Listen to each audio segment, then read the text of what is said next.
Hi, and welcome back to Week in Review with one and only Doovid. I'm your host, Jen. Happy to be here this evening.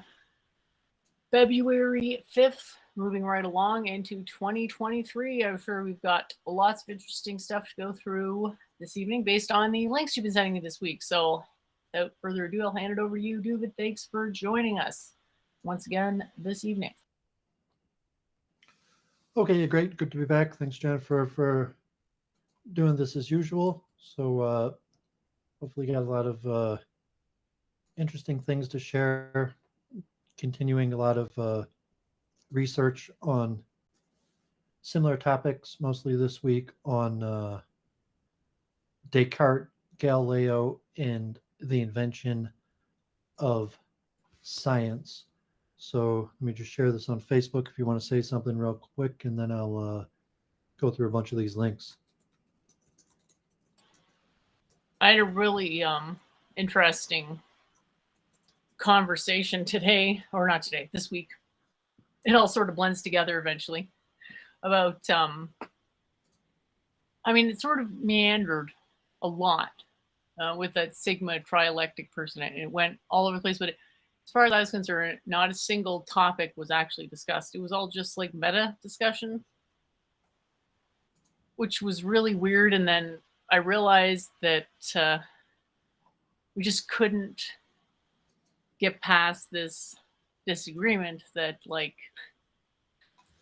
okay, people were somehow using language in a pragmatic sense, which doesn't sound like what it probably sounds like unless you actually know about the philosophy of this, which is like sort of, I don't know, weird idea that words aren't not about descriptions. They're about, I guess, something else.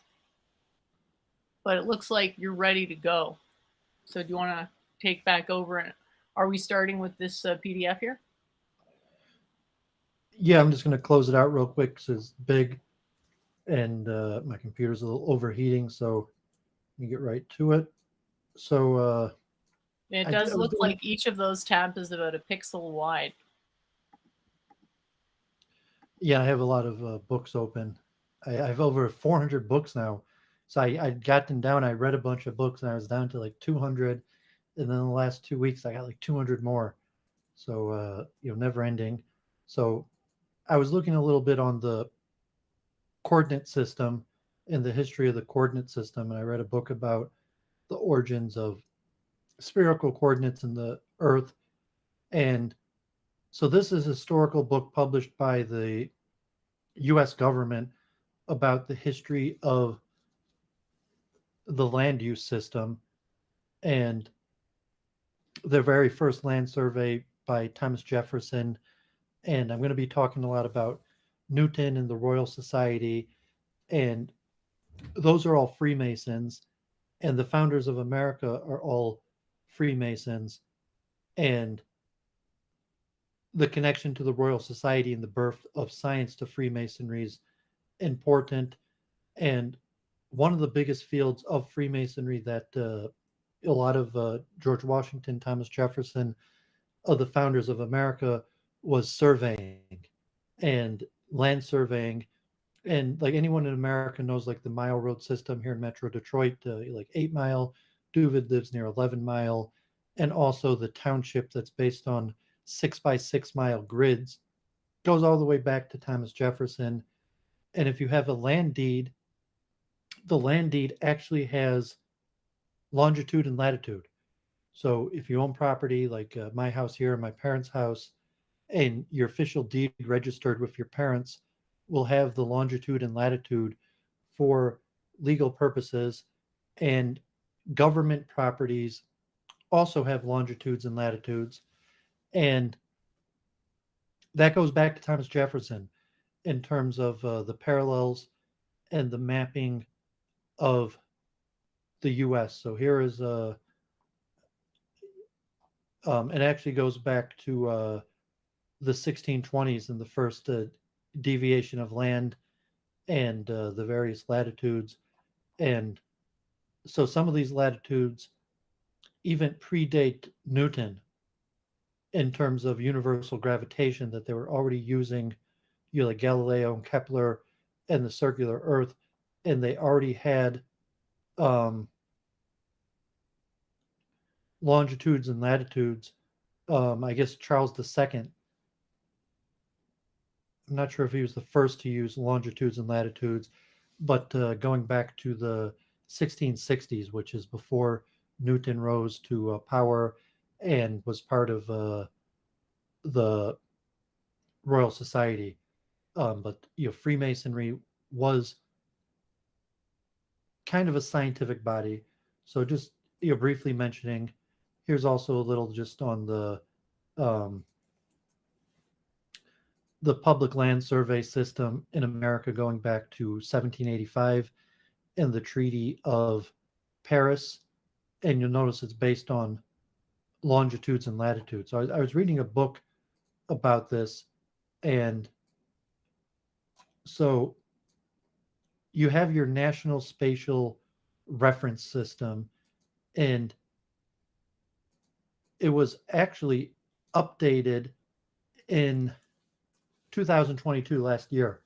And so there's a first datum of 1927, 1929, and then there was another one like 1983. And the one in 1983 already used satellites and 1.7 million points of reference. So the satellite, um, so the Earth, you say it's not spherical exactly. And Newton had already determined relatively accurately that it bulges by the equator. And even an estimate, the estimate is it bulges by the equator about 11 miles, and it's flattened on the poles, and that's about 1/300th. That it's um, misproportioned about 1/300th. So it's not, it's relatively spherical, and then obviously it's not even. Um, but still, for the purpose of geographical locations, I said was going back to the 1600s, all you need is a longitude and latitude. And if you have own property, it usually has a height above sea level. And you can have different levels of sea level in terms of how exactly you map the imperfect Earth, and then the datum point from changing that it could shift by a few meters, even in some cases like 10 meters. So if you have a location of historical site, and then the datum changed from the 1923 or to 1983 to 2022, some of these points are meters away. And, it's due to uncertainty about the exact topology of the Earth. But now you have millions, hundreds of millions of devices that make regular contact with satellites through cell phones, and the data point to map out the surface of the Earth. As I said, in 1983, they had 1.7 million data points for the geographic mapping of the Earth. Now they probably have hundreds of millions of mapping points. So I was just looking into that briefly. I thought I'd share that. Um, Here's this Tesla news page I was looking at, and I guess I forget what name he's going by now, but our computer programming friend was talking about Tesla Talking and about Twitter. Ralph? No. Who are you No, talking the about? guy used to go by Mr. White Male in your chat. Oh. Oh, okay, yeah. I have to think about that.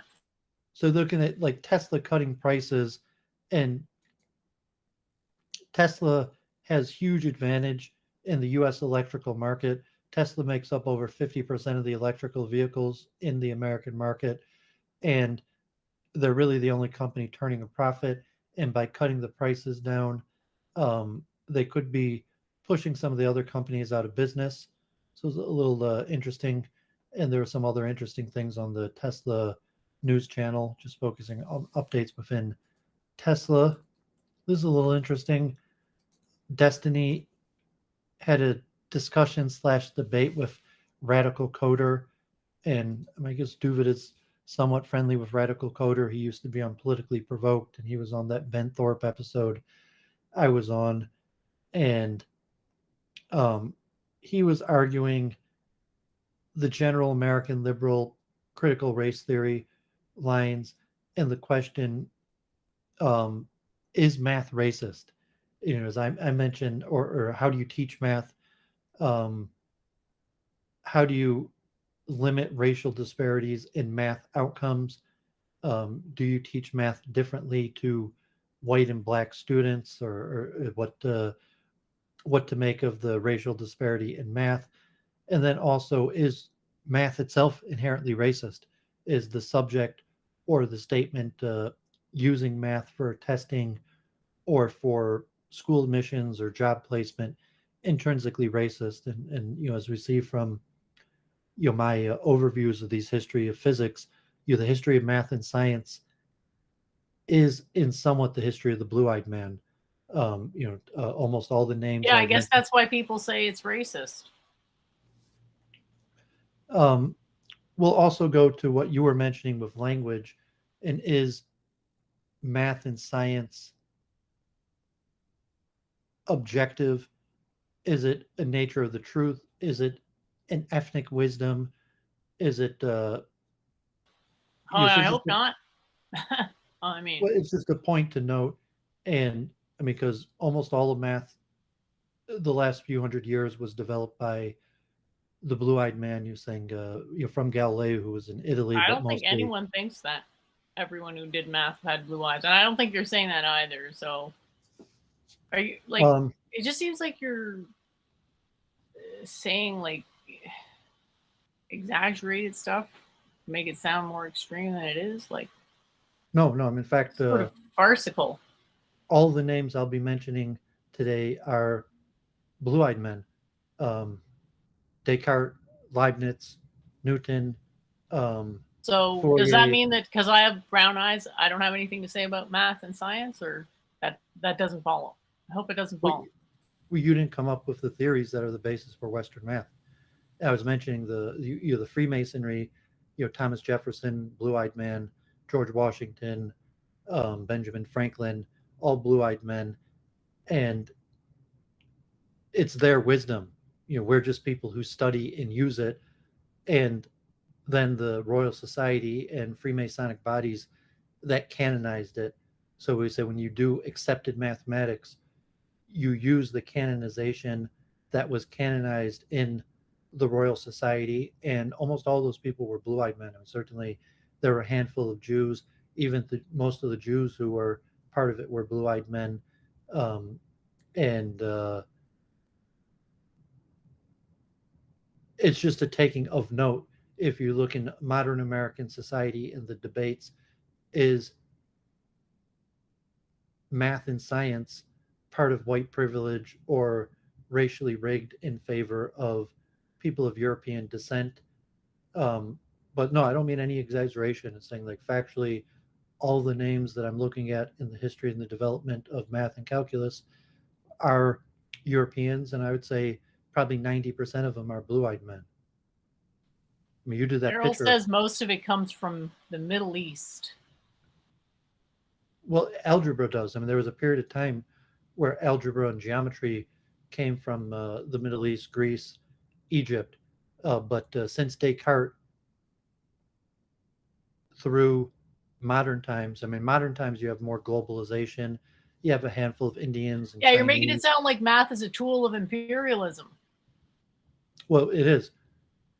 And it's saying that, but I mean, from the time of Descartes through World War II, well over 90% of the people who developed math, physics, calculus, chemistry, were all blue-eyed men. I mean, that's just a factual element of history. And if you want to say it's biased, you want to say there's a scientific method and a method of discovery of truth, or you say, is it biased? And then when you see racial disparities in outcomes today, what to make of it, and is it a sign that math itself is racist? So I mean, this is a common topic in the United States, and so like they used to have things like the SAT tests that now are much less popular, and they used to have much more canonization of math and studies. And there's two levels. There's a push to close the gap in educational outcomes between, so to say, whites and blacks in America. And then the question, why do these gaps exist?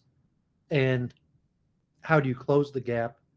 And then there's also a push, if you want to say further on the left, is to diminish the value of math and science in American culture as something that's intrinsically racist.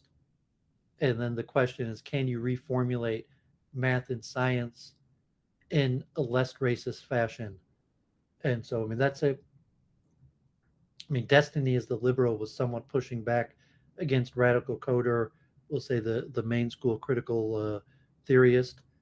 Um, but I just bringing it up, the argument, and when I mentioned um, the canonization of the scientific process, this canonization was almost all done by blue-eyed men, and even now that science and math has been globalized, uh, it's still globalized largely according to the blue-eyed man's canonization. So if you're in India or China or Africa and learning math and physics, it's a result of the canonization that occurred at the Royal Society of London and Paris and Masonic organizations.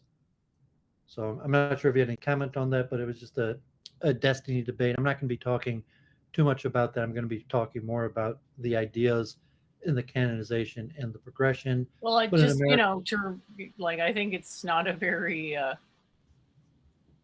think it's a bit of an odd view. I don't want to say it's a bad view, but it's not, it's a very superficial view, which I would see as not great. And I definitely don't endorse it. So I don't were you know saying if critical others theory? would agree with the blue eyes thing. Well, I mean, you're making a factual assessment and saying that I'm wrong, that Descartes, Leibniz, I'm Newton. saying that I don't endorse the opinion. I don't think that it's in any way, shape, or form a common opinion. Not that that's the most important thing. I Why just do you wanted say to make opinion as that point. opposed to fact? Are you denying that these men were all blue-eyed men? And it's just a pattern, like I shouldn't say, like um, like the statement about Jews are better off not saying I that. don't think it's the Just to same as mention that that at all. Descartes, Leibniz, and Newton, and all these founders of calculus and physics were blue-eyed men. That's not worth mentioning. That you're saying that's an opinion. It's just Doovid's opinion, Your and you're not opinion so that sure.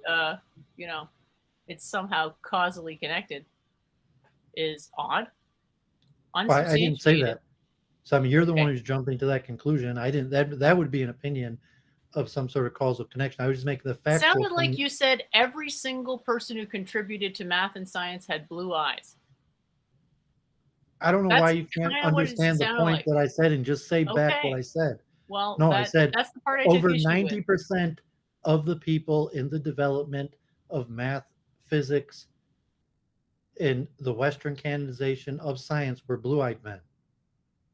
And that's not an opinion. That even you yourself, when you put out that picture, I mean, you could just look up the names and see their pictures. It's not an opinion. I didn't make any assessment, any determination why that is. I just said that math and sciences was developed by the blue-eyed man, the modern since Descartes, the time from Descartes through the Royal Society.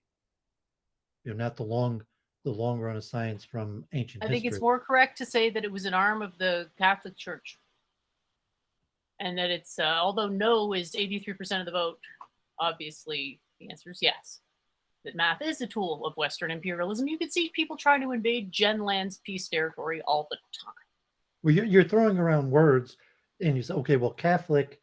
Well, Galileo was You Catholic. want to Well, say, oh, it's blue eyes. I'm going to say incidental. That's a superficiality. Well, I think that's the Is nothing more strongest. than an assertion on how superficial the institutions are. If you wanted to say Christian, um, but there are a lot.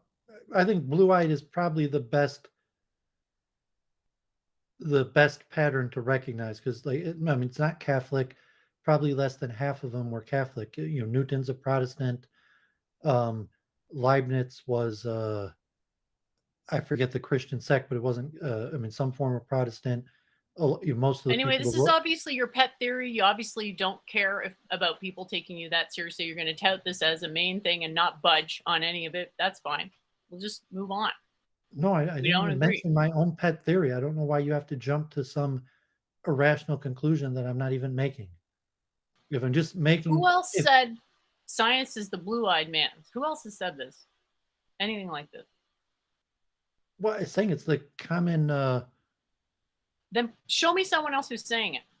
Well, because I use the expression "blue-eyed man," um, but I think it's So the it's your common. pet theory. Fine. I got a pet What theory too. because It's if, three if you plus one. said if you said Western European, white man would be more common. I use the expression "blue-eyed man," although more often you'll hear the word Western, European, or white than blue-eyed man. The West is about Christian conquest, in my opinion, more than it is about, quote, the white man, though that did play a role in the Christian colonialism, clearly. That's why the whole blue eyes thing is obviously a straw man. This thing, I'm just using the expression "blue-eyed man" if that triggers you for some reason, because that excludes you. Um, I don't think that's the reason I mean, it I'm, seems to trigger you because you I seem don't naturally agree. triggered just by the I expression. But don't agree with the it's like in, framing. in America, the American political debate, I would say it's almost evenly split, and it's actually the majority. Um, it's the majority opinion of current academics that math is racist, and that was the debate on destiny. And exactly what does it mean? And you're saying that I'm used just if I just because the confusion because I use the expression blue-eyed man, and if that causes confusion triggering to people, as opposed to people might prefer the word Western, European, Christian, white. But to some extent, that's already the consensus opinion in America that math and science, the current formulation, is in fact racist.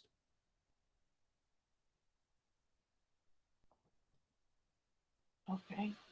And so, I mean, if you disagree with the current Western liberal formulation, is science, math being racist, or that you could accept, and it's just my uh, preference of the term blue-eyed man as opposed to Western or white, or if you disagree with the premise that math is racist in general, uh, whether What does racist mean here? um, that's all. I mean, it's a word that becomes hard to define, but So when it it is comes, hard to, you the know what I mean? simpler would be that its preferences white people, that it's specified in a way that is not Kind of like the necessarily. way the IQ test presupposes a lot of things about Western thinking, possibly. That Yeah, in a sounds similar vein, and racist. that's why there's been a push to change the way math has been taught, or even to eliminate it from core curriculum. If you say like you should know calculus, and they say, well, no, calculus is racist. Why should you know it? Well, what isn't racist then by that definition? Um, well, that may also, I mean, if you use the term like literature, and I don't or if really you or if honestly you use an understand. if you just say the canonized version of math as we know it in the West, that was, I'm going to be talking about the canonization that occurred through Newton and the Royal Society. And so you say, well, maybe not math, or even say, well, even the Greeks were racist, or the formulation. Is there some sort of universal formulation, say that Newton and the Royal Society canonized modern math in a racist fashion, but there is some sort of universal math that is different What than the what- formulation of the royal society. if there was some universal math? How would you know it wasn't racist? Um, well, then it gets back to the precipice for this, which is the outcome disparities in United States education system between whites and blacks. Righty. Daryl says math is not who worked out the math, it is standalone. That opinion is not shared by everyone. Some people do not agree that it's possible for quote facts to stand apart from uh, like at least one person, what you might call a subject. So what you might say is that math is striving towards objectivity, but then you have to get in line behind a lot of other systems that make very similar claims. Okay, and they just maybe don't understand evidence all the same ways. So yeah, it's a little Yeah, that's the complicated. intrinsic problem with the Western canonization, that its claim towards objectivity when it may not in fact be objective, or that it may be formulated in a way that benefits one group over another group. So, a random topic. Um, I have a lot of research more today, and you just say factually that almost all the people I'll be talking about today were blue-eyed men. In terms of, although I'll talk a little bit about their biographies and the canonization and formulation process, but majority I'm just talking about their ideas and the progression and formulation of the ideas building off of each other. But that happened in a small geographical area among a specific type of people is something to note. So Yannick Klicker, who hadn't came out with a video in a month, is working on an alternative to Chat GPC. So,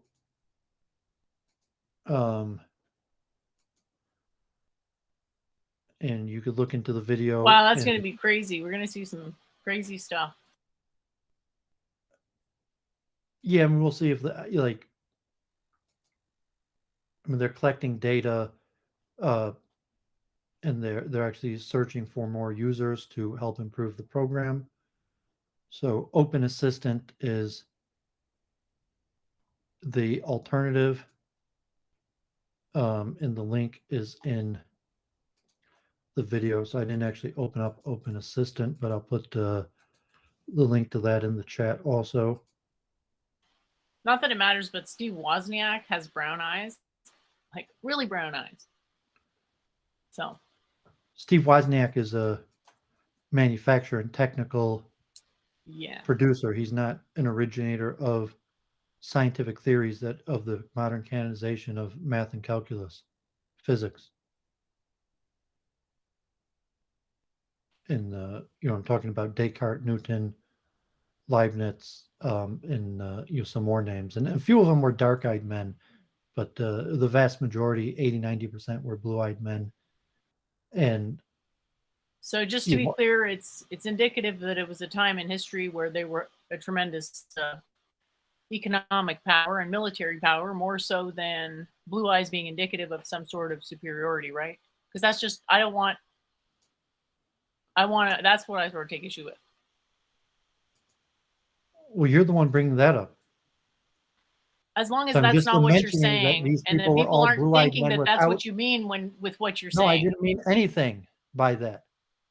You're the one who's drawing conclusions. I did I don't not like draw the any choice of conclusion. words. All I said It's was an just to incendiary point out. choice of words. I think it's incendiary as a choice of word, and confusing, frankly, because I'm lost half the time I when you don't see start how it's saying it. confusing or incendiary. If it would be like if pointing out like I shared those videos of Leather Apron of pointing out, Joe Rogan's guests are disproportionately Jewish. Even that he's only talking like 40%. But if you say that the founders of math and physics are like 90% blue-eyed men, that's just a factual element of a time of history. And I did not make any conclusion. I didn't say that maybe it means nothing. It could just be geographical. It could be random, that there were just a bunch of people thinking about it in the area. Um, you maybe in the area of those regions, 70% of people are blue-eyed. So there was a larger amount of people that were blue-eyed than the amount of people in that region. Maybe you could draw a larger base in the. I'm overestimating the number of blue-eyed people, but I did not draw any conclusion of what that means. I was saying if you mention that you're saying that, well, it's irrelevant that Newton had blue eyes, and I'm not even saying it's relevant. I'm just referring to them as a class to say what's the commonality between Descartes, Leibniz, and Newton. And you said, well, they were all Christian. Some were Protestant. They came from different countries: France, Germany, I'd be looking at military England. expansion. So I'm saying the commonality that I'm drawing is say that there were blue-eyed men.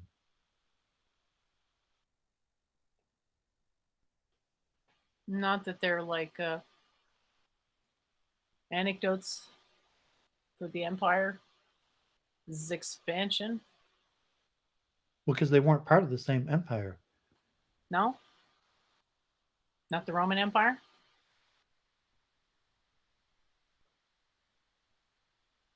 You want to say the commonality when I say if I just want to say a commonality between Descartes, Leibniz, and Newton, and I choose to say that they were blue-eyed men, and you say that's more to say that they were Roman. I mean, the Roman Empire wasn't That around they for. were They part of weren't part of the. the same nation. Leibniz was French, Newton was English. They weren't part of the same. You could say that they were all Christian, but I mean, Descartes was Catholic, Newton was Protestant. There's a lot of differentiation. So I'm just saying that the commonality Oh that I'm wow, trying to get that Catholics they and were all Protestants. blue-eyed Oh men. my. I'm going to stick with that commonality.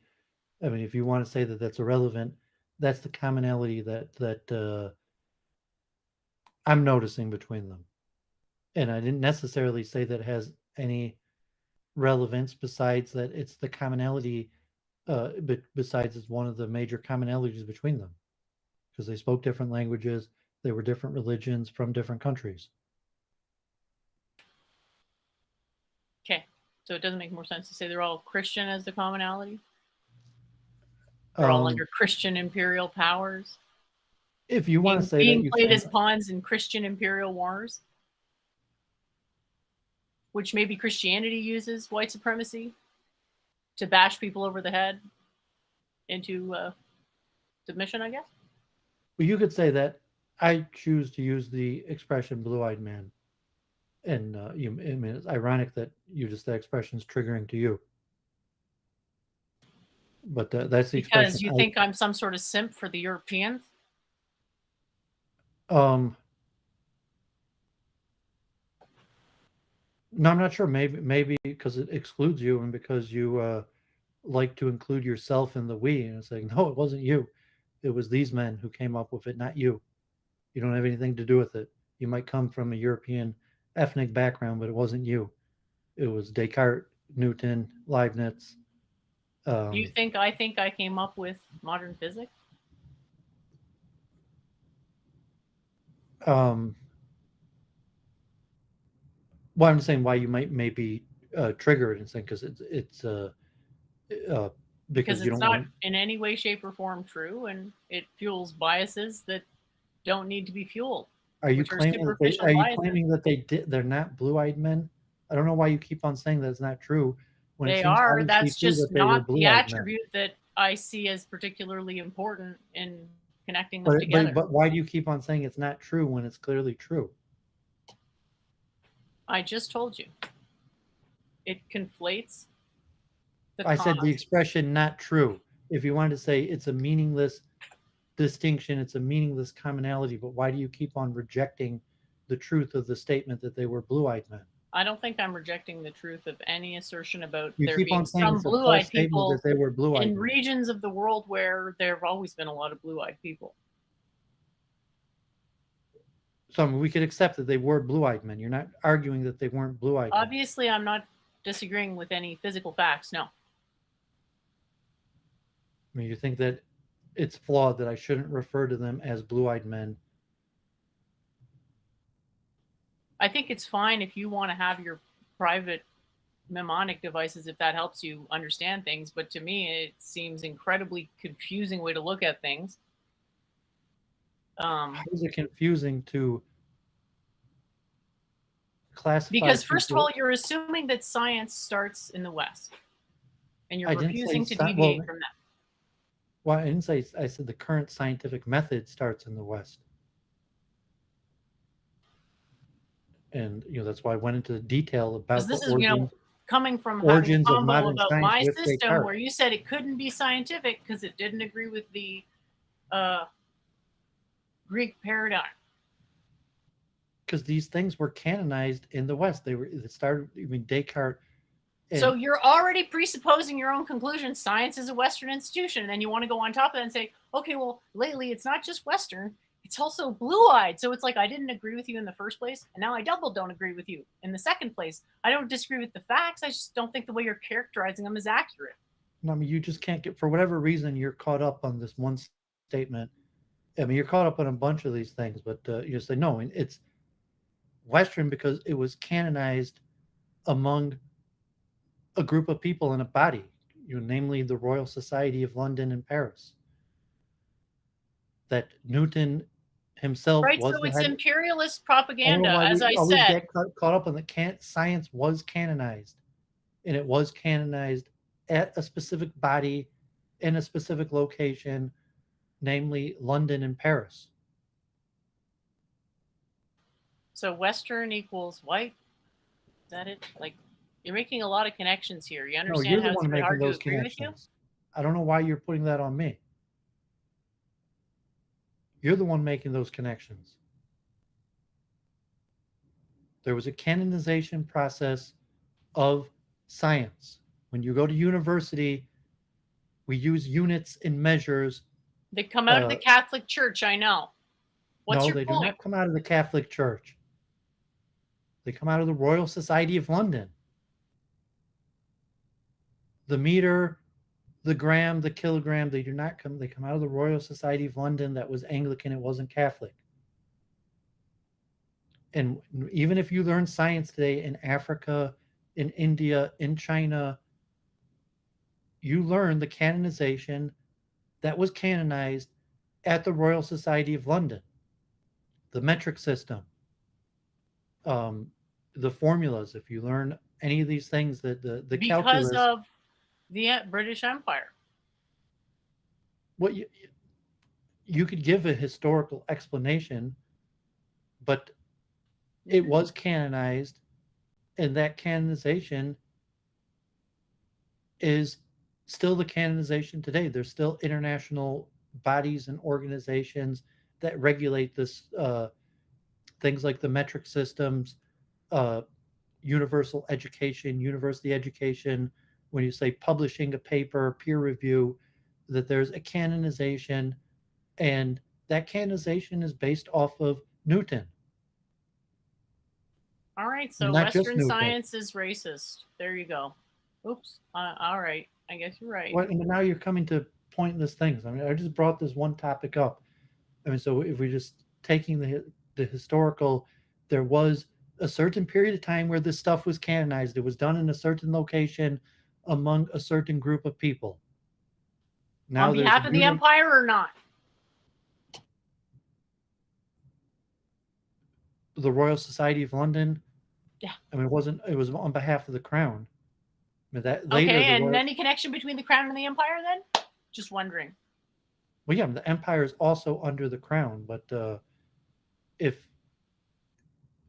when you go to, if you went to University of Ottawa, I don't know the exact history of the University of Ottawa, but I'm pretty sure that when you studied physics, You learned the canonization from the Royal Society of London. You learned about the metric system.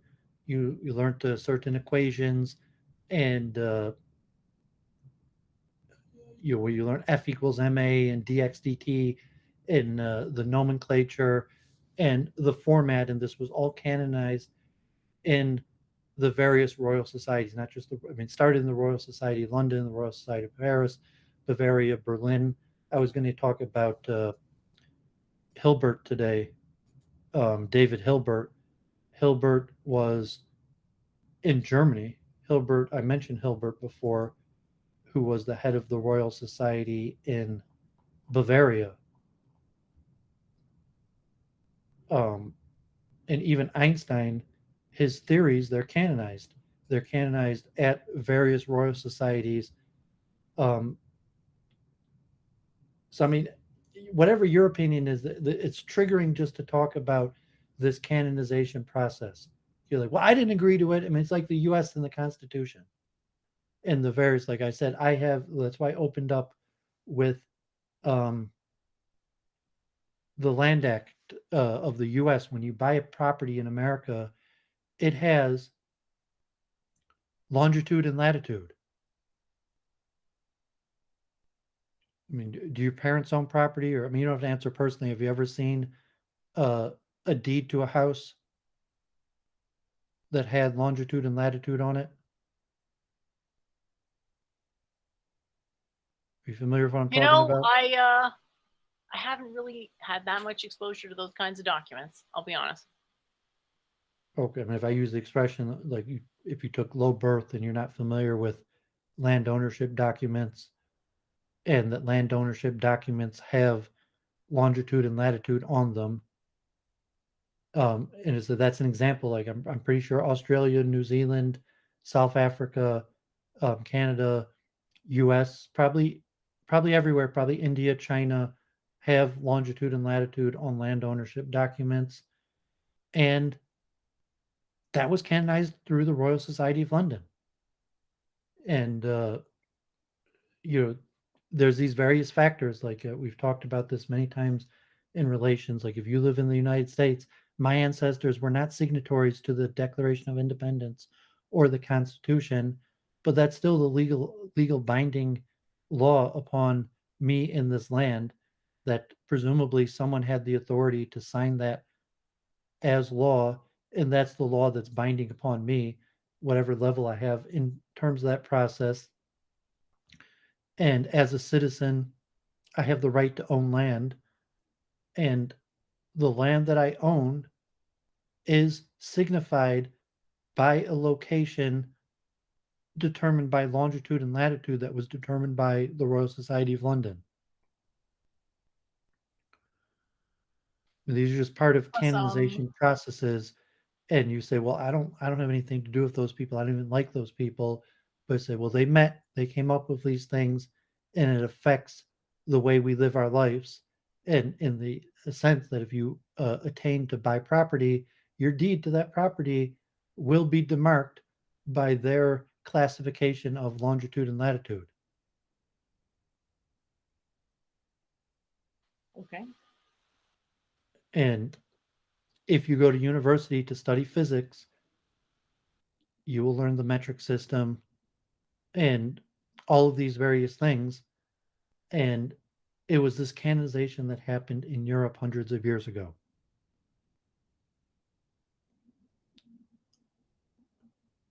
And why that is, how that is, if it's fair or not. I mean, we could talk about, we could debate it. Um, so in the U.S., there's popular opinion that it's unfair, and that's what's called institutional structural racism.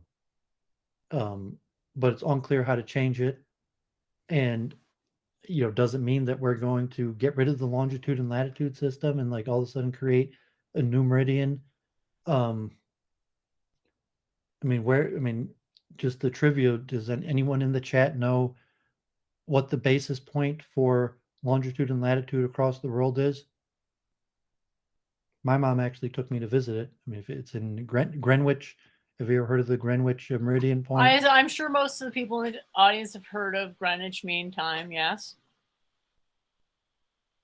So if you say, well, that's unfair. Why should this point that determines longitude and latitude for the whole world be centered in England? And well, because they came up with it and they standardized it at that time, and because they standardized it at that time, they chose that point in Greenwich, and it was, you know, um, it was it was chartered through the Royal Society and approved by the Crown, and that system is still intact till today. And even if you're Indian, Chinese, African, um, it's basically standardized that they're going to use the system that was standardized out of London at the time. So does that make it racist? Well, you could argue. I mean, people do argue. So, I mean, my opinion on the matter doesn't matter. Say, if half of the All right. people in America thinks that makes it racist, you could say, well, I don't think that's racist, or you say it does. But it's a big debate in America, and it's about evenly split. This question: is math racist? Is these standardizations racist? In America, American politics opinion is evenly split on the matter. I mean, I don't know if you have a strong opinion one way. I don't have a strong opinion one way on the matter. We'll say I'm neutral to it, but yeah, I'd say in America currently, that's why I brought up the destiny debate. Uh, Opinions evenly split, and there's more and more effort to move away from these these standardizations that happened in Europe a few hundred years ago. Although, I mean, I could argue that even if there's reason to do it, why it may be unsuccessful, or if there is something else to replace it with. That I mean, theoretically, you could replace the meridian um, in Greenwich and somewhere else, and say, well, starting tomorrow, it's going to be in Jerusalem, or it's going to be somewhere else, but it may not work, and there may be reasons why there was a certain time frame when they were able to standardize that, and the standardization spread through the globe.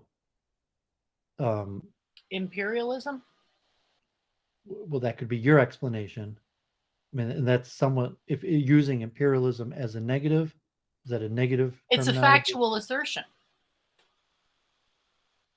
that there was European colonialism at this time is an undeniable fact. But British imperialism, saying British was the biggest sea power and the largest global empire, and because they were a seafaring people with territories all over the globe, that's why so much of science was standardized according to the Royal Society of London.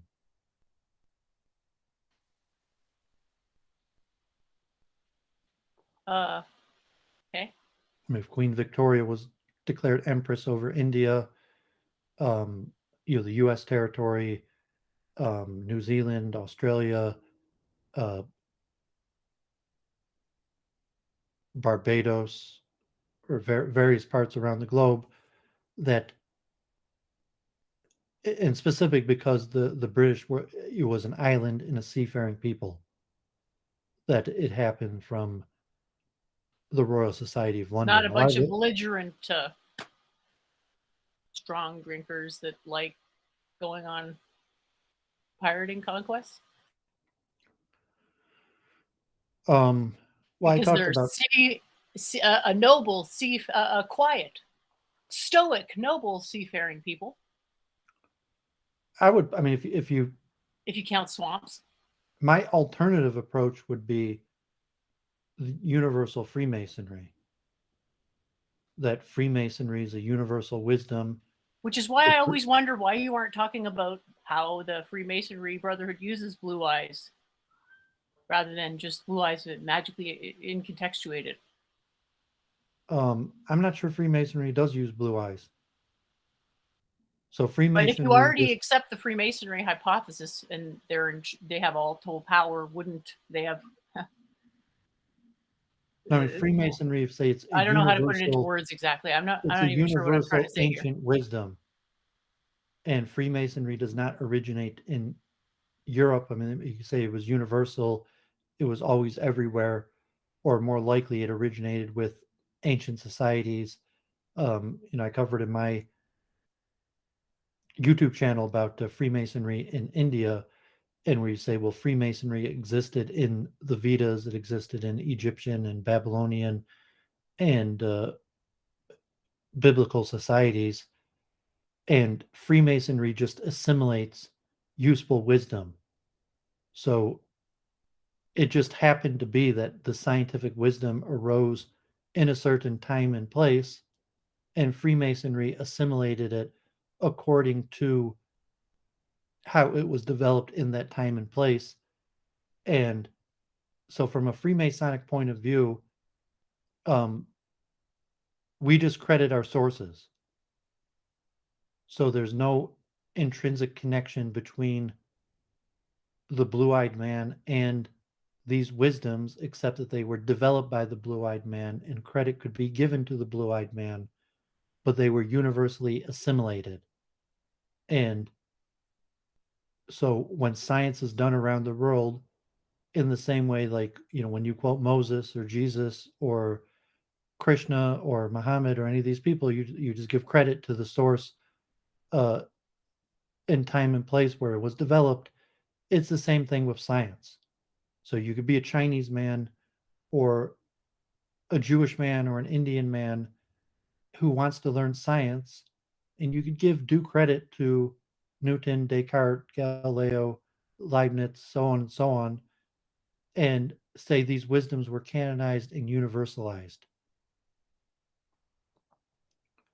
and leave it to a mystery of history. And the same reason why there was an ancient group of wise people in India all at this period in time who developed a whole bunch of great ideas that are universally useful to all of humanity.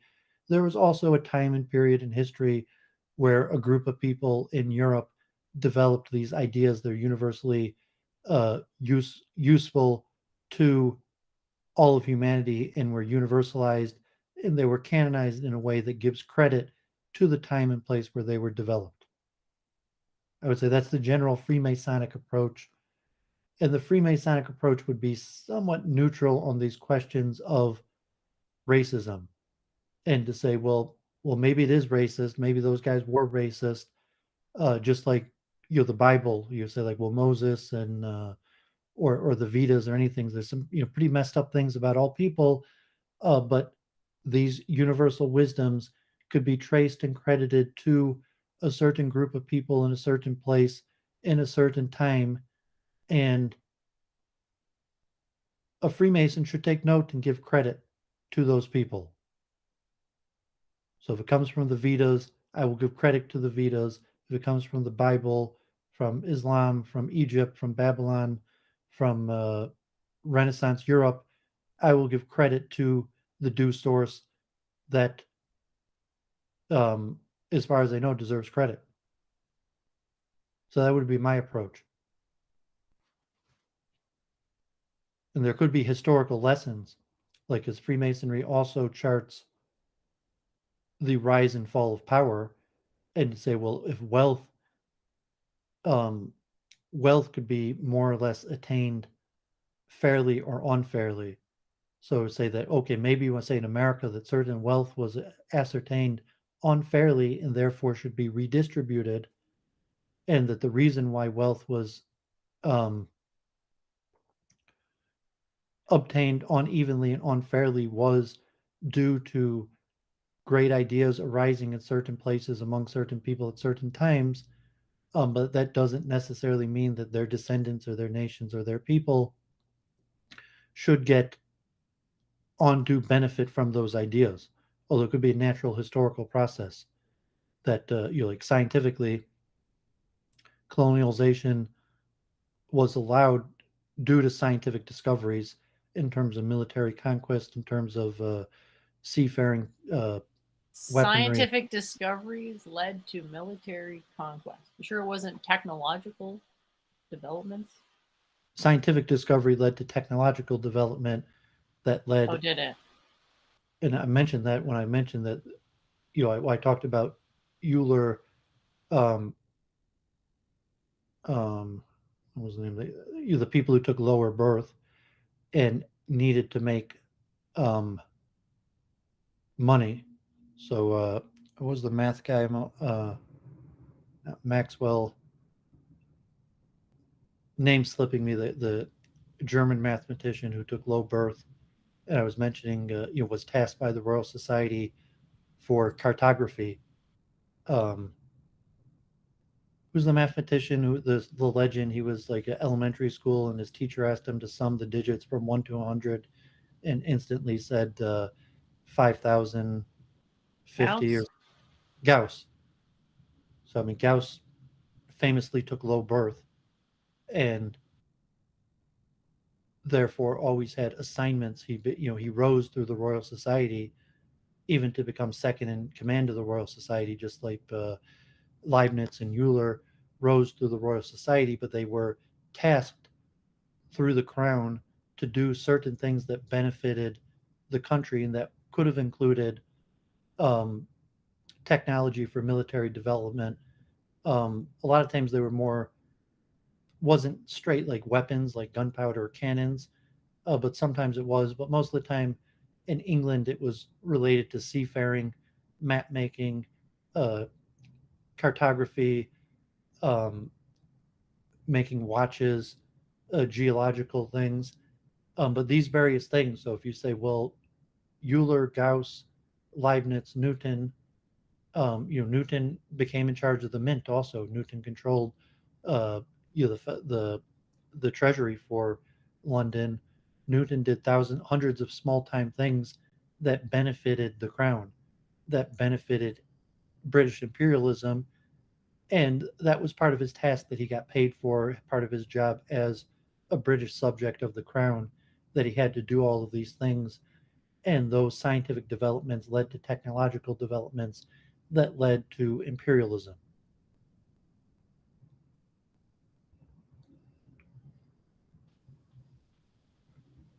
right? Maybe it was like the financing, no, that sort of led to everything. Well, it was part of citizen. Say if you grew up in England in the 1600s, you were subject to the crown. You went through those systems, and if you had a talent like Newton, um, Newton took mid-level birth, where his mother remarried to a I mean, his original father had left him some money. They had land and subjects on their land, but they were small time landowners. And his mother remarried a semi wealthy landowner, enough that he went to school, but he was in the second tier of class, where he had to do some work for the school and serve the nobility. And when he eventually got professorship at like Trinity and then Cambridge, he was required to teach the kids of nobility. And when he first got chartered by the Royal Society, he had regular tasks that he had to complete, which would have been related to the crown. And that's just part of being a British citizen and part of getting a paycheck. And as I mentioned to Leibniz, Gauss, Euler, all of these people were subject to the crown and subject to a paycheck. Some of the people, like I think Thompson, Lord Kelvin, was independently wealthy, and I mean he was still a subject of the crown, but he wasn't subject to a paycheck. He had his own finances to like Brahe. You mentioned even Kepler and Tycho Brahe, who was a lord and financed his own scientific research and hired Kepler and paid Kepler out of his own money. Um, but it was always a factor then, and all of the great scientists were part of the Royal Society, and they had regular tasks that benefited the country. In America now, you have like a capitalist corporate system. You also have like DARPA and various things.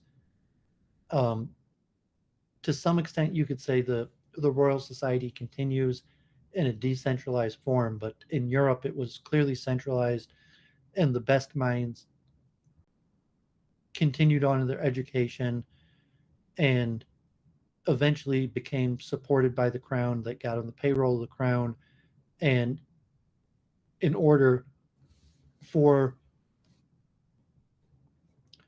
um, military deferment, like in Newton's time, you either had to join the clergy, join the military, or be promoted to professorship. So Newton was promoted to professorship. But had he not been promoted to professorship, he would have been required to join the clergy or join the military or be sent back home. But because he was able to join and become a professor, he was put on the payroll and was able to stay in university where he was required to teach children and publish papers. And some of the papers that he was required to publish were at the direction of the senior leadership of the Royal Society, and they were subject to the needs of the crown in terms of research that was necessary for whatever reason the crown deemed necessary. That could have included technology, military, um, dam making, floodplains, uh, the various things that whatever reason the crown would have needed to recruit the efforts of the top scientists at the Royal Society. But to say that that led towards imperialism, that the main thing that led to European imperialism was in fact scientific knowledge. Not Christianity.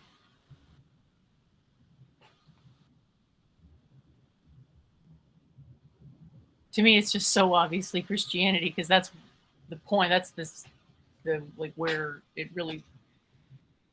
I mean, historically, what happened? Basically, that makes way more sense to me. Yeah, I don't see how. I mean, Christianity doesn't do the trick. You need As boats. in guilty. Guilt is an addiction. People do crazy things for addictions. Yeah, but you don't succeed. I'm saying, how do a handful of blue-eyed men take over all of India or large parts of Africa? They didn't. They had alliances, military alliances across the Christian empire. Yeah, I'm saying they did it through scientific advancement, through the Well, creation I just of. think that it's the technology of the New Testament. And maybe there was some sides, minor, whatever. But that's going to always be my opinion, I'm afraid. I mean, that could be. I mean, you're entitled to your opinion. It just seems unfounded. It's the In one that saying, makes the predictions. I don't see how that makes a prediction that because they're Christian, they You and succeed I in don't have the same understanding of European science, I think. It's because they okay. were. I mean, I don't feel like you need to agree with me on this. It's good to have a healthy disagreement on some stuff. Yeah, I mean, if you lay out the levels where Europeans were far more advanced than any other place in the world, and for hundreds of years, and it would have been weaponry, the steam engine, cannons, cartography, ship making, um, the insurance and financial mechanisms for uh, ship making, um, even the governmental systems that allowed for colonization, um, construction technology, all sorts of things. And almost all those come from the Royal Society. And that's why I'm saying that the canonization process is was so successful. I mean, Newton was just some farm boy who spent his days wandering about various things, but somehow he became the head of the Royal Society, and then it was canonized, and now his laws are universally taught to everybody that gets an education in physics. There's almost no such thing anywhere in the world of someone learning physics without learning Newton.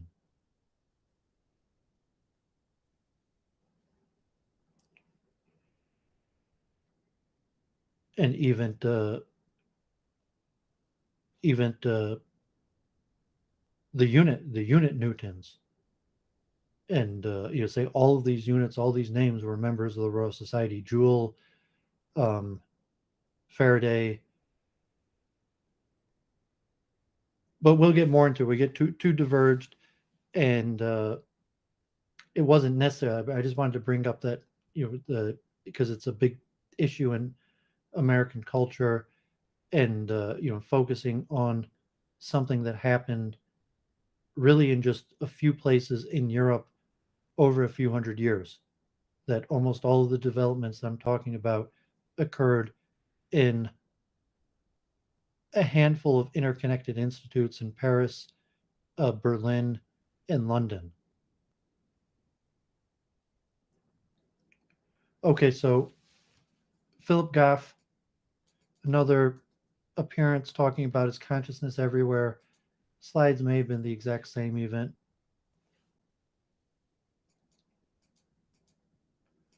Um, Justin Sledge on Esoterica talking about the Cathars and the Book of the Two Principles.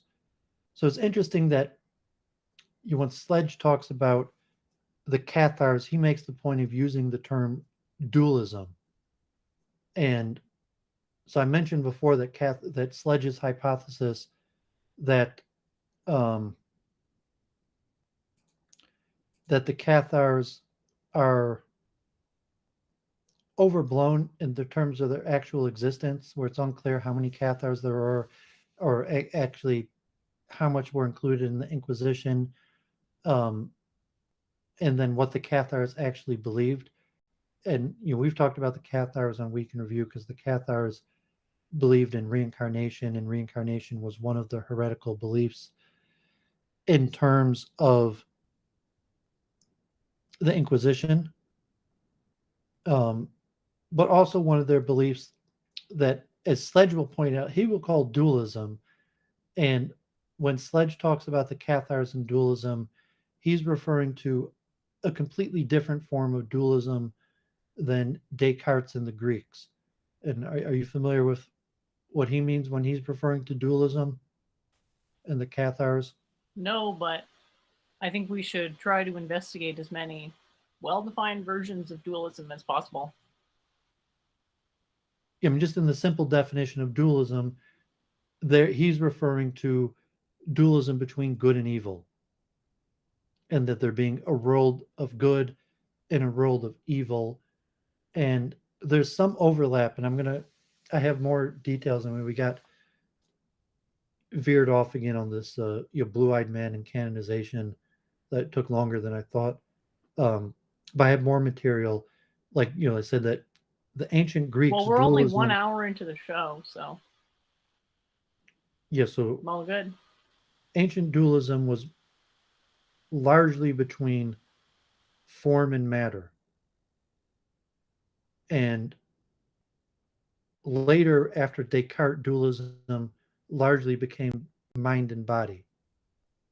And although there's a relation in the ancient times of dualism, mind body, to form and matter, that the main distinction was form and matter, and mind, in terms of the Platonic forms, is more part of the form and matter distinction than mind and matter distinction, which Descartes connects, unifies form and matter, and separates that from mind. So after Descartes, form and matter become one as part of matter, and then mind becomes the distinction. Among the religious, there were distinctions between like the Marcionians and the Gnostics, where some people held that, in parallel to the Greeks, but not exactly, that material itself was evil. And it could also be like a mind, like soul, that the soul is intrinsically good and the material is intrinsically bad. Um, but it's unclear that probably is not what the Cathars and most of the Gnostics believed when they talked about good and evil dualism. That in that prospect, matter is neutral, and good and evil are possibly forms, although possibly separate from forms, and where you're going to include good and evil, and that's why I'm taking so much time on Descartes in physics to this distinction, because really I want to get to the esoteric stuff and questions of karma and claims about good and evil, but I want a distinction between the dualism of just form and matter and materialistic sciences. So I'm not sure. Like Sledge is not a scientist. He's not a physicist. He specializes in esoterica. So it was just interesting that he was firmly using dualism specifically to refer to good and evil.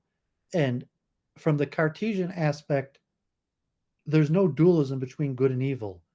Um, and if your material, say, is good or evil neutral, good and evil are both elements of the spiritual realm.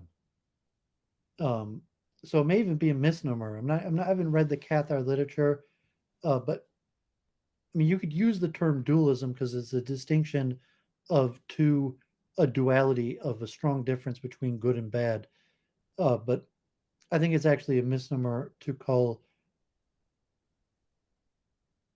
good and evil the dualistic distinction, um, and that good and evil is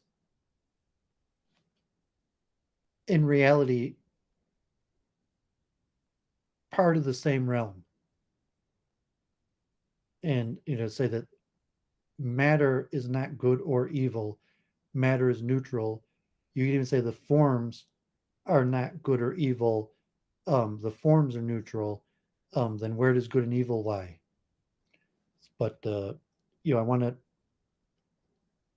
probably even the next few weeks, because it's extremely complicated, just covering the dualism of material science without even getting into the question of good and evil.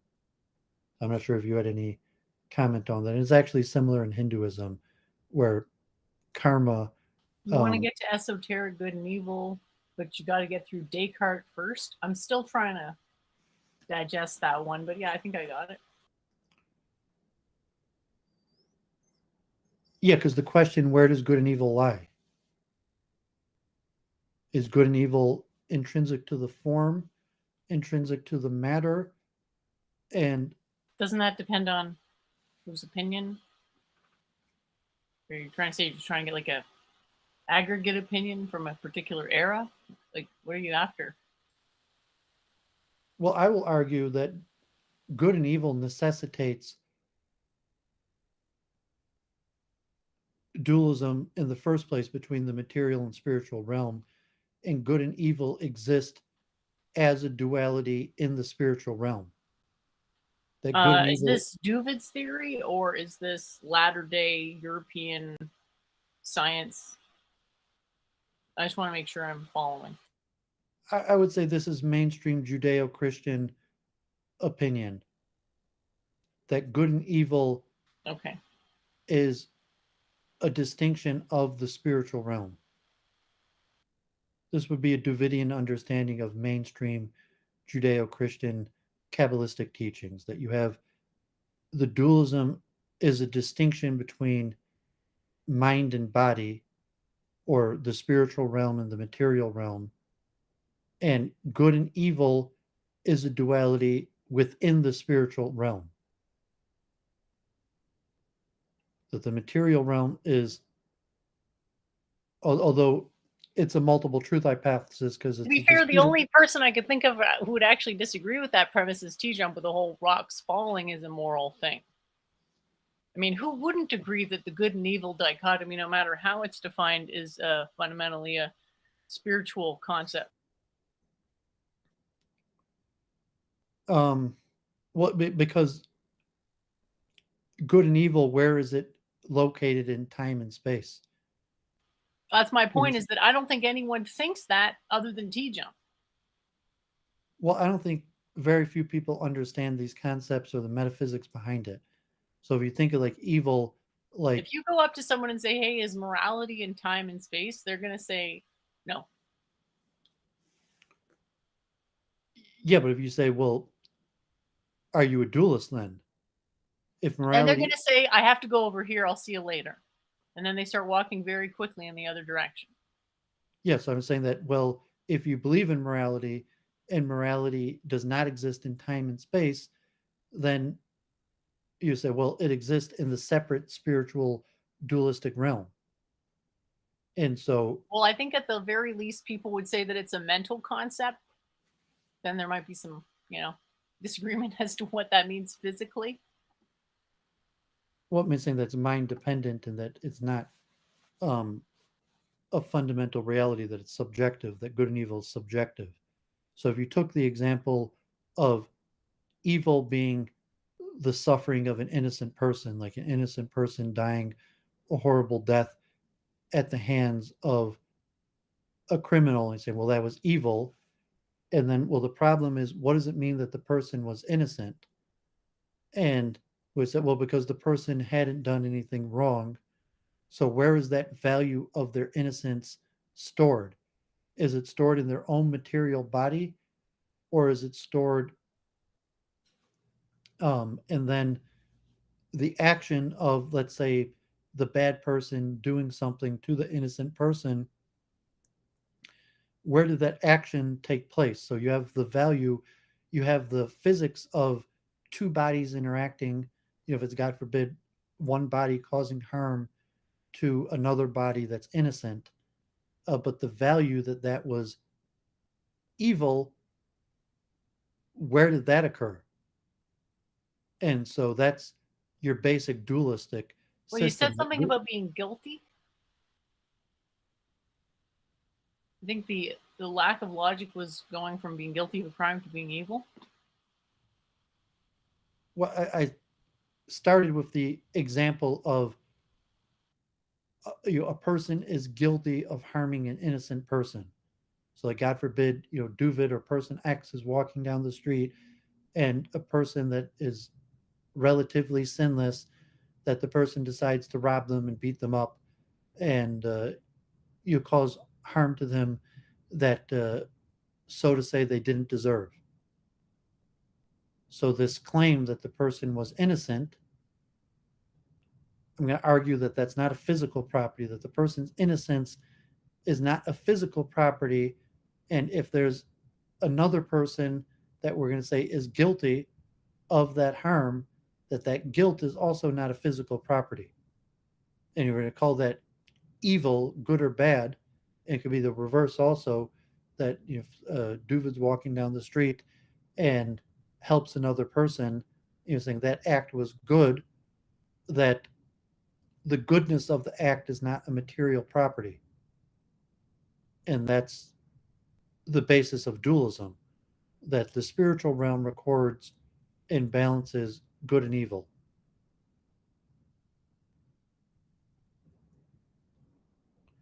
And that's why I'm trying to get through the Cartesian materialistic um, physics of bodies. So if we could say, like, okay, there was an interaction between object person A and person B that was either good or bad, but the physical action was neutral.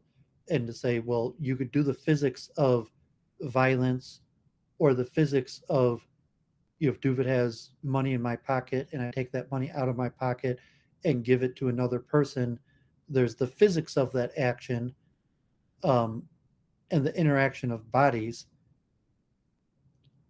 But then there's the spiritual element of that transaction also. And whether that action is good or evil is independent and parallel to the physical action. And so that's why I'm covering so much about Descartes and the unification of form and matter to the dualistic distinction of mind and body and spiritual and material. Even the Kabbalists make the distinction that will move on to be spiritual and material, as opposed to the ancient distinction of form and matter.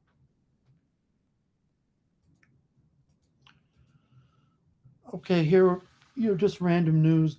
This was in a lot of the periodicals. The Rand Corporation um, now saying that the U.S. involvement in the Ukraine war has become counterproductive for people following that.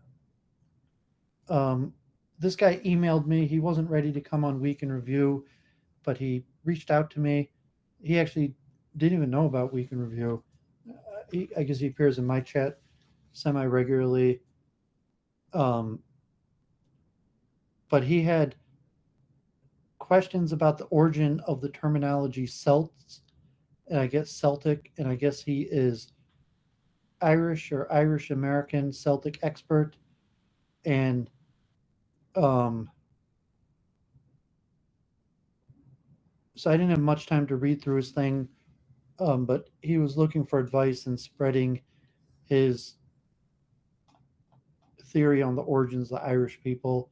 So I told him if he wants to come on Week in Review and join our writing club or talk about it, he can. If you're watching, you see this, whenever you're ready, hopefully I'll have a chance to look at some of your material. I don't know that much about Irish history or the formulation of like Herodotus and the Roman conception and the modern conception, or what the dispute would be in the origins of Celtic people.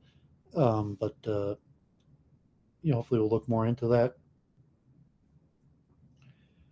Here's a book on Ernst Mach, History and the Root of the Principle of Conservation of Energy.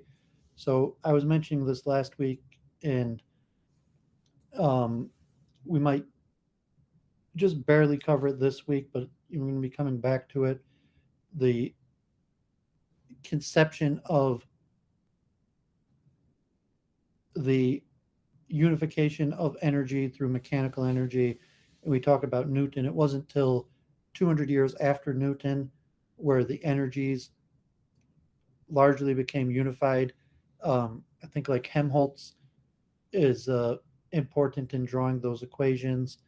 You had some level with Fourier in the conversion of heat energy to mechanical energy, and then electrical energy to mechanical energy. So if you think about the units, in the ideal gas law, so you have pressure times volume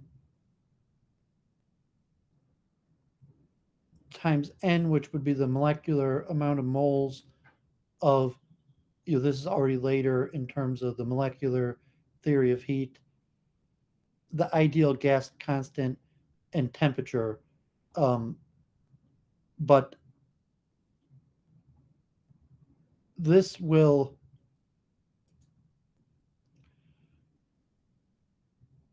relate to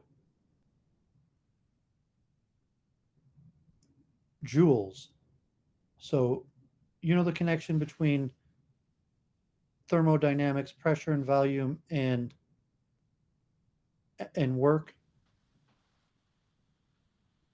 You're talking about dq equals TDS?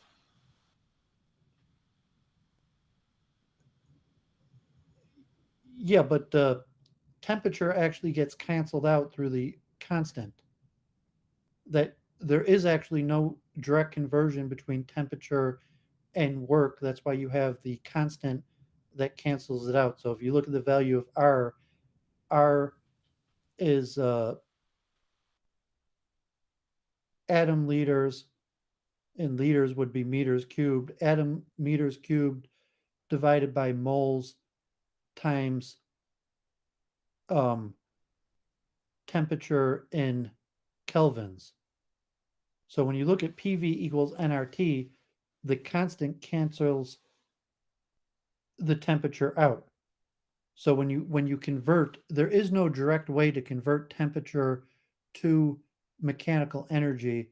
So you have a constant, and there's a relationship between temperature and mechanical work. So if you look at like temperature in terms of heat energy would be the amount to change 1 degree of a, a gram of water, or in terms of pressure, the amount to heat up like a cubic meter of air or pressure, that you have a method to convert heat energy into mechanical energy. Um, However, it's kind of esoteric, and the formula is somewhat random, where they have a constant, and the constant just cancels out the temperature like it was somewhat a meaningless unit.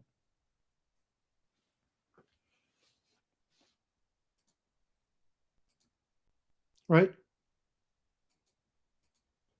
The temperature was somehow a meaningless unit. Is that what you're saying?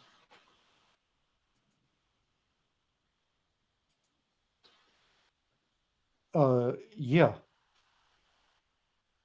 because it just cancels out. When you convert heat into energy, and the energy is converted into mechanical energy, it is done through a constant that cancels out the temperature. So mathematically, we can convert um, heat energy into mechanical energy. However, it's somewhat just a mathematical trick where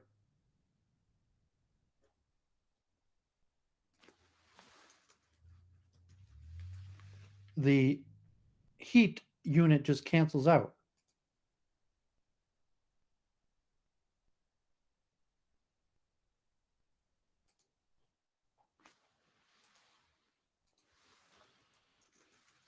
And if you're doing like the Carnot cycle, and you take an integral over an area, and you have an energy unit, the energy is converted into joules through the canceling out of the temperature.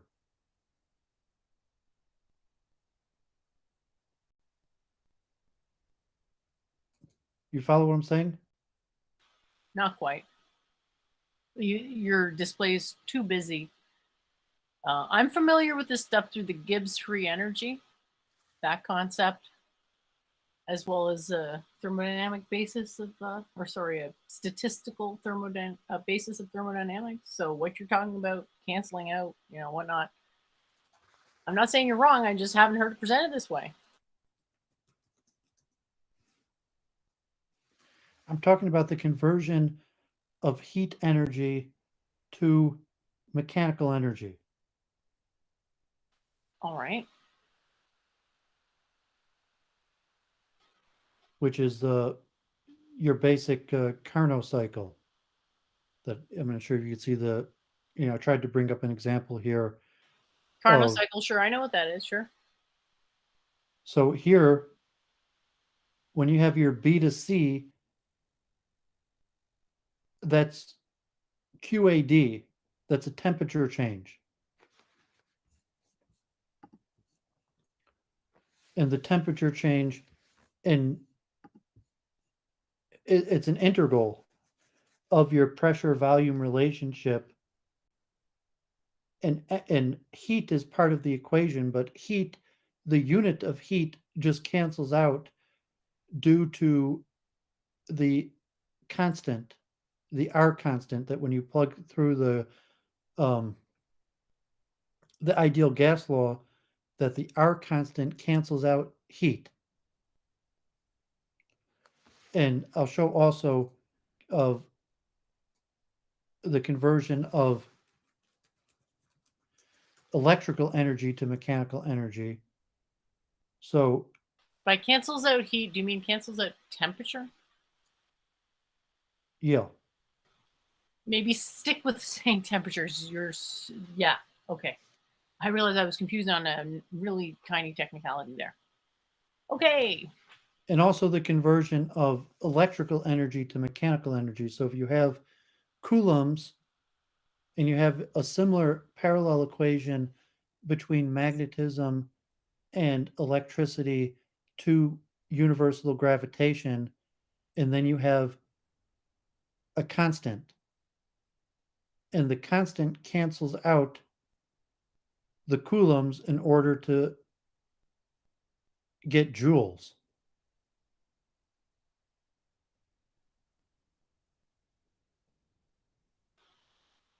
So heat is measured in temperature. Temperature is measured in kelvins on the absolute scale of like negative 273 and 0.15 to your Celsius scale. Um, Heat is measured in calories. Energy, electrical energy is measured in coulombs.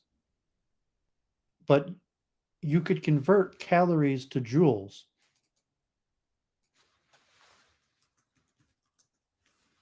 That's right. You certainly can convert calories to joules because they're both units of energy. We can well, let me just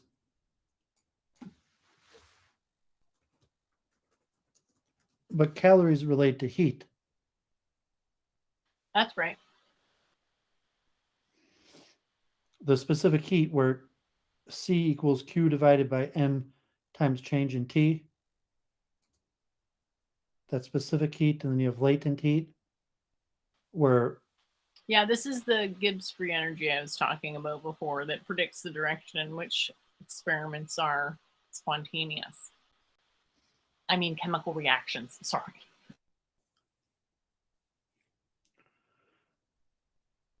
so these universal conservation of energy from mechanical energy, where you had originally I mean, we get back to Descartes, who incorrectly had some sort of conservation of motion, and Leibniz various theories to Newton's conservation of momentum, and then I think it was actually Bernoulli who switched it to conservation of energy, and Euler who perfected Newton's calculus into the energy format that's used today, where it's energy that's conserved.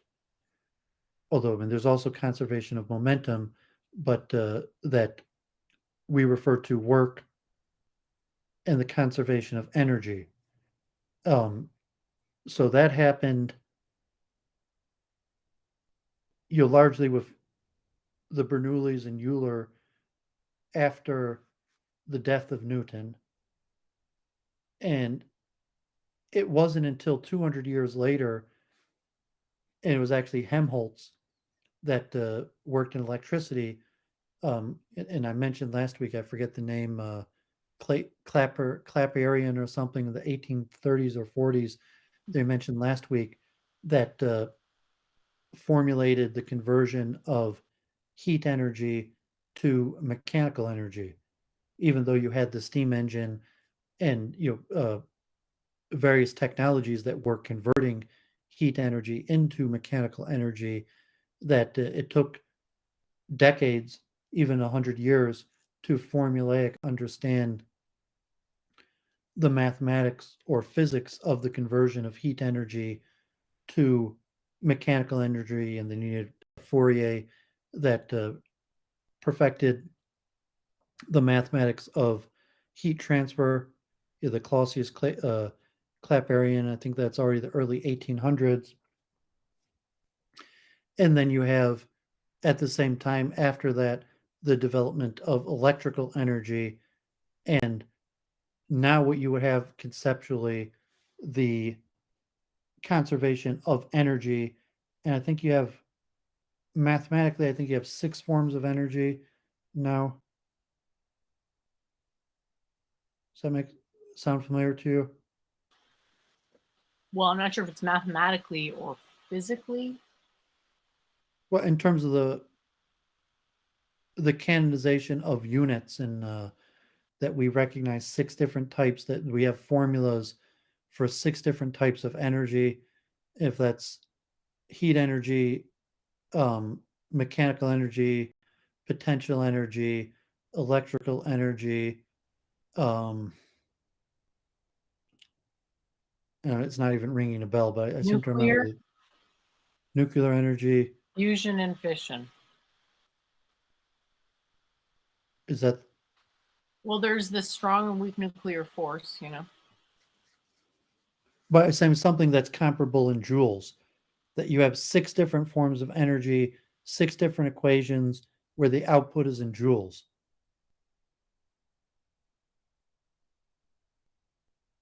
Where if that could be heat energy, electrical energy, mechanical energy.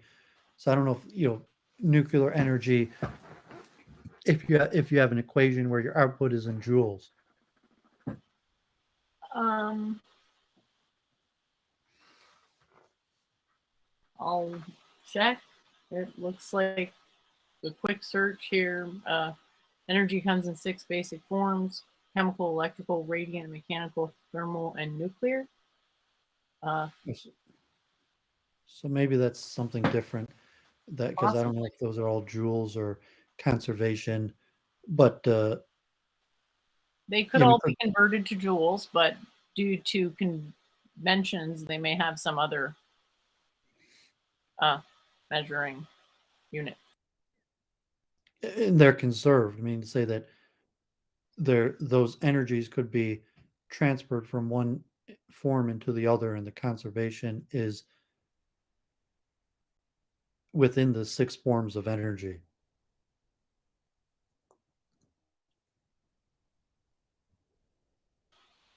I guess that's the idea. And I mean, this also gets canonized at the Royal Society of London in the later 1800s, and then um, maybe the nuclear force that's already in the Royal Society of Berlin, and Hilbert. That so I'm still doing more research on that. Okay, so I think it's actually this week. I've been sharing this for a while. Is the King and Queens, the Culvers Couloir. Um, so Jackson Hole, Doovid used to go there as a kid, and was not proficient enough of a skier, God forbid, to ski down Colves Couloir, but occasionally I like watching these crazy videos. The best skiers in the world go out every year to Jackson Hole to ski down Culvers Couloir. So I think that's actually this week. So people could check that out. Um, so Doovid, I didn't do a stream this week. I didn't do Ask the Rabbi, and or even the tour of my library. Yet another incredibly bait posty incendiary title. Yeah, we spoke offline. He wanted to give it kind of like a baity title to get more people to watch it. And so Sula Adar Weinreb, an American Israeli, he's now I think in Los Angeles, but he's been active in mostly talking between Palestinians and Israelis, but he's moving into talking to counter Semites. The biggest thing on his channel, he had a debate between Noam Chomsky and Rudy Rockman. Um, he's also had like Joseph Cohn and the Juminati guys are regular. So I was telling him he should use the term counter Semite as opposed to anti Semite, because he's been reaching out to like various counter Semites, and they don't necessarily want to talk with him. So I said the conversation is more productive if you refer to them as counter Semites as opposed to anti Semites. So people check out that conversation. And so there was also an event with um, Wednesday night. The author Joseph Telushkin, who got signed my book, author of The Rebbe, whose father, Joseph Telushkin's father, was the accountant for the previous Lubavitch Rebbe and the Lubavitch Rebbe, and he wrote the popular book Rebbe, and he came to Michigan. Hundreds of people came, um, packed out a local Oakland University. See, you know, filled up the whole ballroom, hundreds of people, and I got my book signed. And it was interesting. He was mentioning like life lessons from the Lubavitch Rebbe, and he mentioned a few things. One thing was interesting. He mentioned um, the Rebbe didn't like certain words being used because he thought they created negative energy and framed it in a negative way. That if you, the power of words, and that could also be like, well, it's not anti Semitism, it's counter Semitism. And that anti Semitism is more pejorative and negative than counter. Although the Rebbe didn't mention that, but he mentioned like the Rebbe hated the term deadline. And like as opposed to like due date, that deadline is an unnecessary use of the word dead, and many things like that where the Rebbe just talked about the power of words. And maybe Jennifer, we're going to talk more about pragmatism and William James and the meaning of words. And randomly, he also said the Rebbe was extremely opposed to the use of the passive voice. So I thought that was interesting. He mentioned that the Rebbe, always told people not to use passive voice. So I've been following Week in Review and the hours of me hounding on Jennifer about not using passive voice. So I thought that was interesting. But I make because sure to always throw it in the prompt when I'm working with AI to improve my horrendous writing. yeah, so even say that there could be negative spiritual implications to the use of passive voice.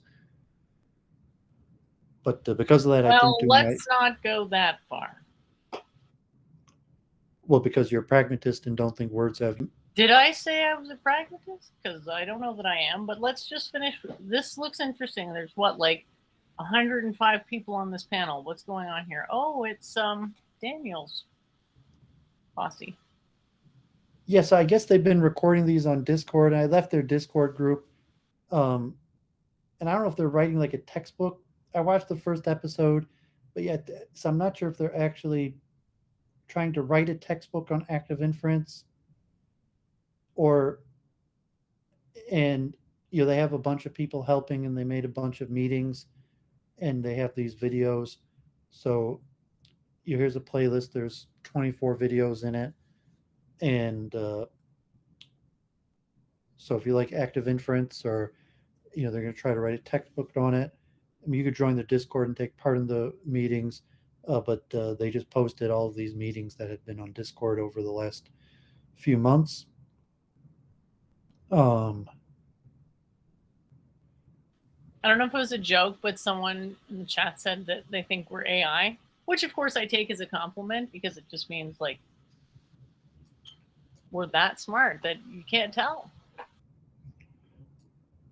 Okay, so I actually have chants for this week also. So let me, I'm going to finish a few more links. So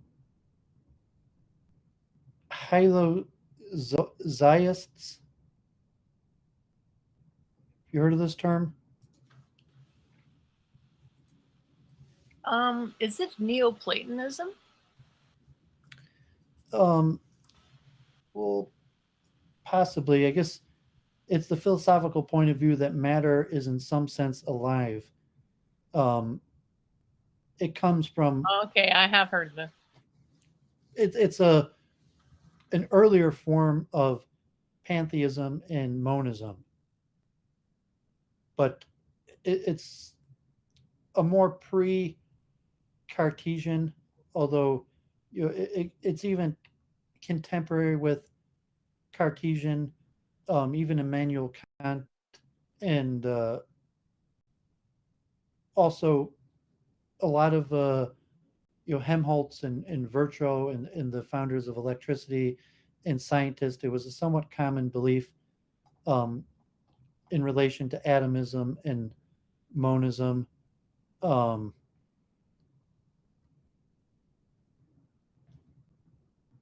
Here's an article on I So I lost this article. So actually, here is this from Alice Bailey and the Theosophical Society. So, panpsychism and monism is more popular among occultists, probably most notably the Theosophists, whether Madame Blavatsky, but certainly Alice Bailey, who actually wrote a book called The Consciousness of the Atom. And she has kind of these like mythical Vedic and Greek origins that are not necessarily scholarly accurate, where she talks about the origins from ancient societies of these concepts, but it's unclear if she's scholarly correct that it actually does say these things in the Vedas or um, ancient Greek thinkers.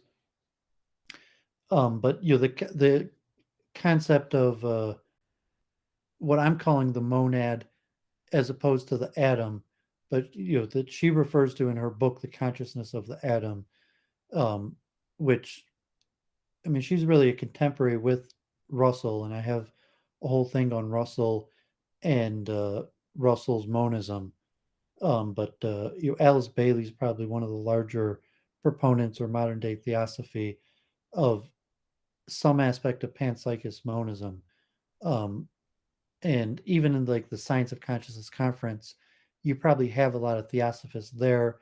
But me and Jennifer are probably I trying to really just focus. don't think the Theosophy Society is particularly big these days. I'd be surprised if even a single person at uh, the consciousness conference was in that society. Well, because they're boomers. Theosophy was, I mean, I Theosophy just was feel like even biggest. amongst the boomers, the rate of subscription to this particular society would be tremendously low. Yeah, I don't know that there would be people that are still Theosophists but have dabbed in Theosophy, or if they were alive, if they were growing up in the 60s or 70s, that Theosophy would have been part of their educational spiritual evolution, especially if they grew up in the 60s and 70s. I mean, Theosophy was maybe even biggest in its heydays 100 years ago. I mean, Alice Bailey wrote this 100 years ago in 1922. Um, at some point, there were, I think, over 200 institutes of theosophy. I even meet people from India that went in India to theosophical schools. Krishnamurti passed away. Like the big institutes in California of theosophy were on the decline already in the 80s. Um, yes, I don't mean that like people are actively members of theosophy, but that theosophy would have been um, part of their intellectual growth experience, especially in the 60s and 70s, and especially in terms of panpsychism. Um, but yeah, I mean Jennifer's right. Like scholars, maybe people who are into esoteric and know about Madame Blavatsky and theosophy, but it would more be in historical literature. But I still think it probably if someone's reading about panpsychism, they're more likely to read The people theosophical. who seem to be interested in Rudolf Steiner, I find also are interested in Dame Blavatsky. And I think Steiner was responsible for Montessori schools, if I'm remembering that correctly. Yeah, possible. So I'm saying that the popularization of panpsychism and is probably still theosophy is still probably one of the larger popularizing schools of the concept. Although from a scholarship perspective, um, they have a lot of misattribution to Vedic and ancient literature, where they just kind of claim that the ancients said this kind of stuff, but the scholarship is lacking. So that's actually Alice Bailey collection of lectures, the famous book on um, the consciousness of the atom. Oh, so this was interesting. I've been sharing this. What if all this videos for a while. They have a bunch of interesting topics. The last one's the 7 emotions that um, push civilization. It's got almost 500,000 followers. You remember what it was about this video I found interesting? Where he mentions his friend. Yeah, do a little. I ended up watching the whole video. I did find it interesting, and it really clarified a lot of stuff for me. Like basically, the Christianity propagates through addiction to guilt. That's why it's so successful. So yeah, a good share there. So I've been sharing a lot of these videos for a few months now, and a lot of them were, um, I mean, it actually makes sense now that, but like, um, you're just talking about the different regions and looking at map and global differences in culture and cultural evolution. So in this most recent video, he mentions his buddy Kurt Doolittle, and so I was, I mean, I wasn't surprised because like I've been watching him for a while, and he actually makes sense to me that he's a Doolittle follower or whatever. But I mean, he's pretty big. Like obviously, must be Doolittle. Yeah, You there's a lot of people circling the toilet of the Aryan invasion thing.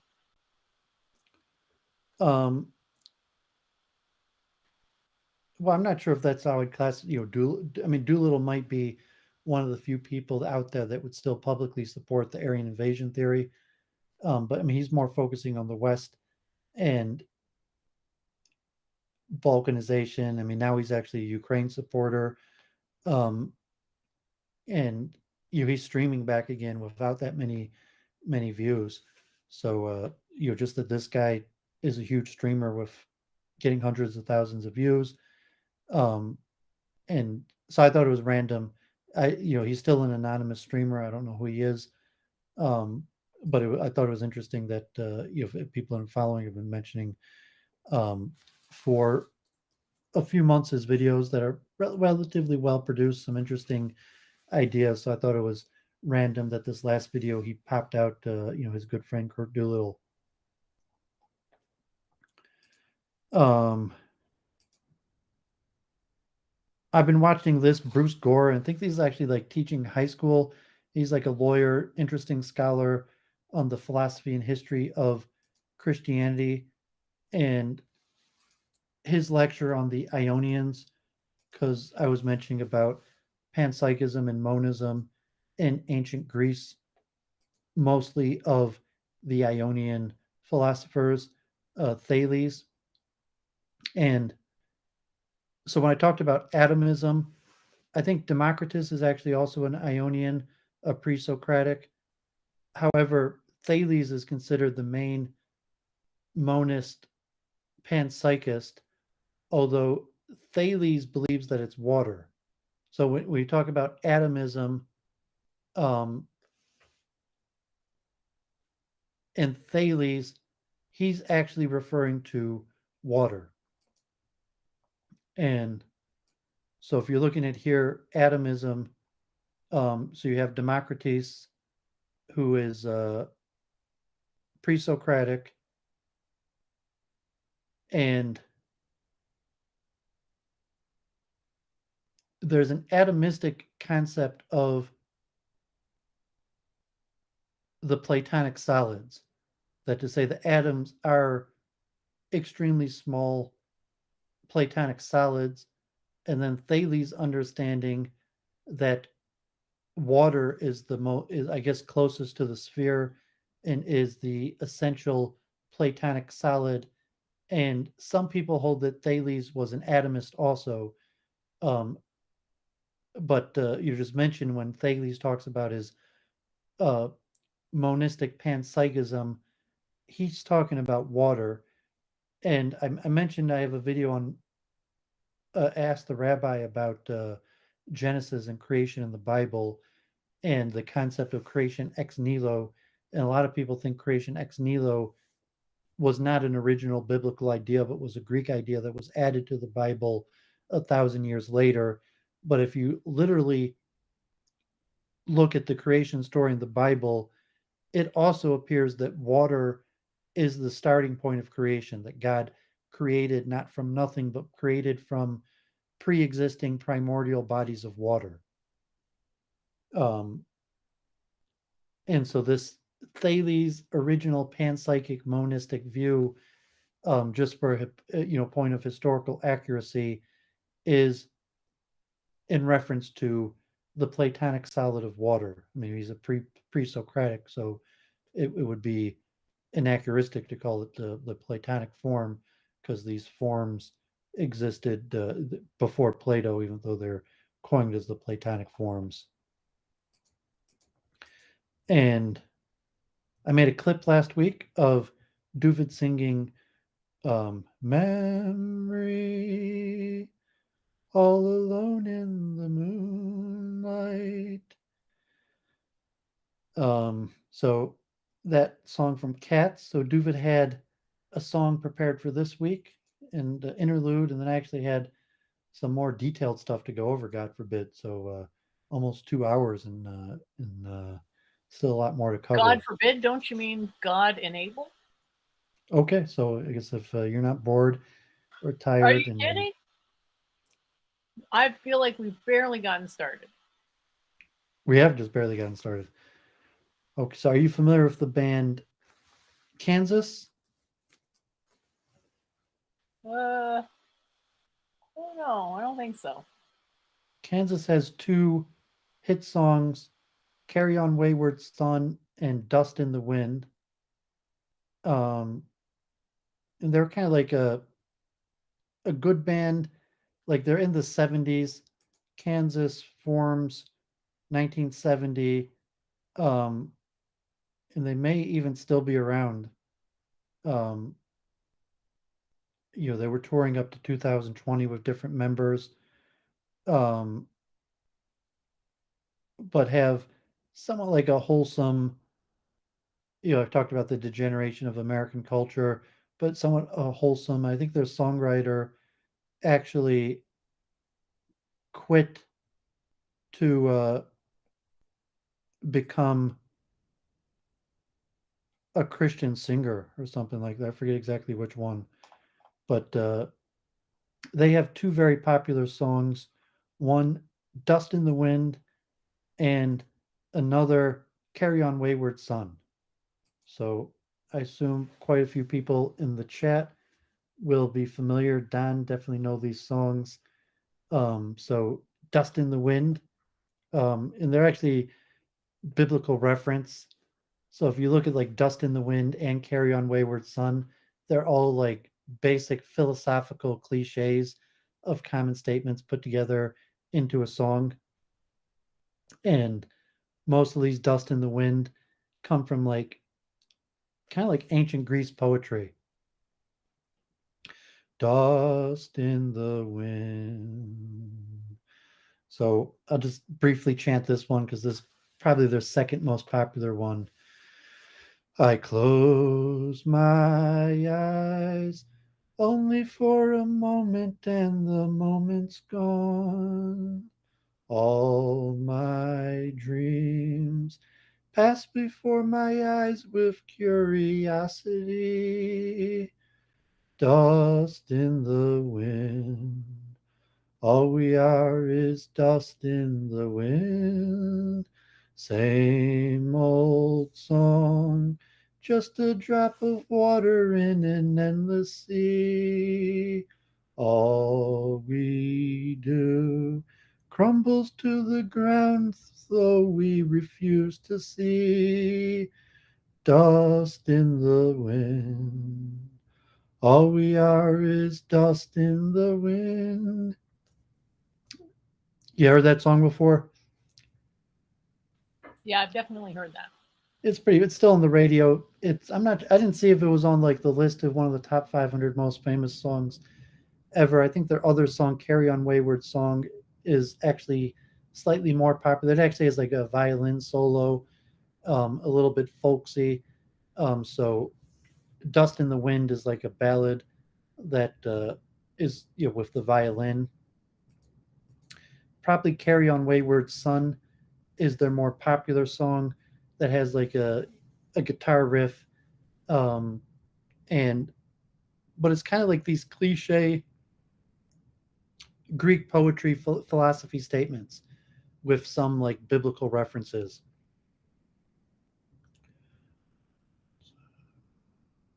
You just So described every piece of art that's ever come out of the West, as far as I'm concerned. Sorry, I'm sorry. I mean, interesting description.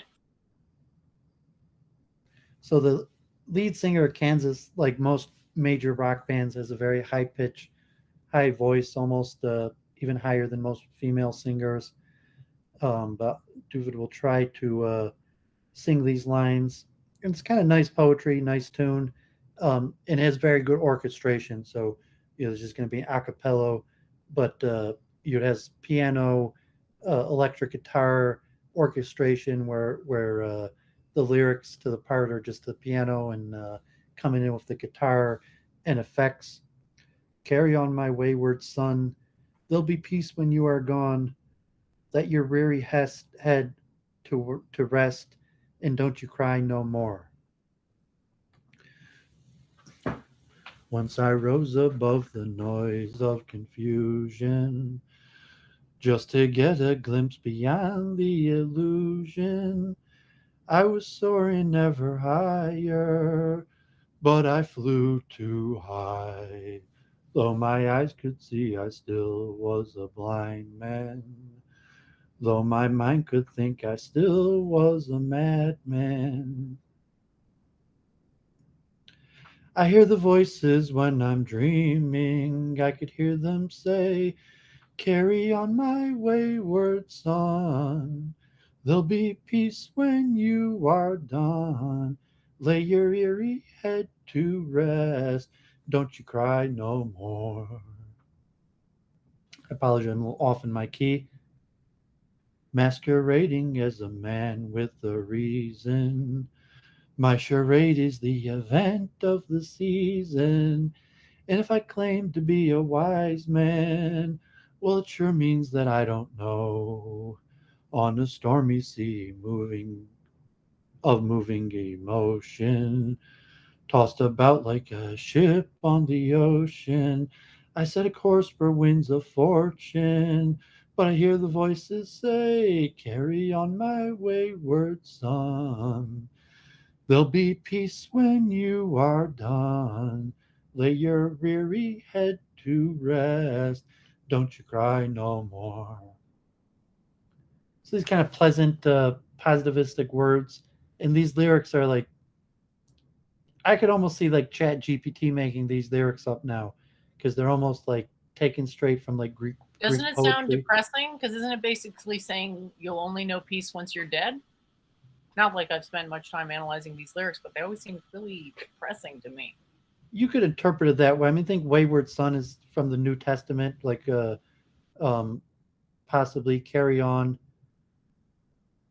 I'm not sure the meaning of it. I mean, you could also look at it as like a glorification of death. I'm not sure. There's Christian overtones. Rose above the noise of confusion, just to get a glimpse beyond the illusion. I was soaring ever higher, um, but I flew too high. Though my eyes could see, I still was a blind man. Though my mind could think, I still was a madman. I'm not sure these voices of the dream saying, carry on, wayward son. I thought it had generally positivistic Well, now it messages. sounds like the Icarus story, who flew You're too close to the masquerading sun as and a his, man his with reason. wings melted. Yeah, they're saying these are kind of like generic cliches, the lyrics. You're like masquerading as a man with a reason. My charade is the event of the season. And if I claim to be a wise man, well, it surely means that I don't know. I mean, that's just like straight Socrates. If I claim to be a wise man, surely it means that I don't know. And then, because the Greek were, God forbid, like STFU James, and his things like, the Greeks were seafaring people, but on the stormy sea, moving emotion towards turned about like a ship in the ocean in the winds of fortune. So these are like all straight out of Greek poetry. Carry on, the wayward son, though, I think is somewhat biblical in origin.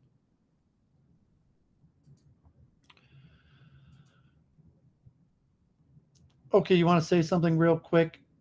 I'm going to pour myself a drink, and then I actually have some scholarship to share. Um, so if you want to talk a few minutes, You want to take it? um, How many minute break?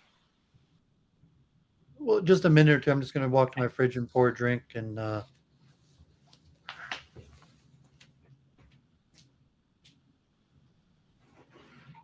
I think it's important to not get analysis paralysis with the development of technology.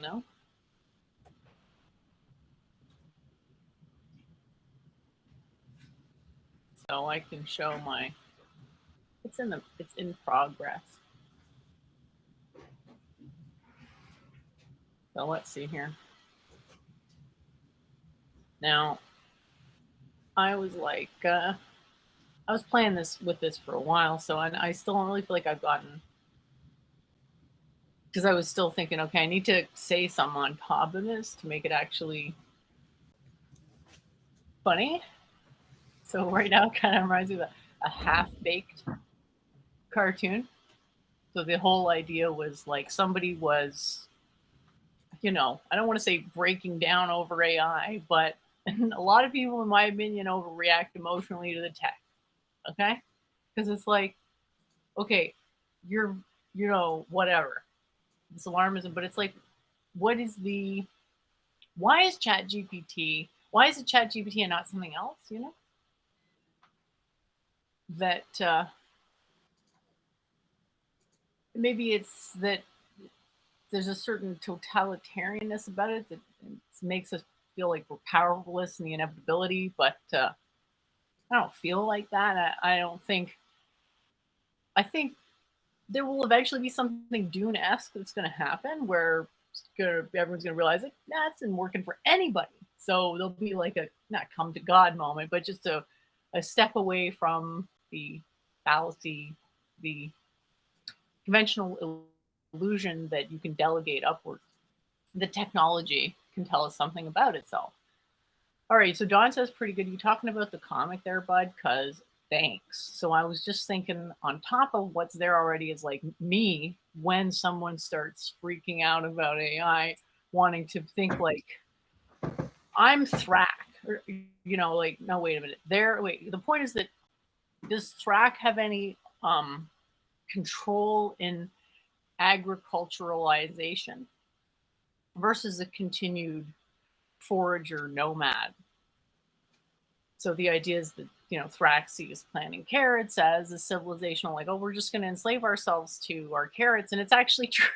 That is true that, happens. And anyway, I'm working on it. So another thing, since Doooovid's not back yet, I'll say that on this topic, try to kind of deal with it through higher knowledge, trying to go through the movies that have had these kinds of ideas, AGI, and in terms of what people expect it to look like. Okay, I was thinking, I will, Don, thank you. Somewhere between the one from iRobot, not the independent walking around one, the Vicky, the centralized girl voice one, / Skynet. But I don't think anyone actually thinks the Terminator thing is likely. Like, I think what they're expecting is the intelligence sans the, like, I think it's pretty clear that, I don't want to jinx it or whatever, but it seems, at least at this point, that if something got out of our control and was, oh, it's determined through its internal logic, it's got to kill all humanity. It's like, okay, well, we just have to unplug it, right? Anyway, I think Doowood's ready to go. So before he doxes any more of his emails to the show, I'm going to hand it back over to him, assuming you are ready to rock the rest of the show. if you want to go another minute, I just checking my eBay, so I sold some books as you were talking. So people see that I'm so I'm going to go upstairs and get these. Jan Karen. So you go another minute. I'm just going to get these books I just sold. All right. So, up next, the worst tweet of, I would say the day, but it's actually probably the year. I don't want to say the lifetime because that would be unfair to a lot of really horrifically bad tweets. And yeah, I am going to pull the comic. And let's call it a proto comic because it's kind of like, I'm not sure I'm at the point where I'm willing to say that it's actually funny. It could be funny. It's potentially funny, kind of thing. All right, so let's see. Am I all right? Well, I'll just finish on this. You got to admire the attempt, and I guess a lot of that you can sort of be sympathetic to. But the second to last one, binaries and API to physics, where did that idea come from? Because I guess I don't get it.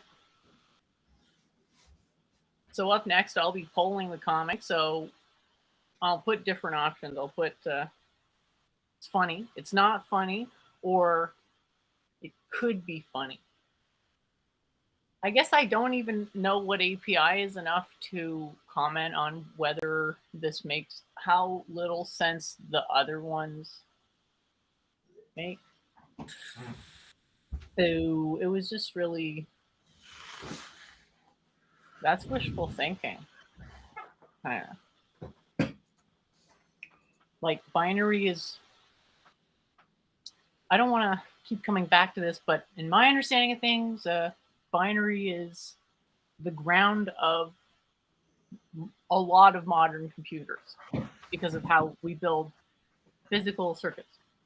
That's the only connection to physics, is that the circuits are physical, but we're imposing our synthetic orthogonal logic on those circuits. So that's sort of where it gets, yeah. Anyway, you ready to take over? Doooovid? What are you thinking about? Yeah, okay. Yeah, so if you want to give me back a free full screen, I got some Oh, you scholarship got to it. share. Okay, so here um, are the ancient Greek origins of monism. So Thales of Miletus. Um, so I guess before the unification of Greece, Philip of Macedon, the father of Alexander the Great, and you have the unification of Greece. And so Ionia is one of the provinces that before the rise of Athens, Spartan Athens, that Ionia was like an intellectual pre-Socratic center. And one of the big thinkers, Thales of Miletus, um, one of the fabled seven sages, credited with being able to predict solar eclipses and determining the height of pyramids by measuring the length of the shadows. The first thing to notice, so he claims that everything is water. So in this article says that Thales was monistic, saying that there is really only one thing, water, and that everything else is in some way made up or built out of it. We do not know precisely why Thales assigned such a fundamental role to water, but the following suggestions have been made. He knows that water is essential in various ways to the existence of living things. He knows that water alone exists naturally as a solid, liquid, and gas, which suggests that it might be the fundamental stuff. And more about Thales, there's Anaximander, um, a contemporary of Thales.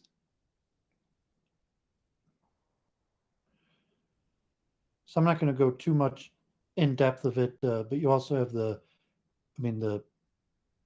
Platonic solids, and obviously uh, Plato's a good 200-300 years later than the Ionians. But if people wanted to look more into that, so here were some things we were talking about, and this is the Stanford Encyclopedia of Philosophy. So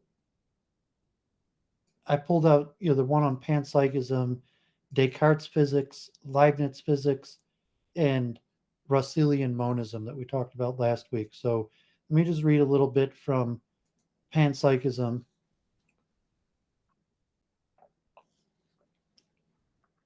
Panpsychism is the view that mentality is fundamental and ubiquitous in the natural world.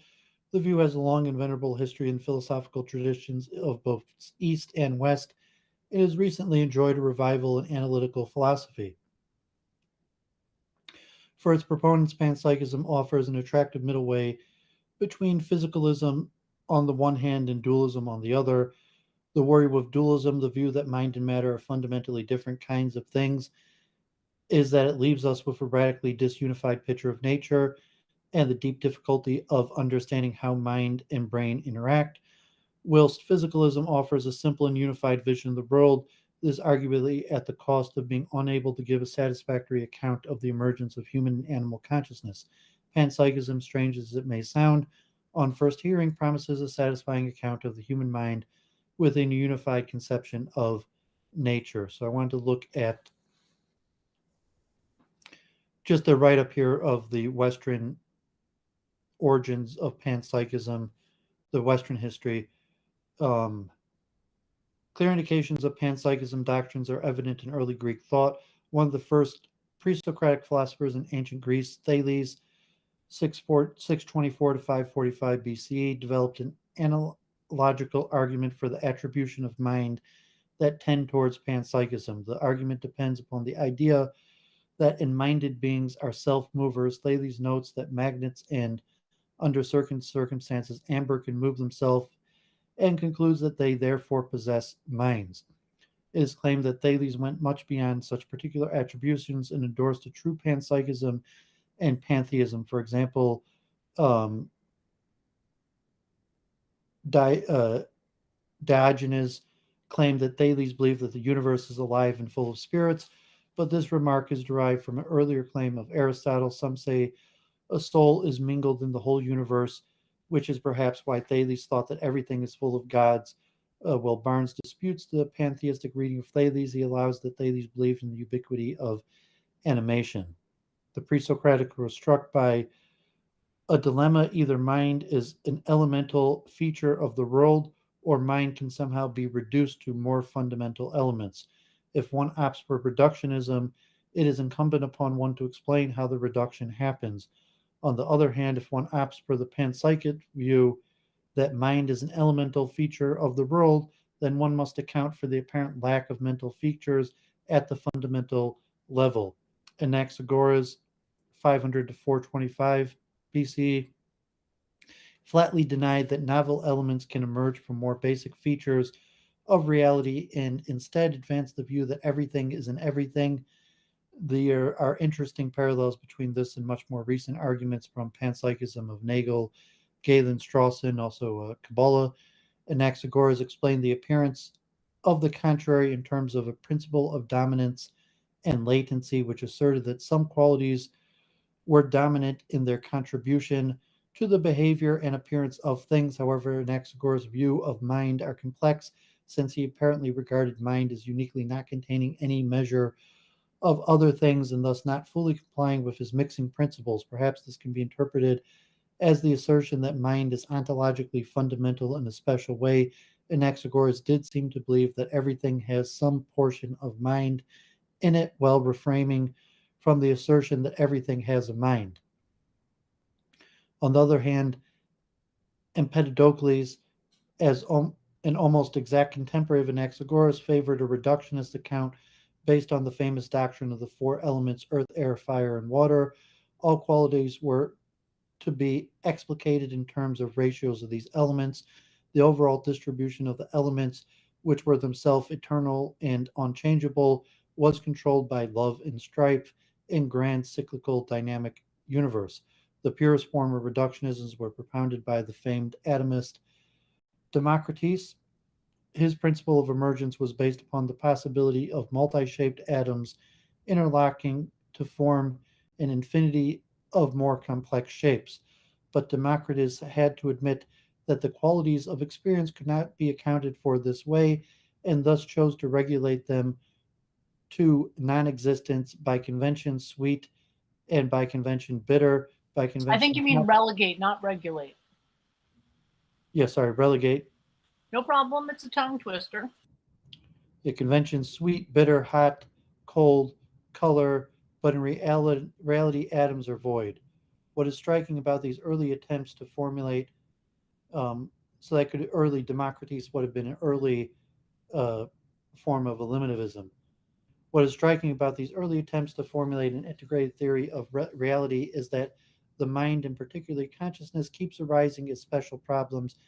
It is sometimes said that the mind body problem is not an ancient philosophical worry, but it does seem that the problem of consciousness was vexing philosophers 2,500 years ago, and in a form redolent of contemporary worries. We find these worries reemerging at the start of the scientific revolution, as the mechanistic picture of the world inaugurated by Galileo, Descartes, and Newton put the problem of the mind at the center stage while paradoxically sweeping it under the rug.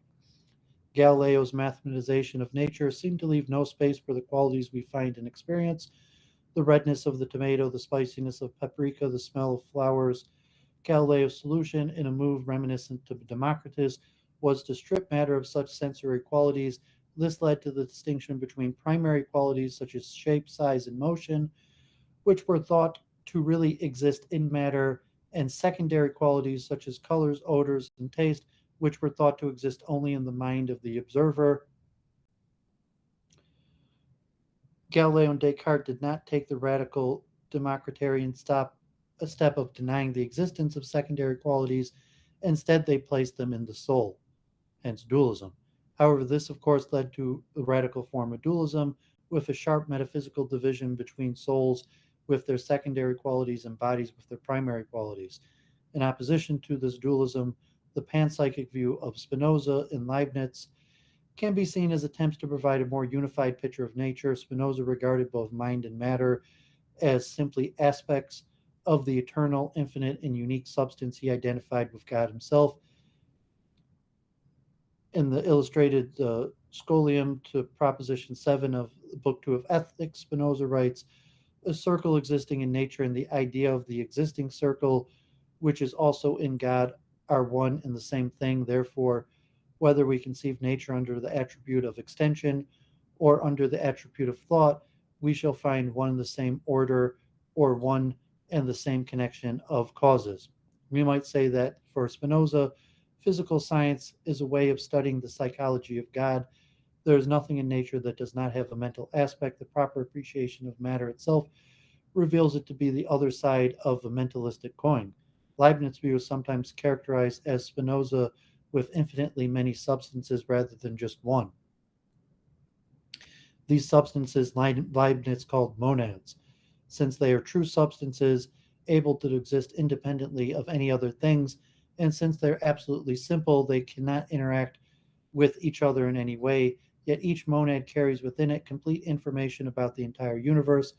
Space for Leibniz was reducible to non-spatial similarity or correspondence relations between the intrinsic natures of the monads. Leibniz monads are fundamentally to be conceived mentalistically. They are, in a way, mentalistic automatons moving from one perception state to another, all according to God imposed predefined rule. It is highly significant for the development of contemporary forms of panpsychism that Leibniz could find no intrinsic nature of his basic elements other than a mentalistic nature. The only model he found adequate to describe his monads was one of perception and spontaneous activity. This view had been highly influential on the emergence of recent times of Russellian monism. The 19th century was the heyday of panpsychism. Even a partial list of panpsychists of that period reveals how many of the best minds of the time gravitated toward this doctrine. Prominent exponents of the distinctive form of panpsychism include Fechner, Wundt, Lotz, James, Royce, Clifford. Royce and Lutz represent what may be called idealistic panpsychism, that is the primary motivation for the ascription of mental attributes to matter, is that matter is, in essence, a form of mind, and that panpsychism is a kind of theorem that follows from this more fundamental philosophical view.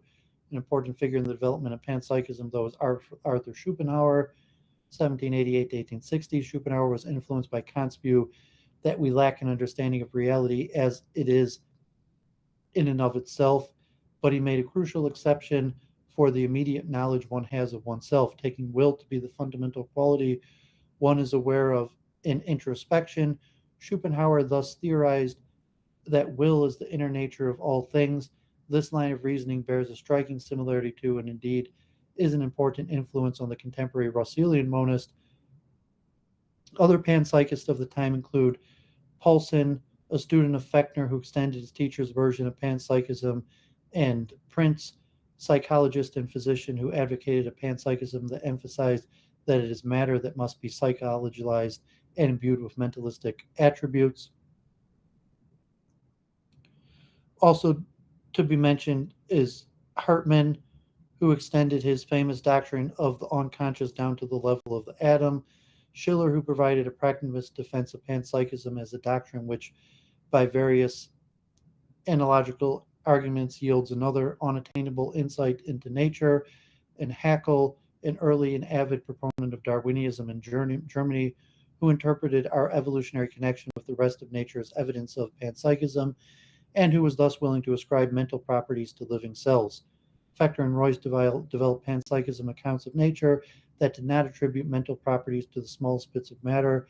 This might seem to exclude their being correctly classed as panpsychists, as it is part of the definition of panpsychist that mentality is fundamental. Surely someone who believes that amoebas have experiences, but that the quarks and electrons that ultimately constitute amoebas do not, is no panpsychist. However, the simplifying view contains the implicit assumption about the nature of fundamental reality, namely that micro-level entities are its building block. Fechner and Royce did not accept this assumption, holding instead that the ontological foundation of reality is the world soul or world mind, of which everything is part. This top-down view of the place of mind in the world does seem to be a legitimate sort of panpsychism, as it is one that does not require that everything in the world be itself and-minded. Hawthorne labeled this kind of panpsychism synecological, in opposition to atomistic panpsychism.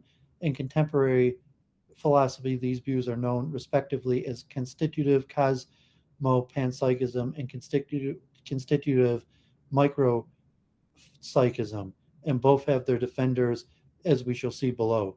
So I was referring to what they're referring here as synecological or constitutive cosmopsychism as ethereal panpsychism. William James' panpsychism grew out of his neutral monism, the view that the fundamental nature of reality is neither mental nor physical, but is some third form that can be regarded as either mental or physical from different viewpoints.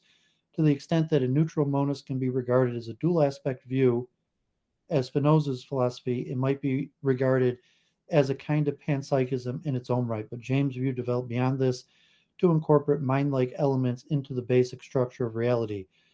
In a notebook of 1909, he wrote, "The constitution of reality which I am making for is of the psychic type." James' commitment to panpsychism remains somewhat controversial, since he also advanced a cogent set of objections against the versions of the view which he labeled the mind dust theory. These objections are the inspiration for the so-called combination problem, around which most of the 21st century's literature on panpsychism focuses. But in the end, James' commitment is quite clear. The most significant development and defense of panpsychist philosophy in the 20th century was undoubtedly that of Alfred North Whitehead, 1861 to 1947.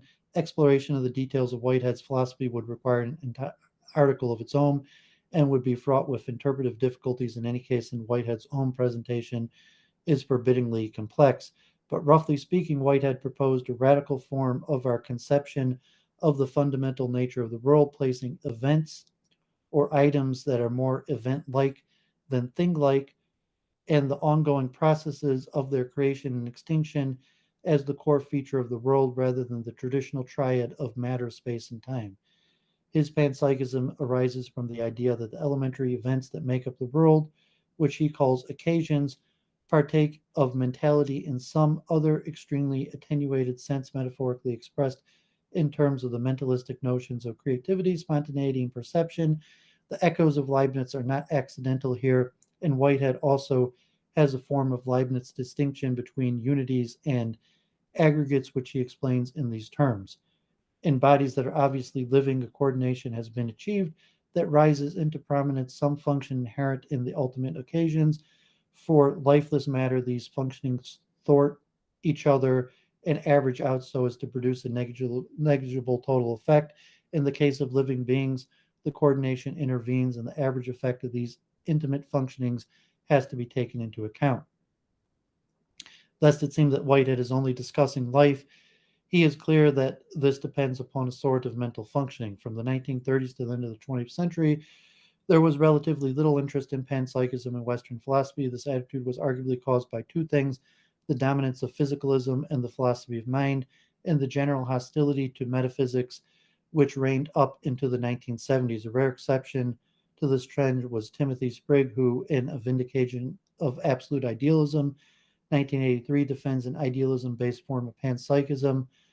Sprigg summarized his views and provided some novel defenses of them, which is a response to critics, a number of which explicitly discuss panpsychism, an important form of the anti emergence argument for panpsychism, published by Thomas Nagel, 1979, later David Griffith in An Unsnarling the World Not, 1998, espouse an atomistic panpsychism in the form of an explicit interpretation, extension, and defense of Whitehead's version of the doctrine. We also find sympathy for panpsychism in David Chalmers' 1996 The Conscious Mind, and articles responding to Chalmers by Hutton, Shepard, Rosenberg, Sanger, and Scribner. Recent developments have gone some way to reversing the aversion to panpsychism that has dominated Western philosophy in recent times. From the 1970s onward, hostility to metaphysics slowly withdrew, and most philosophers in the analytical tradition now accept the inevitability of metaphysics. And towards the end of the 20th century and into the 21st, the continuing failure of physicalists to come up with satisfying accounts of consciousness has led many to look for alternatives. As a result of both these things, a significant and growing minority of analytical philosophers have begun seriously to explore the potential of panpsychism, both to provide a satisfying account of the emergence of human consciousness and to give a positive account of the intrinsic nature of matter. These motivations should become clearer. And so it goes on with the full article. So I encourage people to read the full thing of contemporary panpsychism. Just read some of these definitions. Pan-experimentalism, the view that conscious experience is fundamental and ubiquitous. Pan-cognitivism, a view that thought is fundamental and ubiquitous. Constitutive versus emergentive panpsychism.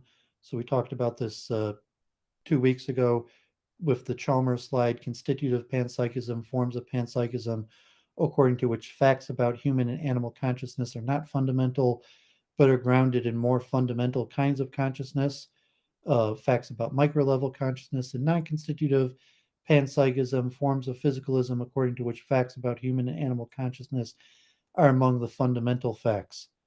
The most common form of constitutive panpsychism is constitutive micro-panpsychism, the view that all facts are grounded in consciousness involving facts at the micro level. So I was referring to these in my terminology of atomistic panpsychism, monistic panpsychism, and ethereal panpsychism, whether um, psychism is from fundamental building blocks and are built from smaller building blocks, or whether there's like an ether where psychism is part of space itself.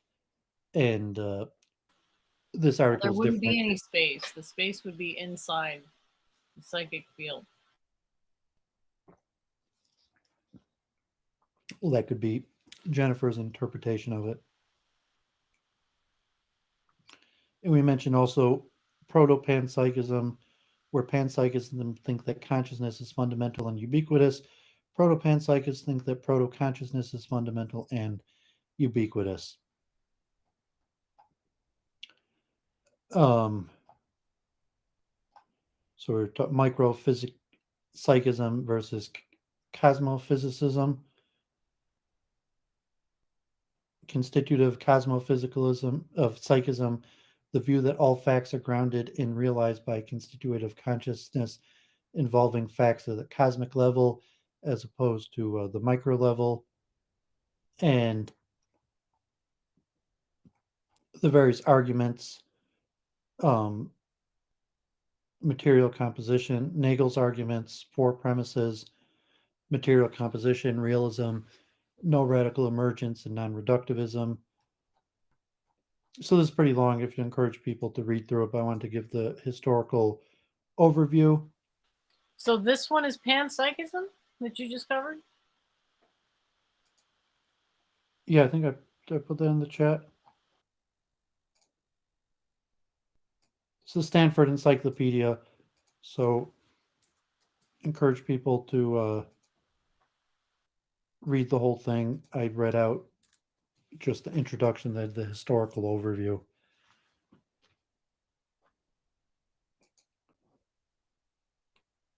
So let me look real quick at Descartes' physics. So just saying Descartes, one of the well-known founders of modern philosophy, his influential role in the development of modern physics has been, until the later half of the 20th century, generally underappreciated and underinvestigated by both historians and philosophers of science. Not only did Descartes provide the first distinctly modern formulation of the laws of nature and a conservation principle of motion, but he also constructed what would become the most popular theory of planetary motion of the late 17th century.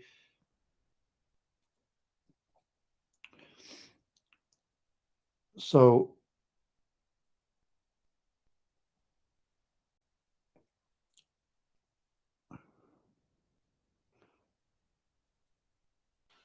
Cat got your tongue? I'm just looking for where to read, because I mean, these are too long to read the whole thing, but I wanted to read a certain section. Yeah, for sure. It's important because Descartes really influenced a lot of modern thought. Yeah, so I've been spending so long on Descartes. So some of his most important metaphysical works, Meditations, were prompted by a perceived need to equip his science with a metaphysical foundation that would be acceptable to the Aristotelian influenced scholars.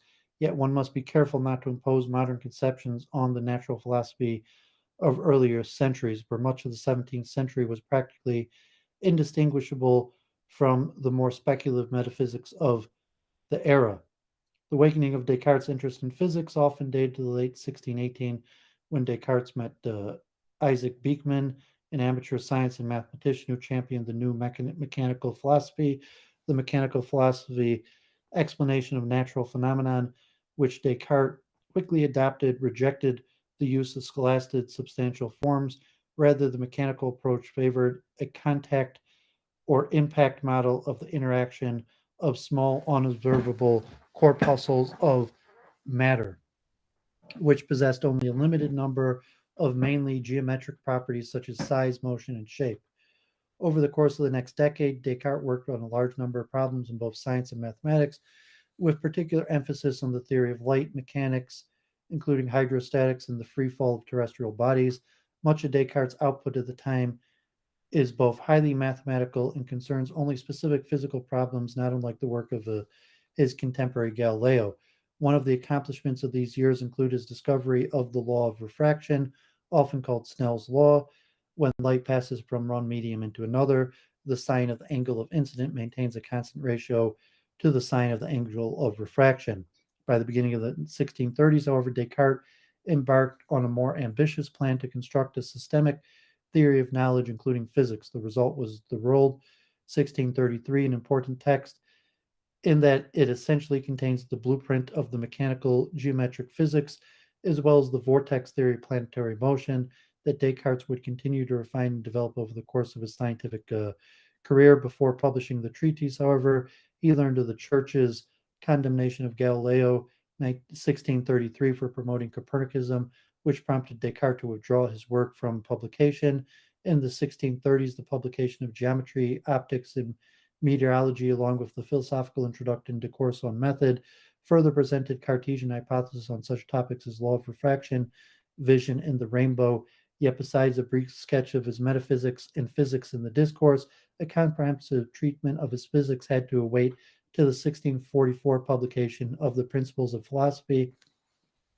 This work not only represents Descartes' most full development and exhaustive investigations of physics, it also provides the metaphysical underpinnings of his physical system as an embodiment of his mature view.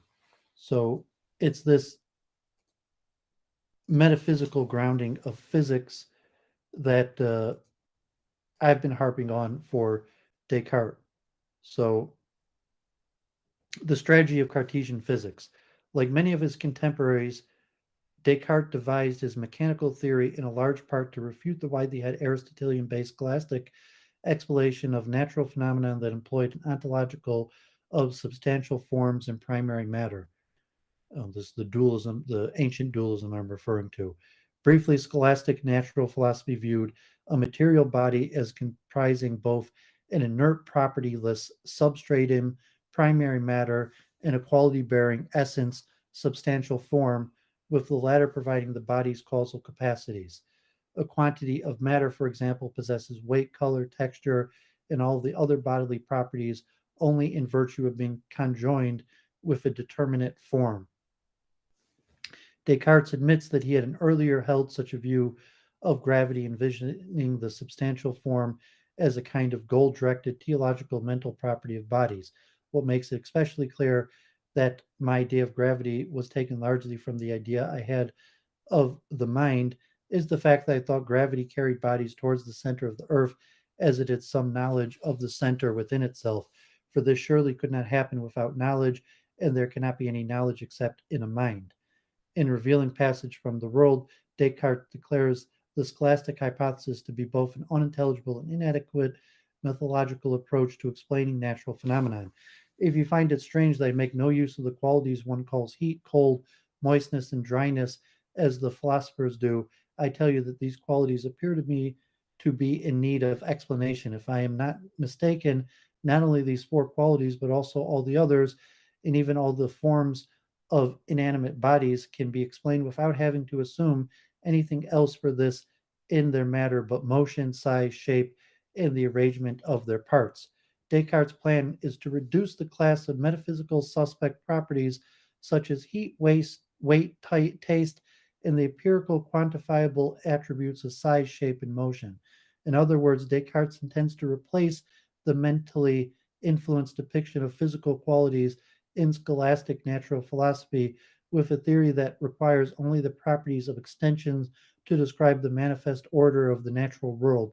Consequently, Descartes was an early exponent of what came to be known as primary secondary property distinction, a concept that very much in the air among the critics of scholasticism. Nevertheless, even Descartes' mechanistic natural philosophy shunned the metaphysics of substantial forms. His underlying methodology or approach to science remained very close to the scholastic tradition. By the time of the composition of Principles, Descartes had formulated a method that, like the scholastics, strived to explain natural phenomena based on the allegedly simple and irrefutable facts and or observations drawn from rational reflection on concepts or from everyday experience about the most fundamental aspects of reality. These supposed basic facts thereby provided the requisite metaphysical foundation for his physical hypothesis. In other words, one proceeds from the clear and distinct knowledge of general metaphysical items, such as the nature of material substance and its modes, to derive particular conclusions on the specific types of physical processes, for instance, the laws of nature. This method of conducting science is quite contrary to the modern approach, needless to say, since modern science do not first engage in a metaphysical search for first principles on which to base their work. Yet this is exactly the criticism that Descartes leveled at Galileo's physics, Without having considered the first causes of nature, Galileo has merely looked for the explanations of a few particular effects, and he has thereby built without foundations. The structure of the principles, Descartes' most comprehensive scientific work, reflects these priorities. Part 1 recapitulates the argument for the existence of God, mental substance, and other metaphysical topics, whereas the remaining parts proceed to explain the nature of material substance. Physics, cosmology, geology, and other branches of science supposedly based on these fundamental metaphysical truths. This preoccupation with metaphysical foundation and the causal explanation of natural phenomena derived from them might also account for the absence in the principle of Descartes' more mathematical work in physics, such as his discovery of the law of light refraction.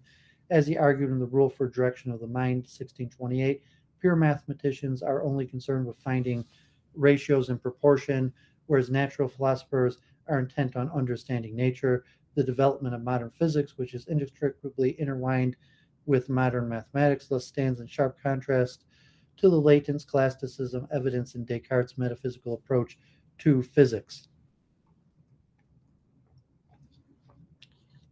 Let's read this section too, because this is fundamental to Newton and the conception space, body, and motion. Descartes' many hypotheses concerning space and body are best appreciated when viewed as a continuation of a long debate within medieval Renaissance philosophy centered upon the Aristotelian dictum that whatever possessed dimensionality was body, while some philosophers such as Deleuze, Campanella, and Bruno held space to be always filled with matter, called planum, yet somehow independent of matter. Others, like Patrizzi and Gassendi, endorsed a more absolutist notion that allowed space totally devoid of matter, a vacuum. Rejecting these anti Aristotelian ideas of empty space, Descartes equated the defining property or essence of a material substance with three dimensional spatial extension, the extension in length, breadth, and depth, which constitutes the space occupied by a body, is exactly the same as that which constitutes the body. Consequently, there cannot exist a space separate from body, since all spatial extension simply is body, rejecting the possibility of a vacuum that is not extended. If, for example, God removed the matter within a vessel such that nothing remained, then the sides of the vessel would immediately become contiguous. It is important to note that Descartes' claim that the vessel sides must become contiguous was a fairly common view among the scholastics, since they also accepted the idea that spatial extension required a substance to ground extension. Descartes argues that with respect to an empty vessel, that nothingness cannot possess any extension, since all distance is a mode of extension and therefore cannot exist without an extended substance. While Descartes accepts the substance property metaphysics, the rejection of the empty vessel scenario seems more motivated by his nominalism, which is the view that only particulars exist, whereas universals are only names and abstractions from particular things. As he states in the earlier section of Principles as regards numbers, when number is not being considered in any created things, but only in the abstract or in general, it is merely a mode of thought. Descartes' actual concept of space can be regarded as a sort of conceptual abstraction from the bodily spatial extension, which he dubs internal space. We attribute a generic unity to the extension of space of body, so that when the body which fills the space has been changed, the extension of the space itself is not considered to have been changed or transported, but to remain one and the same as long as it remains of the same size and shape and maintain the same situation among certain external bodies by means of which we specify that space. Relative to an arbitrarily chosen set of bodies, it is thus possible to refer to the abstract spatial extension of a portion of the plenum that different extended bodies successively occupy, and presumably by this process of abstraction, the internal place of the entire plenum can be likewise constructed. Descartes takes a similar view of time, which is judged to be a generalized abstraction from the durations of particular bodies. Also, like the scholastics, Descartes rejects any form of atomism, which is the view that there exists a smallest indivisible particle of matter. Rather, he holds that since any given spatial extended length is divisible in thought, thus God has the power to actually divide it. The material entities that interact in Descartes' physics come in the distinct units or corpuscles, which explains the corpuscalism title often attributed to his mechanical system, but these corpuscles are not indivisible. So this goes on and on to just get a little feel of in Cartesian movement and his concept of the ether and what it meant to be a body, his rejection of empty space, relational movement, talks about his concept of force. Uh, but you could see the precursor to Newton, Lang, and Descartes. Did you want to say something? No, I was just unmuting because my computer's struggling here. I was waiting for you to Okay. finish. So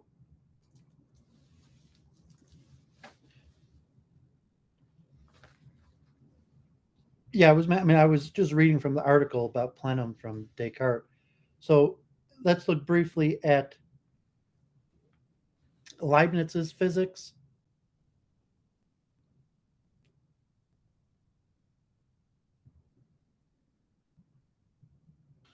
Sounds great. I'm interested in going through his proofs any old time. So you'll try to get through the his critique on atomism, and so this doesn't refer to his monad. Um, in the earliest days, Leibniz read a wide range of works drawn from his father's considerable library. Later, he was formally educated at the University of Leipzig, briefly at the University of Jena, and finally at Altdorf. From these sources, Leibniz gained an early acquaintance with the Aristotelian scholastic tradition, as well as the taste of Neoplatonic themes common in Renaissance humanism.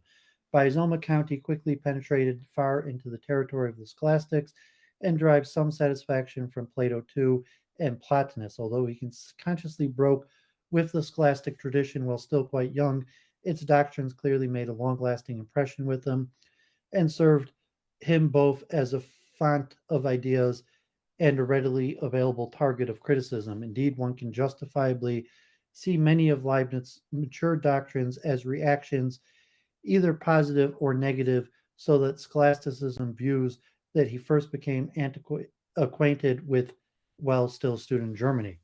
According to his own recollections, it appears that Leibniz threw himself into the mechanical philosophy sometime around the year 1661. A well known letter to Nicholas Rimand. After having finished the trivial schools, I fell upon the moderns, and I recall walking in a grove in the outskirts of Leipzig and recalled Rosenthal at the age of 15 and deliberately whether to preserve substantial forms or not. Mechanism finally prevailed and led me to apply myself to mathematics. Although we have no records of Leibniz's work from the years immediately following his youthful adoption of mechanism, there is abundant evidence that by the late 1660s he had studied the writings of a wide range of mechanistic philosophers, committed himself to the hypothesis of the moderns, which conceives no incorporeal entities within bodies, but assumes nothing beyond magnitude, figure, and motion. And he began to search for ways to improve the mechanistic philosophy of his predecessors. The early influences of natural philosophers such as Gassendi and Hobbes, who Leibniz would later characterize as working in the Epicurean traditions, is particularly apparent in his first pair of systematic works on motion. 1671, Leibniz introduces a set of abstract laws of motion. At the heart of these laws is the Hobbesian notion of conatus, which Leibniz describes as the beginning and end of motion, and which he seems to conceive of a tendency of motion to motion in a particular direction. Leibniz argues that the motion of a body in isolation is determined entirely by its own conatus, and thus the motion of colliding bodies are determined solely by the combination of their respective conatuses. In this way, Leibniz's abstract theory of motion assigned no role whatsoever with respect to the fundamental laws of motion to the sizes or masses of material bodies. According to Leibniz, a tiny pebble with a certain velocity striking a large boulder at rest would, under idealized conditions, continue to move with the boulder with the same velocity that it had initially. Leibniz, of course, recognized that the laws of motion are radically at odds with the testimony of everyday experience. After all, it would have seemed to be the case that if the world were governed by these laws, it should be no more difficult to move a planet than a pebble. Leibniz sought to close the gap between the fundamental laws and the experience with the publication of a new book, um, this time the Royal Society of London. Leibniz argues that the laws that yield the Huygens-Ren's laws of impact, when taken together with the contingent structure of the actual world. Central to Leibniz's strategy is the idea that all bodies in the actual world are elastic due to pervasive ether and are composed of discrete particles, although mass continues to play no foundational role in his applied system of physics. Leibniz is cleverly able to argue that larger bodies will generally be more resistant to motion due to the larger number of particles from which they are constituted.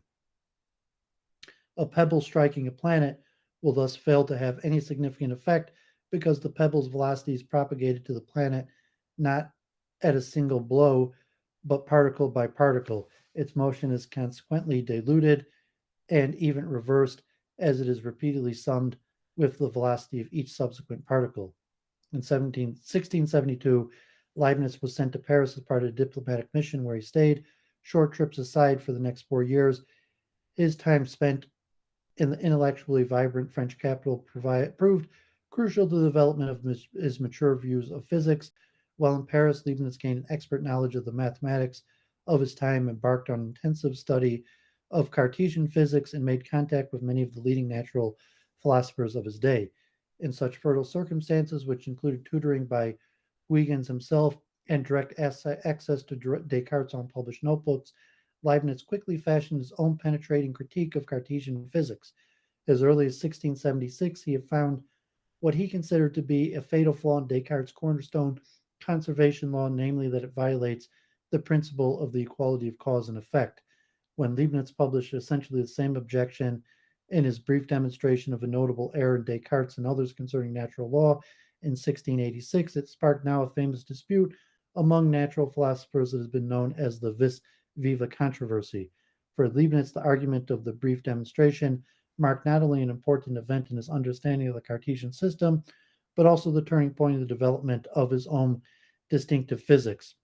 On the one hand, the argument of the brief demonstration forced Leibniz to rethink the foundation of his early theory of motion for the change of violating the principle of the equality of cause and effect that he leveled against Cartesian spoke as well against the laws of his previous works. The paradoxical result of the ideal laws that a tiny body moving with a given speed might impart the same speed to a relatively enormous body appeared, at least intuitively, as an example of a potentially even greater increase in local force than anything allowed by Descartes' rule of impact. Conversely, according to the phenomenal laws, since the combination by impact of the two kinetosis can fall short but never exceed the strict sum of the kinetosis of the two individual bodies, the total kinetosis present in the world must naturally decline over time, another violation of the equality principle. In short, in the argument of the brief demonstration, Leibniz found a devastating criticism not only of Cartesian physics, but of his own early Leibnizian physics. On the other hand, Leibniz embraced the principle of the equality of cause and effect, helped inspire the development of a series of ambitious positions that would collectively serve as the moorings of his mature physics. The failure of Descartes' conservation law encouraged Leibniz to attach new significance to an alternative conservation principle that he learned from Huygens in 1669 at the latest. Leibniz came to see that if force is taken to be equivalent to the quantity of vis viva rather than the quantity of motion, as Descartes had implied, then in cases such as those highlighted in the brief demonstration, no violation of the principle of equality of cause and effect need to be tolerated. In subsequent works, including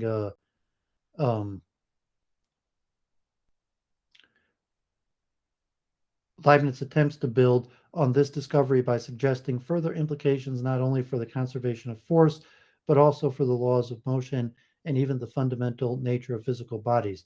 One can see in his devastating critique of the Cartesian conservation law the seeds of much of what is distinctive in his own mature physics. Although Leibniz continued to refine, develop, and extend his views on the laws of motion and impact, his work in the philosophy of physics was most famously capped by his correspondence with Samuel Clarke.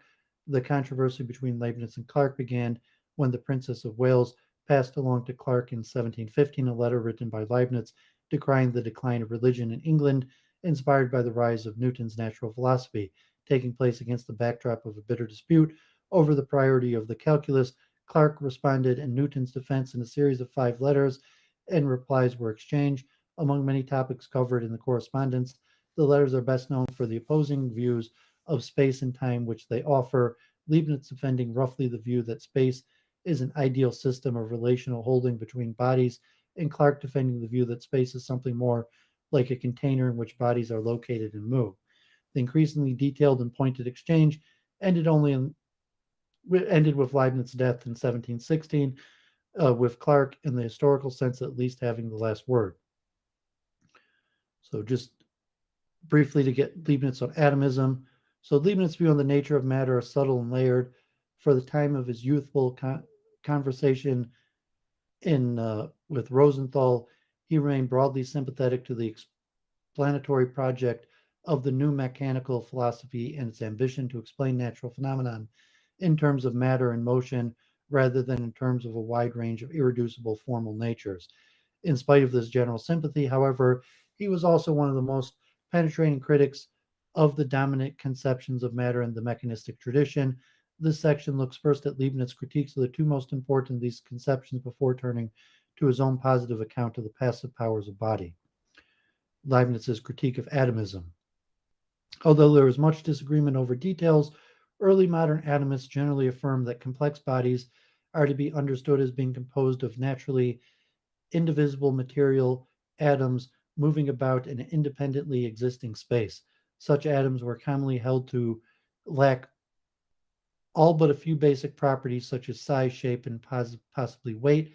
While Leibniz himself was attracted to such a conception of body in his early years, he eventually came to see atomism as deeply antithetical to his general understanding of the natural world. Not surprising that many of Leibniz's arguments against atomism attempt to show how common atomist commitments conflict with central principles of his mature natural philosophy. One such argument highlights the tension between Leibniz's principle of continuity, according to which no change happens through a leap, and the common assumption that material atoms must be perfectly hard and inflexible. Taking for granted this supposed perfect hardness and inflexibility, Leibniz argues that the collision of any two atoms would lead to a discontinuous change in nature. If we were to imagine that there are two atoms that have bodies of maximal hardness and therefore inflexible, it would follow there would be a change through a leap that is an instantaneous change for the very moment of collision to a direction of the motion reverses itself, and thus we assume that the bodies come to rest immediately after the collision, that is, lose their force, beyond the fact that it would be absurd. In other ways, this contains again a change through a leap and instantaneous change from motion to rest without passing through the intermediate steps. Leibniz's suggestion here is that collisions between perfectly hard, inflexible atoms would violate the principle of continuity, since being unable to flex or give their directions and speeds would have to change instantaneously upon contact, tacitly rejecting the possibility that continuity could be preserved by action at a distance. Leibniz insists that continuity presupposes elasticity, and that elasticity in turn presupposes having parts that can move relative to one another. Given that the original argument can be invoked no matter how small the colliding bodies, Leibniz concludes that all bodies must be elastic and must therefore have parts, contrary to the central thesis of atomism. He thus concludes that no body is so small that it is without elasticity, and furthermore, there are no elements of bodies, nor are there little solid globes, both determinate and hard.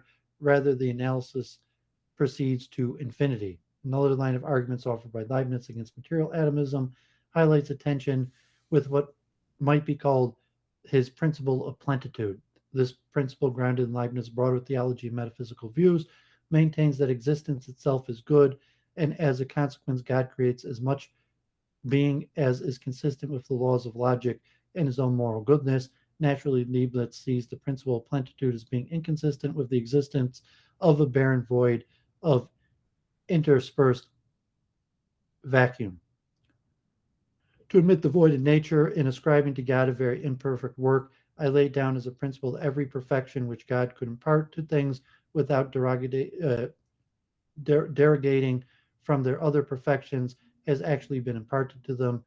Now let us fancy a space wholly empty. God could place some matter in it without derogating in any respect from all other things. Therefore, he has actually placed some matter in that space. Therefore, there is no space wholly empty. Therefore, all is full. Interesting, Leibniz uses the principle of plenitude not only argue against the atomist postulation of empty space, but also against the possibility of simple indivisible atoms themselves. For Leibniz argues no matter how small one imagines atoms to be, as long as they are reckoned internally simple and homogeneous, the world could still contain more variety, richness, and being if they were finely divided.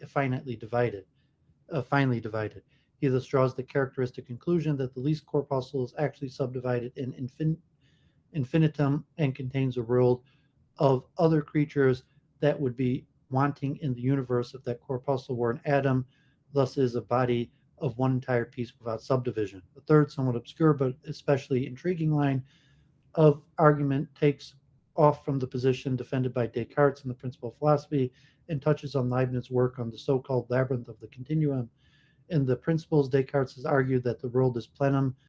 All motion in the plenum must be circular. Such circular motion presupposes the infinite and indefinite division of various particles of matter, and as they adjust and shift to accommodate a continuous flow around bends through narrows. Concerning these propositions, Leibniz approvingly remarks, what Descartes says here is most beautiful and worthy of his genius, namely that every motion in filled space involves circulation of that matter must somewhere be actually divided into parts smaller than any given quantity. But whereas Descartes has insisted only on the indefinite division of merely some particle of matter, Leibniz pushes for a stronger conclusion, dismissing Descartes' continuous infinite indefinite division as being not in the thing but in the thinker.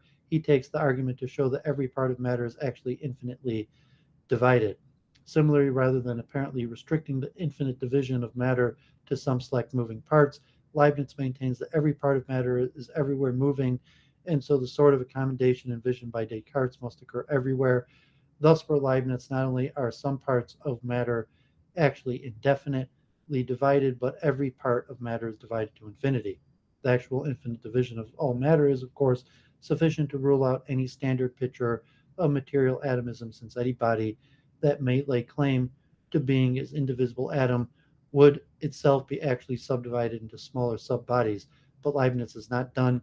Even more radically, he argues that Descartes' initial considerations led not merely to the conclusion that there are no smallest bodies, but furthermore show that, strictly speaking, no determinate shapes can be ascribed to bodies at all. With respect to shape, I uphold another paradox, namely that there is no shape exact and real, and that neither sphere nor parabola nor other perfect shape will ever be found in the body. One will always find these inequalities to infinity. That comes about because matter is actually subdivided to infinity. Although how to best interpret Leibniz's arguments for the ideality of exact shape, indeed, how to best interpret his admittedly paradoxical conclusion, remains open for debate. The general idea here seems clear enough. Well, mechanistic physics appeals to the exact shape like cubes and spheres. The actual infinite division of matter reveals that these can at best be approximations of shapes of real bodies, for the shapes of real bodies must again at best be infinitely complex, since they are everywhere divided into bodies actually distinct in virtue of their different accommodation motions. Although Leibniz's conclusion is especially bold and enigmatic, it is nonetheless not untypical for him insofar as it suggests that mechanism carefully thought through points towards a radically different underlying metaphysical reality. in also Descartes' Leibniz critique of Cartesian corpusculism.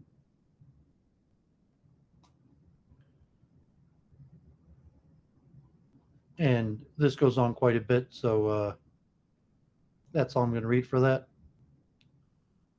And I also wanted to cover at least a little bit of Russellian monism.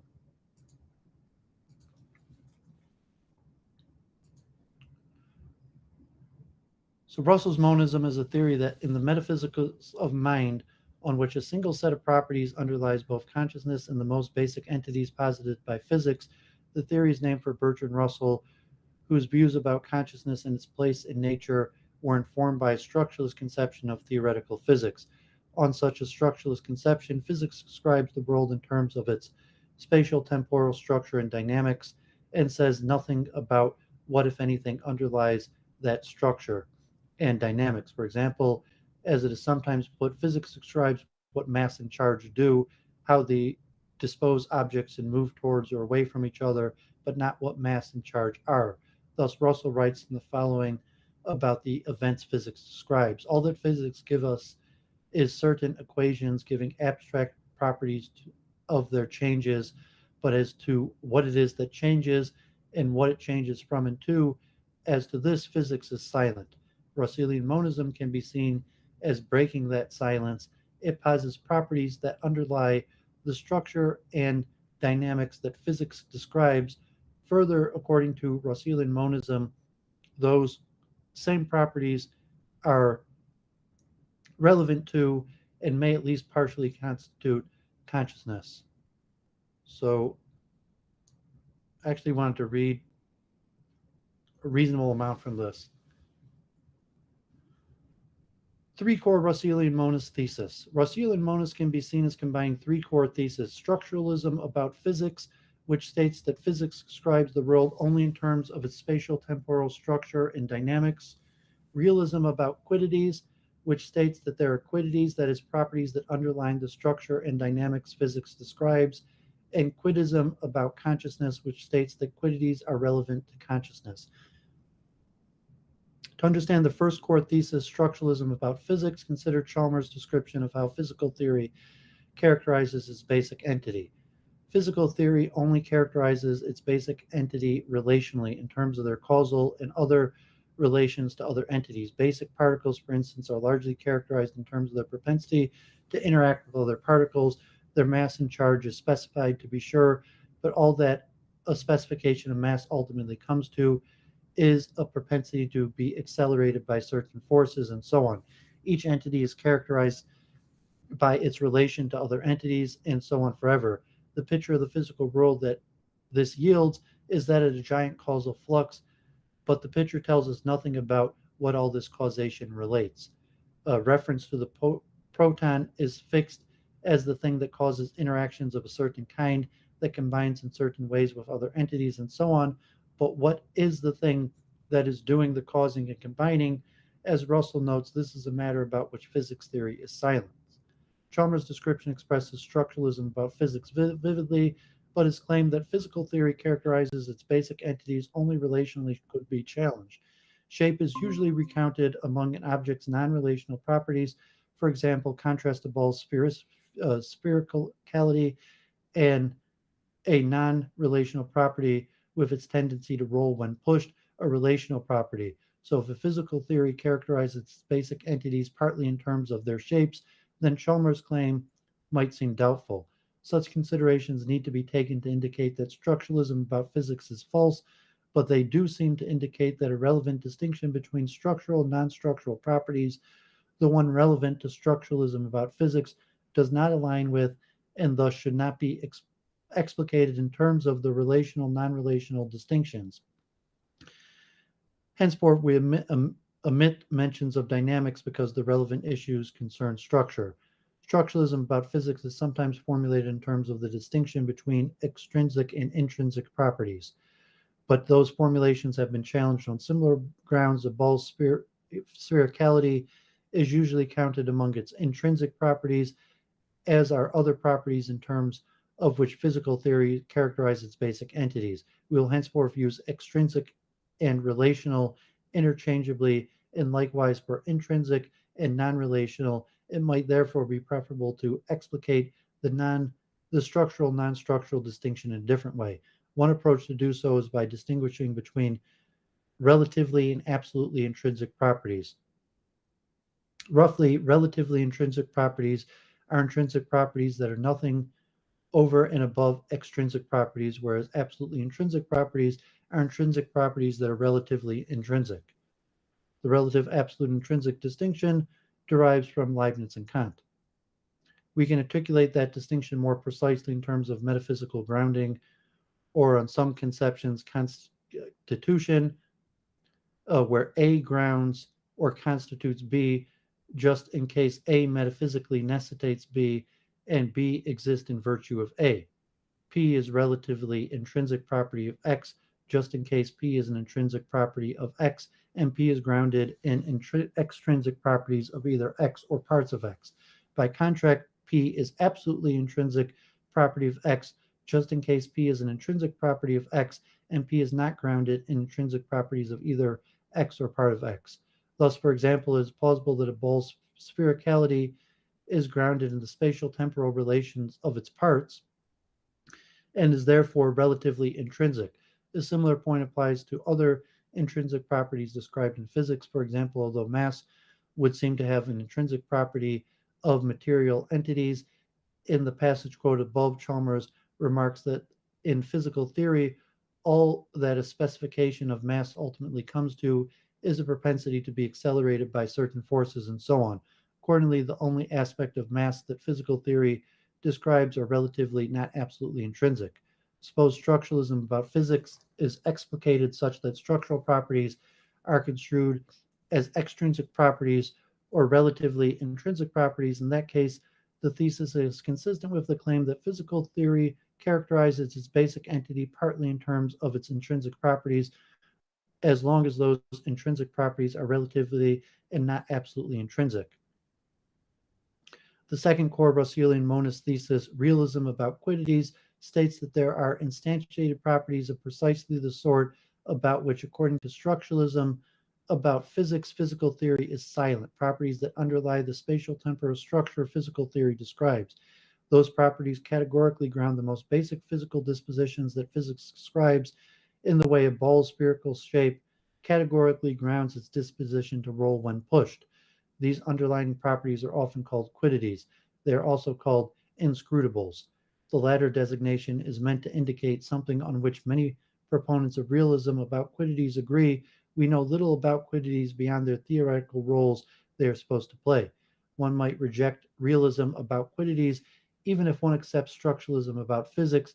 As Chalmers writes, there are respectable structuralist or dispositionalist views of physics on which physics involves just structure or dispositions all the way down, but Russellian monists and others regard such structuralist or dispositionist views as implausible. That is because such views seem to yield a world devoid of substance or qualities. A world devoid of substance or qualities might or might not be possible, but according to realism about quiddities, the actual world is not like that. The third Russellian monist thesis, quiddities about consciousness, states that quiddities are relevant to consciousness. More specifically, it states that quiddities are relevant to phenomenal consciousness. For example, consider the feeling one has when suffering from a painful migraine or when seeing a brightly red sunset. It is often put there as something it is like to have the phenomenal consciousness of experience. There is no consensus among Russellian monists on exactly how quiddities are relevant to consciousness, but many claim that phenomenal properties are constituted by quiddities or by quiddities together with various structural properties. One might reject quiddities about consciousness even if one accepts structuralism about physics and realism about quiddities. For example, one might combine the latter two theses with a dualistic theory on which quiddities categorically grounded the most basic physical disposition physics describes but are not relevant to consciousness. By contrast, according to quiddities about consciousness, quiddities play both of those roles. One could identify Russellian monism with the conjunction of all three core theses, where each thesis could be explicated in different ways, resulting in different varieties of the theory. For present purposes, the characterization will suffice. So varieties of Russellian monism. While all Russellian monists maintain that quiddities are relevant to consciousness, some construe quiddities themselves as phenomenal properties. The result is a variety of Russellian monism known as Russellian panpsychism. Russellian panpsychism is so called due to the assumption that phenomenality is ubiquitous. It occurs everywhere at the most basic physical dispositions do. But as a terminological matter, one might allow that a Russellian monist theory counts as a Russellian panpsychism if it specifies either that at least some of the most basic physical dispositions are underlain by phenomenal quiddities, or that all such dispositions are underlain. Panpsychism has long been philosophical history, but some find the doctrine incredible. Here it should be noted that Russellian panpsychists typically do not construe quiddities as macrophenomenal properties, that is, familiar phenomenal properties such as those commonly associated with feeling pain or seeing red. More often, Russellian panpsychists construe quiddities as microphenomenal properties, that is, phenomenal properties of microphysical entities. Microphenomenal properties might differ radically from the macrophenomenal sort. Some Russellian panpsychism construe quiddities as cosmophenomenal properties, that is, phenomenal properties of the whole cosmos, which might likewise differ radically from macrophenomenal properties. So the sorts of phenomenal properties that, according to Russellian panpsychism, underlie the most basic physical dispositions need not be much like any with which we are familiar. This might make panpsychism more palatable to some philosophers, though some argue if such properties differ enough from familiar macrophenomenal properties, one might doubt that they deserve to be called phenomenal at all. Another option for Russellian monists is to construe quiddities as what Chalmers called protophenomenal properties, which he characterizes as follows. Protophenomenal properties are special properties that are not phenomenal. There's nothing it is like to have a single protophenomenal property, but they can collectively constitute phenomenal properties, perhaps when arranged in the right structure. The result is a variety of Russellian monism known as Russellian panprotopsychism. Russellian panprotopsychism does not entail panpsychism. Perhaps only entities in a limited class have protophenomenal properties that are arranged in a consciousness constituting structure. In that case, Russellian panprotopsychism consciousness would occur only in those entities and not elsewhere. There are also hybrid varieties, Russellian monism, on which some quiddities are phenomenal and others are protophenomenal. I'm just thinking that probably Penrose-Hameroff hypothesis could be considered a form of Russellian panprotopsychism. Russellian monism is a distinctive theory of the metaphysics of mind. Nevertheless, it is possible to identify varieties that correspond to more traditional theories, including physicalism, idealism, neutral monism, and even dualism. On physicalist Russellian monism, both quiddities and structural properties are physical. On idealist Russellian monism, both quiddities and structural properties are mental. On neutral monist Russellian monism, both quiddities and structural properties are neutral, where neutral properties are neither physical nor mental but underlie both physical and mental properties. Finally, Russellian monism could be combined with traditional Cartesian dualistic view that the concrete world includes two fundamentally distinct sorts of entities, the physical sort and the mental sort. This can be done by, for example, identifying structural properties with physical properties and quiddities with certain mental properties. Physicalist and neutral monist varieties of Russellian monism are the most naturally understood as forms of Russellian panprotopsychism, whereas idealist and dualist varieties are most naturally understood as forms of Russellian panpsychism. Most of the recent literature on Russellian monism focused on the physicalist variety, often called Russellian physicalism. Russellian physicalism is usually presented as an alternative to, rather than a version of, traditional physicalism, but that might seem misleading. On many traditional physicalist theories, there are non-phenomenal properties that can collectively constitute phenomenal properties, perhaps when arranged in the right structure. Microphysical properties say. On those theories, such properties would qualify as protophenomenal properties by the characterization quoted above from Chalmers 2013. Some traditional physicalist theories conflict with other aspects of Russellian monism. For example, physicalist analytical functionalism conflicts with Russellian monism denial that structural truths take a priori entail all phenomenal truths. But other traditional physicalist theories are not similarly disqualified. For example, a posteriori physicalist also denied the structural truths alone a priori entail all phenomenal truths. Nevertheless, in their view, there are non phenomenal properties that can collectively constitute phenomenal properties, perhaps when arranged in the right structure. So one might wonder why a posteriori physicalist does not qualify as a Russellian physicalist. Chalmers recognizes these problems. He therefore makes two further stipulations designated to help distinguish Russellian physicalism from traditional physicalist theories. Protophenomenal properties are distinct from structural properties. There is an a priori entailment from truths about protophenomenal properties to truths about phenomenal properties and what they constitute. Given these further stipulations, a posteriori physicalist would deny that there are protophenomenal properties. Similar considerations apply to the traditional physicalist theories. Russellian physicalism is different. So, Russellian monism and the history of the Western philosophy. Russellian monist in the 17th through 19th century. One could find views that resemble Russellian monism in a certain respect throughout the history of philosophy. For example, panpsychism is very old indeed, but it's hard to find views approximating full-fledged Russellian monism before the early modern period.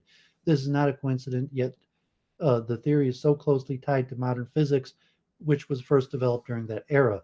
Yet it did not take long for the theory or something akin to that to emerge. Arguably, Russellian monism can be ascribed to a variety of early modern figures, including Gottfried Wilhelm Leibniz, Immanuel Kant, and Arthur Schopenhauer. Leibniz's Russellian monist theory may be found in his critique of René Descartes' theory of matter. In Descartes' theory, material substances is essentially just an extension of three spatial dimensions.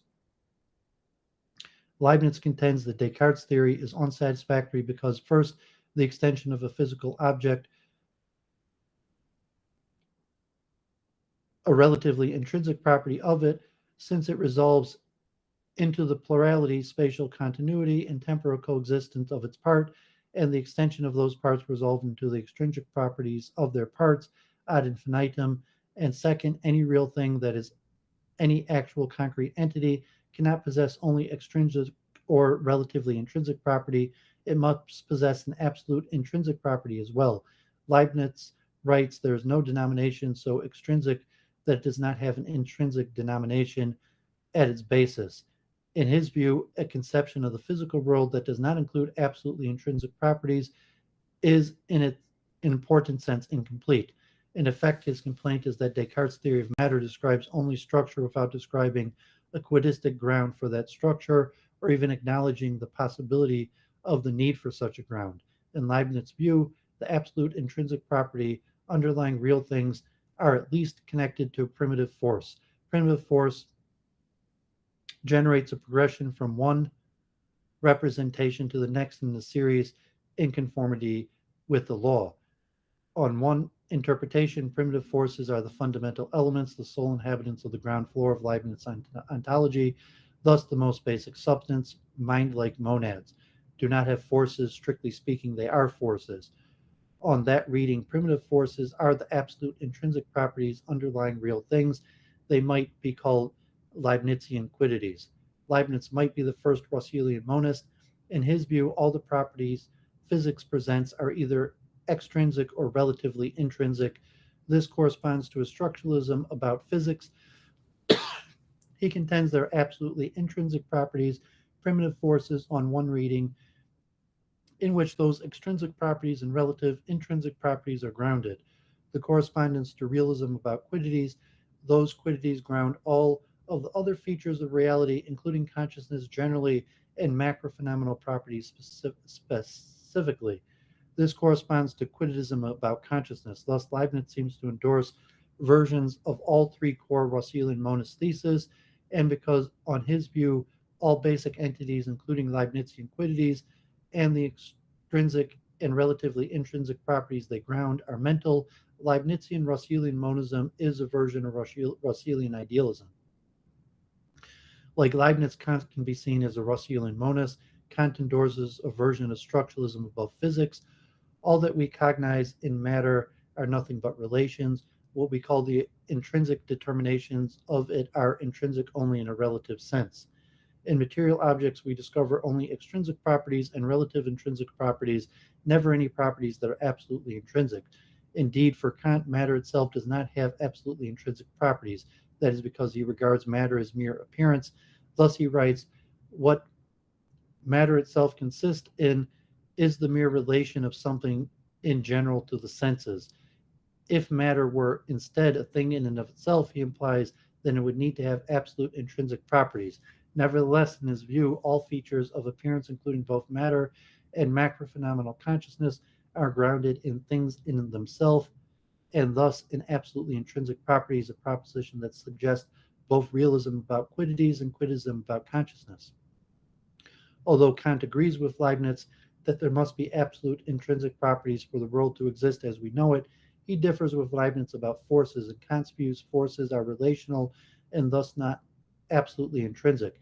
He does not say whether they are Leibnizian primitive forces, and he denies that we know much about the nature of absolutely intrinsic properties that he thinks must exist. Such knowledge would be tantamount to substantive knowledge of things in themselves, and famously contends that we lack such knowledge. He could therefore be described as endorsing epistemological doctrine that many contemporary Russellian monists endorse. We know little about quiddities beyond the theoretical roles they are supposed to play. Schopenhauer can be seen as another pre-20th century Russellian monist. In The World as Will and Representation, he affirms what might be described as versions of structuralism about physics and realism about quiddities. Natural cause explanation, he writes, really does nothing more than indicate the orderly arrangement according to which the state of matter appears in space and time, but affords us absolutely no information about the intrinsic nature of any of these phenomena. And he implies that those phenomena do indeed have intrinsic natures which suggest quiddities about consciousness. So far, Schopenhauer's view is similar to Kant, but Schopenhauer does something Kant would not do. He makes a further positive proposal about the nature of the absolutely intrinsic properties that underlie the orderly arrangement indicated by natural causal explanations. Specifically, in his view, the will he plays the key role, indeed, the answer to the riddle given to the subject of knowledge who appears as an individual, and the answer is will. The absolute intrinsic property in which the orderly arrangement of the world appearance is grounded are volitional, and hence the title of his famous book. Some find Russellian monism in works by others in the modern period as well, such as George Berkeley and Anthony Collins. Russellian monism in the 20th and 21st centuries. Contemporary Russellian monists often trace their view to Russell's 1927 The Analysis of Matter, which they read as developing a structuralist account of physics. Indeed, some find in that book suggestions of not only structuralism about physics, but other main components of Russellian monism too. On this interpretation, Russell there implied that what are now called quiddities might be identified with what he called percepts. In it has also been argued that more explicitly endorsed the eponymous theory in some of his later writings, including Human Knowledge, Its Scopes and Limits, and My Philosophical Development. Some argue that Russellian monism has its historical roots not only in Russell's writing, but also in the early 20th century works by Arthur Eddington. In Eddington's view, science does not describe what he calls the nature of the entities it posits, which he also refers to the background of pointer readings and similar implications. For instance, he contends physics, modern physics, as opposed to the physics of the Victorian period, for whom atoms were tiny billiard balls, describes atoms not in terms of their natures, but rather in terms of pointer readings. Thus, like Russell, Eddington seems to affirm a version of structuralism about physics. Further, Eddington proposes that atoms and perhaps everything else physics described might have something of a spiritual nature, of which a prominent characteristic is thought. In support of that proposal, he writes, but in one case, namely from the pointer readings of my own brain, I have an insight which is not limited to the evidence of the pointer readings. That insight shows that they are attached to a background of consciousness, although I may expect that the background of outer pointings reading in physics is of a nature continuous with that revealed to me in a particular case. I do not suppose that it always have more specialized attributes of consciousness. Eddington's reflection can be seen as suggestive of either Russellian panpsychism, Russellian panprotopsychism, or perhaps a hybrid of the two. In the later 20th century, Grover Maxwell and Michael Lockwood each endorse a theory that they attribute to Russell and is often interpreted as Russellian monism. Maxwell presents his theory in the course of defending the mind-brain identity theory against Kripke's influential challenge. Kripke's challenge concerns how to reconcile the identity theory with the apparent contingency of the connection between the I think mental it's state. Kripke. Kripke? Kripke's If you're challenge talking about concerns Saul Kripke, yeah. Saul Kripke's challenge concerns how to reconcile that identity theory with the apparent contingency of connection between the mental state and the corresponding brain state. Maxwell rejects an assumption on which he claims that challenge relies, the assumption that we know from common sense, from physics, from neurophysiology what brain events are like. In his view, those sources tell us about structural properties, but not about brain events underlying non structural properties, a line of reasoning suggestive of both structuralism about physics and realism about quiddities. He also seems to endorse something like quiddities about consciousness in the case of brain events that are, in his view, identical to macrophenomenal experiences. He implies that their underlying non structural properties might be phenomenal properties, a claim suggestive of Russellian panpsychism. Lockwood develops a theory similar to Maxwell, remarking that it seems to me the only approach to the philosophical mind body problem currently on offer that holds the slightest promise. More recent discussions on Russellian monism have followed Maxwell and Lockwood's lead. The view is advanced as offering a plausible response to Kripke's challenge, but also to related anti-materialist arguments. Stoljar's The Two Conceptions of Physical is widely considered a classical expression of the idea. The idea is also developed by Chalmers, introduced in the name Russellian monism, and his work on the topic has been highly influential. Although the main source of contemporary interest in Russellian monism is Galen Strawson's seminal work on consciousness and panpsychism.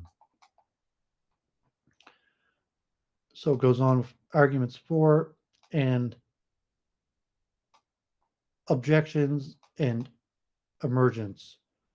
So quite a bit there. And I actually have Yeah. one more thing. So let me get another drink if you want to say something. Um, that was very long. And I don't feel particularly interesting. I suppose it's a little bit relevant to understand perhaps where a lot of these arguments are coming from, at least in an indirect, tangential sense. Framing. I tend to understand it like, oh, there's a lot of cross-domain flexing where it's like, oh, well, Leibniz must have been right because he came up with calculus type of thinking. Not that exactly, but that's sort of comical, exaggerated straw man of what I'm thinking of. I mean, these articles talked about the decline in metaphysics and the re-rise in metaphysics. And the main thing I'm trying to stress here in relation to dualism and panpsychism is that there's an aspect of dualism and that is only related to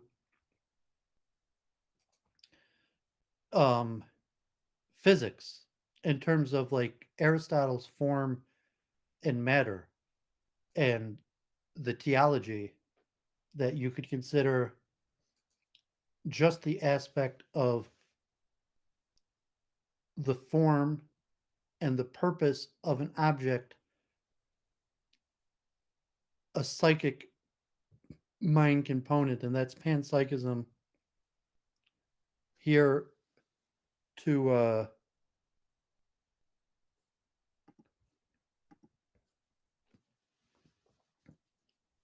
just that point that before getting into the hard problem of consciousness, and we talk about the human mind, that we're referring only to physics, that you could have some sort of metaphysical necessity of psychism just to explain physical properties of matter, let alone consciousness. And that's where you talk about um, the quiddities, and then the connection of quiddities to consciousness. So, that's the important distinction of Russellian monism, where it's not just talking about the hard problem of consciousness, but talking about the ancient dualism of form and matter. Yeah, I found it was like a lot to process, kind of overwhelming amount of material. Well, that's why I read through it all, because it's really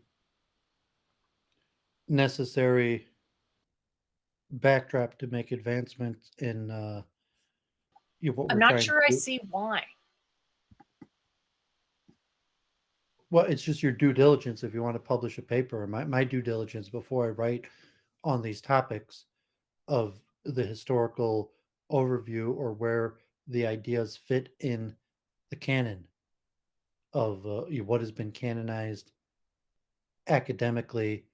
And when you talk about panpsychism, that if you're referring to the biggest names in panpsychism would be like Whitehead and Russell, or so if you want to independently advance your own ideas without doing the due diligence of the current state of knowledge on the topic. So this is really just the due diligence. I just don't think that to say that a theory has panpsychism in it means you have to give a history of panpsychism. When I look on Wikipedia, it says it goes all the way back to quite a long time ago. Well, I mean, it's your due diligence. I'm saying if you're not writing a history of panpsychism, but you have to, say, are you saying something new, and where does your idea fit in relation to the current understanding of the ideas? And if you're saying you have no interest, or you refuse to do the due diligence. It's not that. It's just that how am I supposed to summarize all that information? Well, you don't have to summarize. I mean, if you're writing a book on the history of panpsychism, but you have I to. don't plan on doing that. I'm planning on saying my model, uh, in some sense, predicts panpsychism as a state of affairs. And just the use of the terminology, just say that what do you mean by panpsychism, as opposed to your due diligence of what the canonical figures mean by the term. I And mean, why do I have admittedly, to talk this about what the canonical figures meant by the term, slash, how the hell am I supposed to know what they meant by the term? that's called your due diligence. Okay.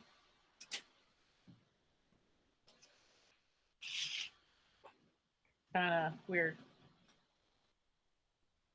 I mean, it's not weird. I'm saying that just it's the work in front of you, and you'll So it either says do it or you. panpsychist views are a staple in pre-Socratic Greek philosophy. So I guess I got to go all the way back to the pre-Socratics. Well, I covered that a lot today. We start with Thales and Anaxagoras and Democritus. That work's Yeah, I already mean, if been you done though. Like you just read that. Why do I have to repeat it? That's the part that I don't really get. Like the info's there if people want to look it you up. don't have to. It's like if you want to publish, or you want to be,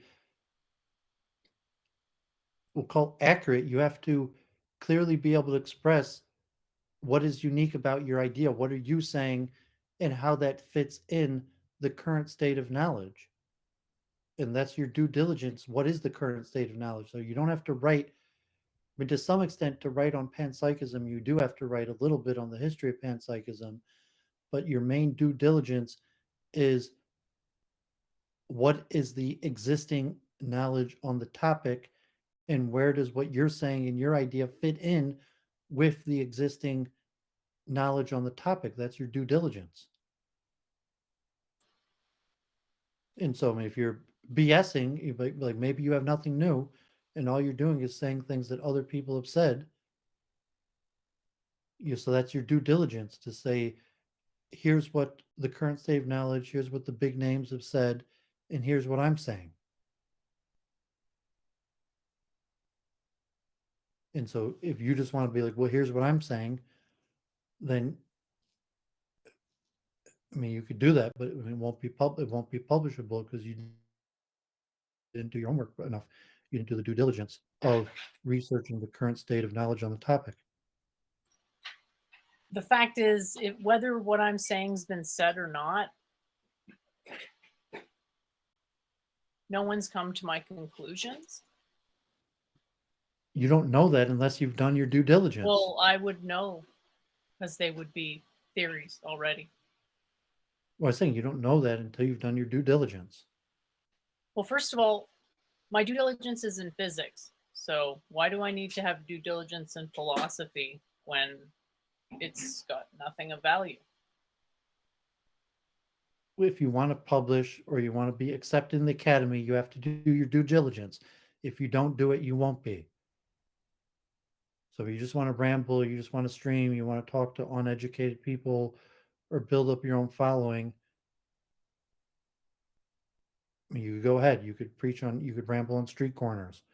But if you want to be accepted in the academy, you want to be published, you'll have to do your due diligence.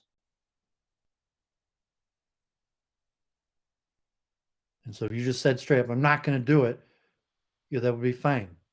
Or say, I think, or like, I think it's dumb. It's racist. Due diligence is racist. I'm not going to do it. Well, okay, you're not going to be published. You're not going to be accepted in the academy.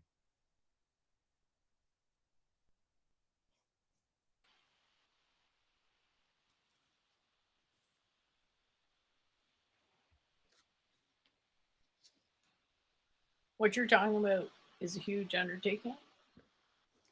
Summarizing history of panpsychism, seeing as though it goes back to, according to Wikipedia, even over 600 BC.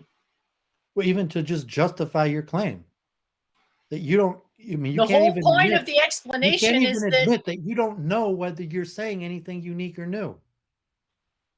You have to actually do your due diligence to know whether you're saying something unique or new. And you could just keep on reasserting that what you're saying is unique or new, or you would know if it wasn't unique or new.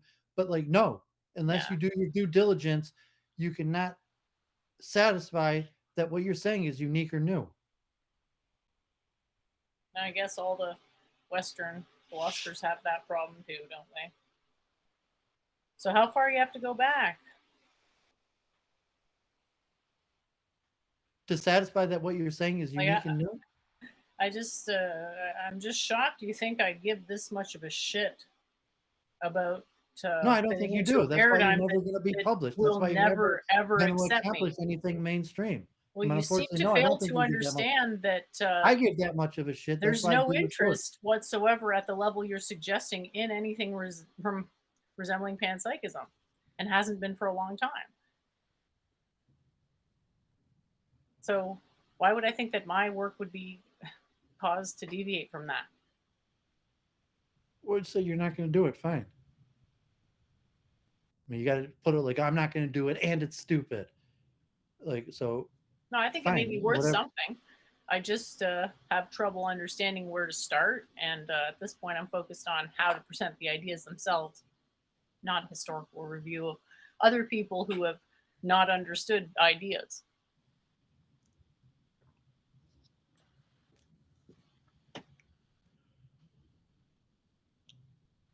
Yeah, so it's just your on evidentiary claims of grandiosity that you actually have something.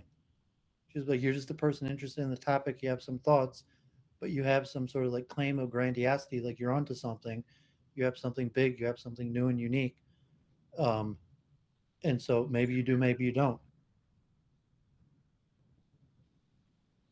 I don't know how many times I have to say 3D periodic table.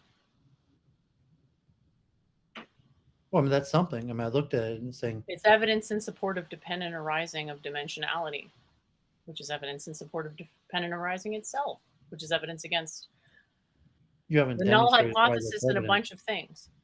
I mean, saying that if Why you, would I do that? Why would I demonstrate that? I'm trying to do something applied. Now, I'm not trying to write this book to myself. I'm trying to write this book to an audience.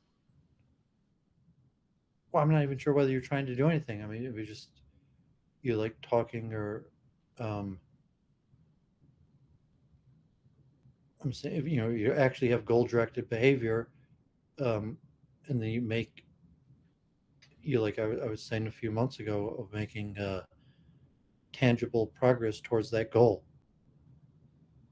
Yeah. And so if you recognize like what your due diligence is, and then you've made tangible progress towards that goal. I'm working on getting better at writing. You know, so that's useful, something useful to do. Yeah. I And mean, laying out to say, well, you ask me if I feel a benefit or a progress you're in going to that? have to Or, do your due diligence at some point, or you're no, I not going don't. to do it. And so you're either going to make progress towards doing your due diligence, I'm and trying to learn how to write better, not trying to learn how to do due diligence. That's your thing. If you want to do due diligence, be my guest. I would appreciate it greatly. well, that's what I just did. That's why I just read for like 3 hours. Okay. But if it's not summarized in a relevant way, like what's the utility? It's already there. People can look it up anytime. What do we need this for? That's the point. That because that no one knows whether you actually have something unique or worthwhile to say. It's very Why would possible you that think every that? single thing that you have to say is contained in what I just read, and that you actually don't have anything unique or new. And had someone read that what I just read on the show, they could have came to all the conclusions and value of everything you have to say. They could have come to the quantum periodic table. I guess we'll never know because the quantum periodic table is from 2016 and that was massively updated in 2021. Possibly even to actually 2015 now that I think about it. And whether the quantum periodic table has It's a anything to do with question of whether I panpsychism. have a justified grounds for a claim of something novel. Quantum periodic table. I think I've also made advances in unifying consciousness and physics, namely through You need to pump thermodynamics. out your resume now. I didn't say this so you would have to I pump out just your think it's resume. annoying that you keep saying that maybe you don't have something. It's like, well, I'm just going to keep saying it as long as you keep saying that, I guess. Well, I'm talking about panpsychism, saying if you produced your quantum periodic table, but Panpsychism is there's a mental aspect to everything. That's all. Now the next question is what does mental mean? And then you have to go to the next step. But panpsychism is just a state of affairs. Other people have understood that it's the state of affairs. Great. I'm glad. That doesn't mean they understood it correctly. I'm trying to show what it means to understand stuff correctly. By the way, you're presenting something. I don't know if you want to keep going in this. yeah, I had something else to show too. Go ahead. Okay, if you want to put the full screen, it's going to be too small to see. So this is also related to monism and panpsychism from physics. This or the ether. This like I didn't necessarily want to promote this guy's theory. I mean, he actually has like a full in-depth slideshow on a whole bunch of things, and he's promoting his own theory of unified gravitational vortex theory. But he had a nice historical overview. I guess props to Steve Ratto, who passed away in 2012 at the age of 91.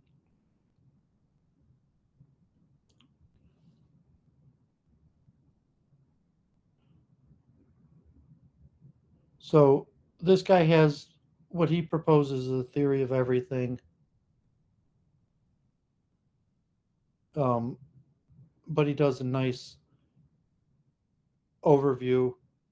So he's got a model of gravitation that employs the best of what works from the historical models of Kepler, Galileo, Descartes, Huygens, Newton, Fatio, Bernoulli, Maxwell, Einstein, Schwarzschild, Friedman, and Rado, and combines that into a complete conceptual mathematical model, which actually describes 21st century physics and experiments in gravity and is a new ether theory.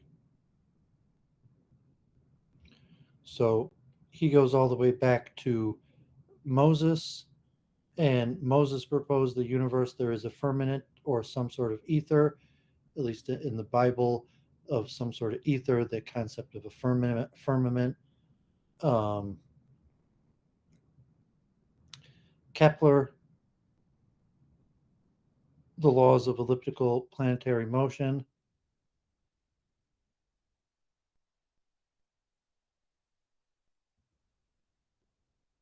So he's got pretty good graphics and the mathematics. I might save these slides to go over at a different time. Um, but he just had pretty good slides here. So Kepler into Galileo, Galileo's um, applications of mathematics to experimental physics. Galileo proposed a free-falling body. Um, Galileo used mostly water to measure time. So for Galileo's experiment, he used water displacement or some form of like time glass that used pouring water to measure time. So here you have Descartes' circular vortex theory of planetary motion. For Descartes, a vortex is a large plenum of a circular band of material particles, especially the orbits of the planets or the motion of comets, by situating them in these large circling vortex bands. The plenum is composed of a networks or a series of separate interlocking vortices. As for the creation of the vortex system, Descartes reasons that the conserved quantity of motion imparted to the plenum eventually resulted in the present vortex configuration. And so he was mentioning this in the reading of Descartes' physics. Descartes reasoned that God first partitioned the plenum into equal sized portions and then placed these bodies into various circular motions that ultimately formed the three elements of matter in the vortex system. The minute material particles that form the vortex bands consist of either the atom-sized globules, secondary matter, or the indefinitely small debris, primary matter, left over from the impact and fracture of the larger elements, or tertiary matter, in contrast, comprises the large macroscopic material elements. This three-part division of matter, along with his three laws of nature, are responsible for all cosmological phenomena in Descartes' system of gravity. So Descartes' God is the first cause of movement, is the first law of nature that each thing, as far as in it lies, constitutes always in the same state that was once moved, always continues to move. Robert Boyle also had a kinetic theory related to planetary motion, describing the inversely proportional relationship between the absolute pressure and the volume of gas.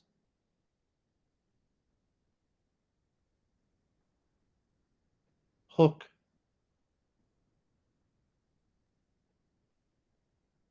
is this too boring for you? It's more interesting than the last thing. I mean, this is a pretty nice historical overview just with slides. So, Hooke, Huygens, centripetal force theory of planetary motion. So, centripetal acceleration with Christopher Huygens, who studied together with Leibniz. Um,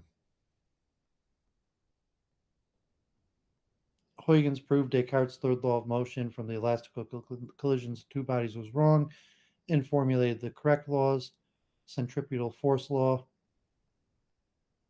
Then Isaac Newton, three laws of motion, refutation of Descartes' vortex theory of gravitation. Newton describes law of gravitational attraction.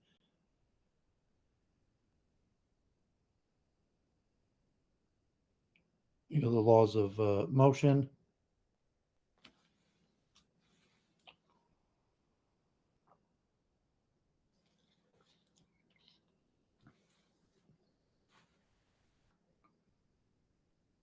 So Newton refutes Descartes' gravitational vortex theory. Descartes' rotational tangential velocity of the gravitational vortex is inversely proportional to the distance as measured from its center of the vortex, and this result does not fit Kepler's third law of harmonics. So Newton says Descartes described the centrifugal force of the gravitational vortex is inversely proportional to the distance as measured from the center of the vortex, and so Newton's gravitational vortex theory predicts rotational tangential velocity in the gravitational vortex is inversely proportional to the square root of the distance as measured from the center of the vortex, and this result fits Kepler's third law of harmonics. So that's why I'm saying that Descartes provides the foundation for universal mathematical laws of physics, but doesn't get them right. And Newton is really the first one who comes around and gets them right. The hypothesis Newton, the hypothesis of vortices is beset with many difficulties. If by radius drawn to the sun, each and every planet is described areas proportional to the time, the periodic times of the parts of the vortex must be as the squares of the distance from the sun. If the periodic times of the planets are to be as the 3/2 powers of the distance from the sun, the periodic times of the parts of the vortex must be as the 3/2 powers of the distances. If the smaller vortices revolving about Saturn, Jupiter, and the other planets are to be preserved and are to float without agitation in the vortex of the sun, the periodic times of the parts of the solar vortex must be the same. So Newton declares that a vortex theory of gravitation will not work. The axial revolutions of the sun and planets, which would have to agree with the motions and their vortices, differ from these propositions. The motions of the comets are extremely regular, observe the same laws as the motion of the planets, and cannot be explained by vortices. Comets go with every eccentric motions in all parts of the heavens, which cannot happen unless vortices are eliminated. So Newton eliminates Descartes' vortex theory of gravitation.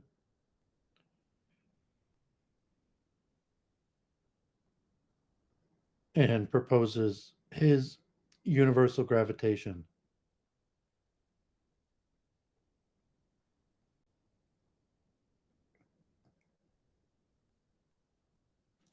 Thus far, I have explained the phenomenon of the heavens and of the sea by the force of gravity, but I have not yet assigned a cause to gravity. Gravity towards the sun is compounded by the gravities towards the individual particles of the sun, and at increasing distances from the sun decreases exactly as the squares of the distance as far out as the orbit of Saturn, and is manifested from the fact that the apheli of the planets are at rest, and even as far as the farthest aphelies of the comet, provided that those aphelia are at rest, I have not been able to deduce from phenomenon the reason for these properties of gravity, and I do not feign hypothesis. For whatever is not deduced from the phenomenon must be called hypothesis, and hypothesis, whatever metaphysical or physical or based on occult quantities or mechanical, have no place in experimental philosophy. In this experimental philosophy, propositions are deduced from the phenomenon and are made generally by induction. The impenetrability, mobility, and impetus of bodies and the laws of motion and the laws of gravity have been found by this method. So, as I mentioned at the beginning, Newton, 1687, laying the foundation for science. And at this point, he's already from the head of the Royal Society that will canonize this process. And so to say, he doesn't have to explain why gravity works. He's just defining the mathematical nature of the law. Um, So Faccio 1690, a mechanical explanation to gravity before the Royal Society, whereby he tried to connect Huygens' theory of gravity with that of Newton's theory of gravity, with that of a kinetic ether theory. Um, so he was a Swiss member of the that presented at the Royal Society in London. Faccio in 1690 assumed that the push force exerted by the particles on a plane surface in the sixth part of the force which would be produced if all the particles are lined up normal to the surface. Faccio now gave a proof of this proposition by determination of the force which is exerted by the particles on a certain point, with derivation of a formula. Faccio's solution is very similar to Bernoulli's. However, Bernoulli's value is twice as large as Faccio's formulation of the theory of gases. So more important people in the development of science.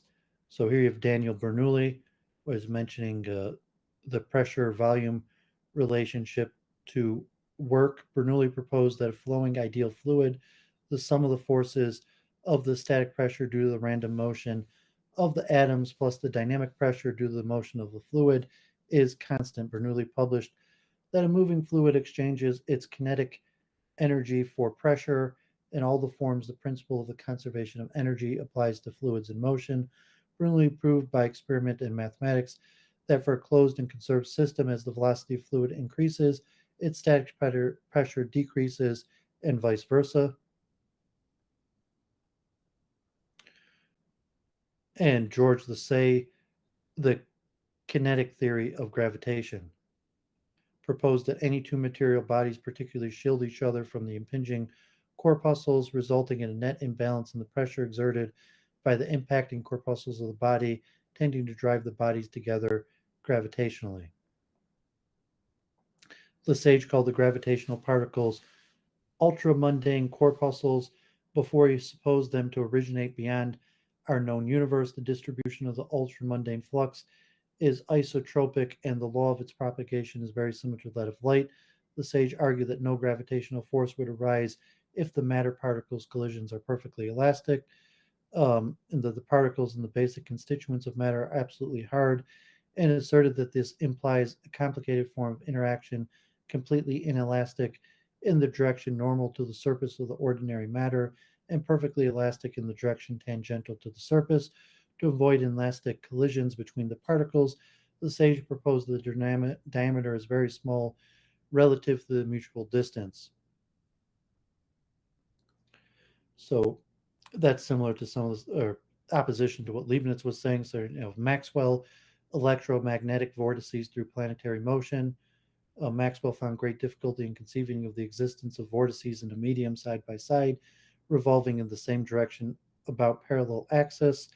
The contiguous portions of the consecutive vortices must be moving in opposite directions. It is difficult to understand how the motion of one part of the medium can coexist with and even produce an opposite motion or part in contact with it. The only conception which has all aided me in conceiving of this kind of motion is that of the vortices separated by a layer of particles revolving each on its own axis in opposite direction to that of the vortices, so that the contiguous surfaces of the particles and the vortices have the same motion. In mechanism, when two wheels are intended to revolve in the same direction, a wheel placed between them so as to be in gear with both, and this wheel could be called the ideal wheel. The hypothesis about the vortices, which I have to suggest, is that a layer of particles acting as an ideal wheels is interposed between each vortex and the next, so that each vortex has a tendency to make the neighboring vortices revolve in the same direction with itself. So Maxwell goes on, relates that to pressure. I mentioned Maxwell. Uh, so here you have the famous Michelson-Morley, the failed ether test of 1887. Physics theories in the late 19th century theorized just as water waves need a medium to travel and sound waves require a medium to move through, such as the air or water, and likewise, light waves in a vacuum require the medium and luminescence ether. Michelson-Morley experiment was performed in 1887 and published in an article in American Journal of Science. Um, Albert Michelson and Edward Morley in what is now Case Western Reserve University in Cleveland, Ohio. Its results are generally considered to be the first strong evidence against the theory of luminescent ether and started a branch of research that eventually led to special relativity. The most immediate effect of the experimental result at the time was to put an end to Lord Kelvin's vortex theory, which said that atoms were vortices on the stationary ether. According to Lord Kelvin's vortex theory, if the Earth is traveling through a stationary ether medium, a light beam reflecting back from the fourth parallel to the flow of ether would take longer than a light beam reflecting perpendicular to the ether because the time gained from traveling downwind is less than the loss traveling upwind.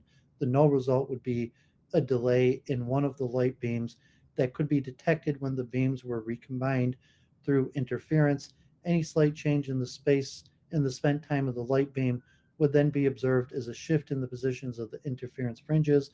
If the ether were stationary relative to the sun, Michelson expected that the Earth's motion would produce a fringe shift 4% the size of a single fringe. However, there was no such fringe shift detected. So this is the famous Michelson-Morley 1887 experiment. Up to the time, the default hypothesis was the ether.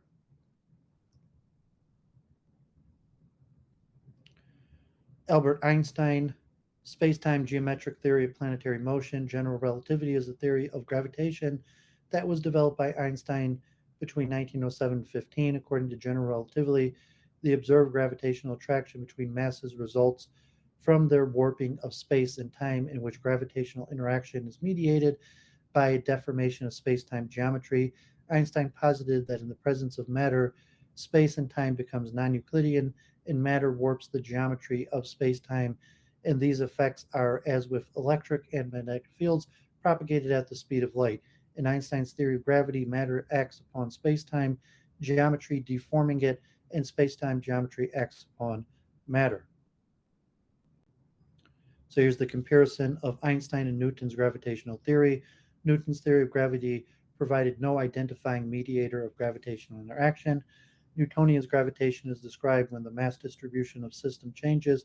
Its gravitational field also instantaneously adjusts. Thereby, the theory assumes that the speed of gravity to be infinite. Newton's theory assumed that gravitation acts instantaneously regardless of distance. In Newton's theory of motion, matter acts upon matter and space acts on matter but is not acted upon. Einstein's theory of gravity offers light propagation as the mediator of gravitational interaction. Einstein's gravitation is described when the mass distribution of a system changes, its gravitational field adjusts in a finite propagation speed equal to the speed of light. Therefore, the theory assumes the speed of gravity to be infinite. Einstein's theory assumes that gravity acts following a duration of time and over a distance. In Einstein's theory of gravity, matter acts upon space-time geometry, deforming it, and space-time geometry acts upon matter.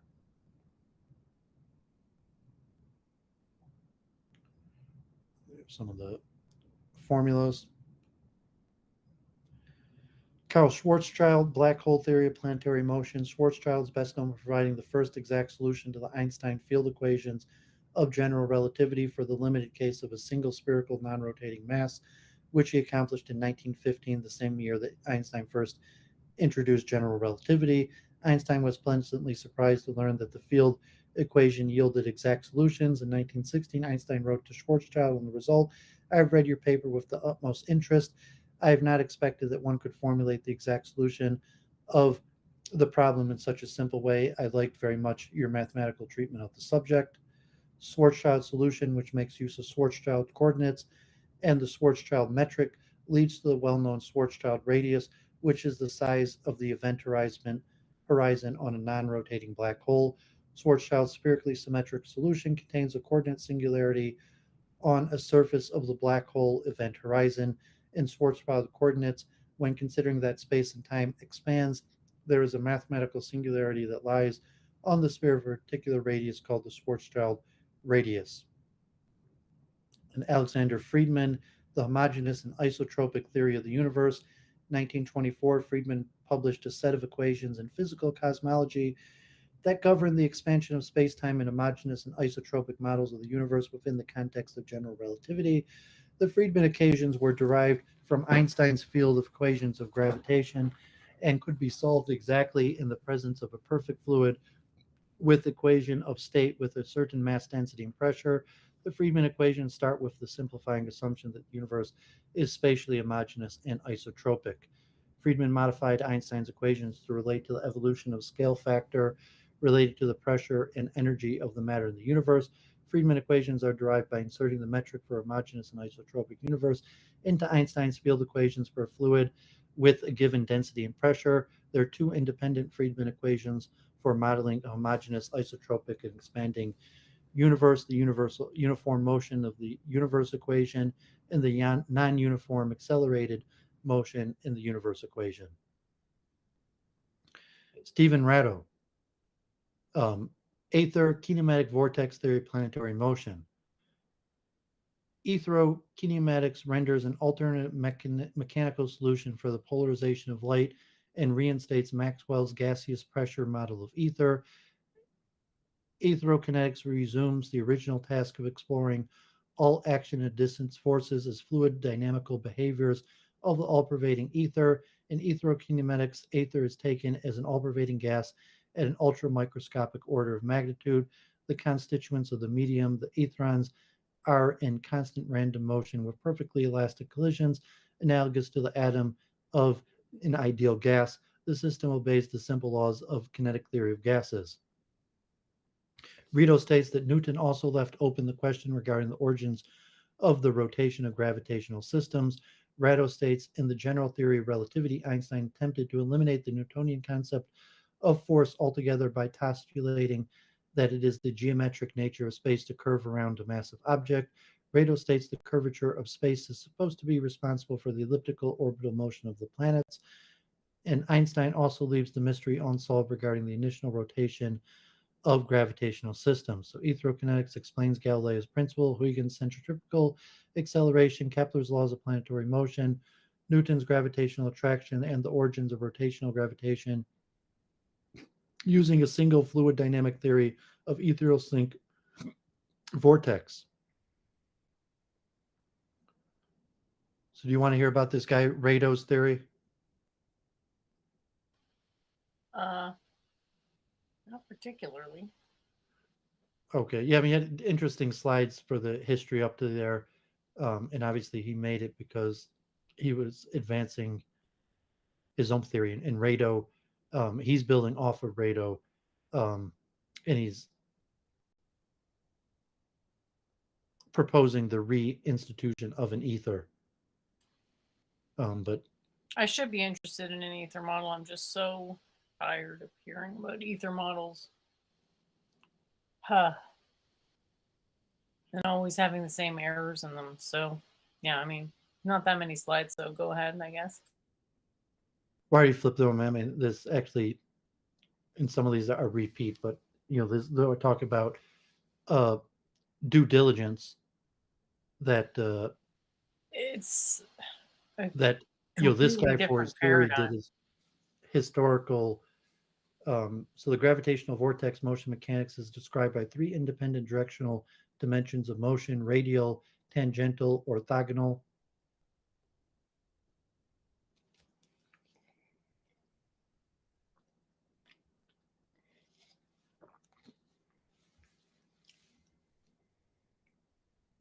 So it's quite a bit of math. I'll just flip through the rest of his slides here. I think I put it in the chat. I'll put it there again.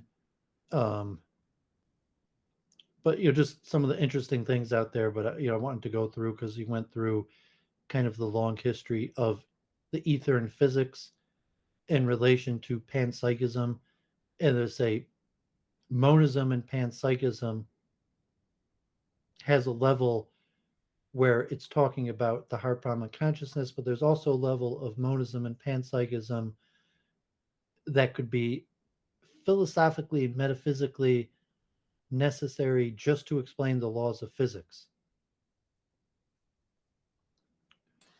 And so Okay. I wanted to express that point there. So when I talk about panpsychism, and when I started the stream, I showed the this slide by Dr. Justin Sledge, and he's talking about dualism of just good and evil. So when he's thinking dualism, he's thinking like the Cathars or the original Christians and stuff like that, where he's just looking at some sort of like spiritual mumbo jumbo about the fight between good and evil. But relatively, there's deep metaphysics where you could necessitate these ideas without even coming onto consciousness, just to try to start to explain um, pure material physics.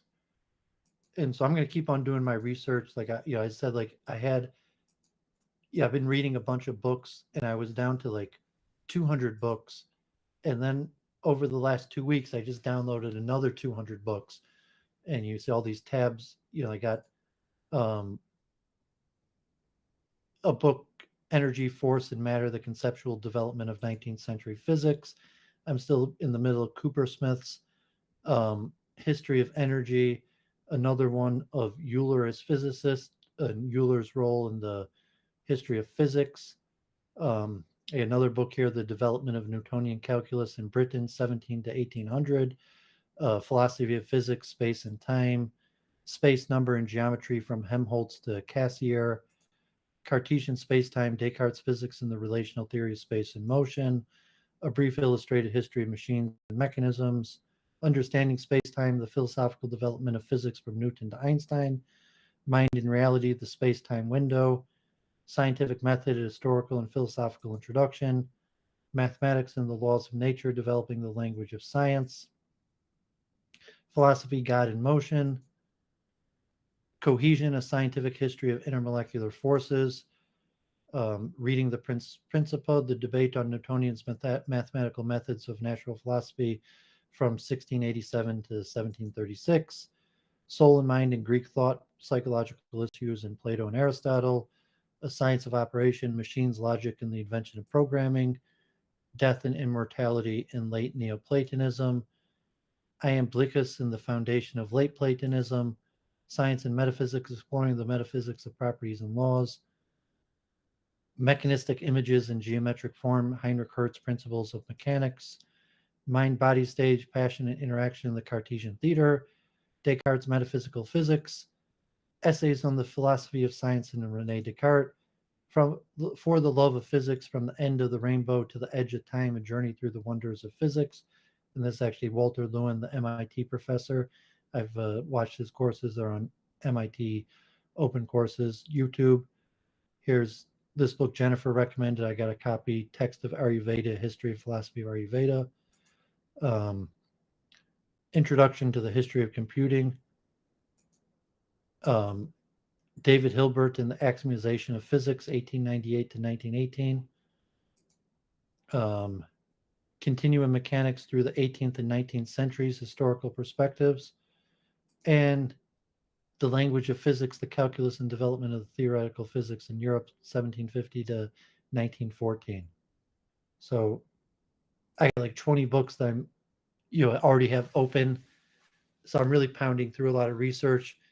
I tried to read on the stream today of stuff that I thought was relevant to Jennifer and what she's trying to do on the history of panpsychism, and a little bit about her due diligence. Maybe she doesn't want to hear Bertrand Russell again, but to some extent, I think I just don't want to have to say why all these people are wrong because everyone's going to be upset. And it's like, I don't want to do that.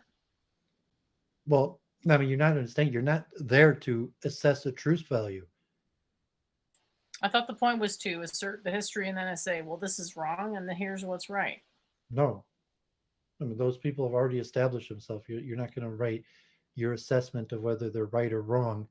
You're going to express your uniqueness of your idea and where it fits in the current theories and ideas on the topic. So I mean, really, you're not supposed to express your opinion on whether they're right or wrong. You could imply that if what you're saying is right, so if you're writing on panpsychism, the current mainstream theories on panpsychism, at least in the physics and scientific community, is Bertrand Russell. And there's other writers. Kripke is actually a critic of panpsychism, um, but you're not supposed to write a critique on Bertrand Russell. You're supposed to differentiate from what you're saying is the same as Bertrand Russell, and from what you're saying is different. It just means like, I are guess you it's hard because the way I look at it, I'm saying something different from anyone who isn't a non-dualist, because non-dualism has a specific type of reasoning where you have to minimize the complexity. I know everyone says that, but in this case, it's actually true. That's why I so if you constantly allude to the least action principle as a principle. so will you be able to express it in a way where you're giving an overview of this is what's currently the major thinkers and knowledge on the topic, and where what you're saying fits in with what's the current thought on the topic? That may include, if what you're saying is right, that means that what they're saying is wrong. But the purpose of it is not to your assessment of Bertrand Russell. The purpose is your assessment of the ideas within the current framework of knowledge on the topic.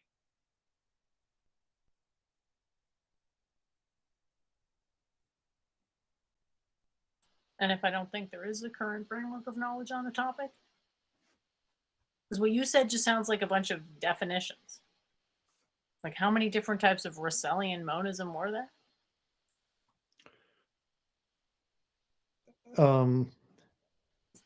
A lot. Yeah. So I mean, it could be that, I mean, from what I'm saying, like, really, what you're saying in reality, I mean, because Russell was an abstract philosopher that he wasn't definitively saying this is the way it is. He was saying that there's possible interpretations. So in all reality, is that whatever you're saying is probably within one of the Russellian possibilities. So I mean, it's almost definite that you're within some school of Russellian monism, because Russell laid out the various possibilities of how it might work.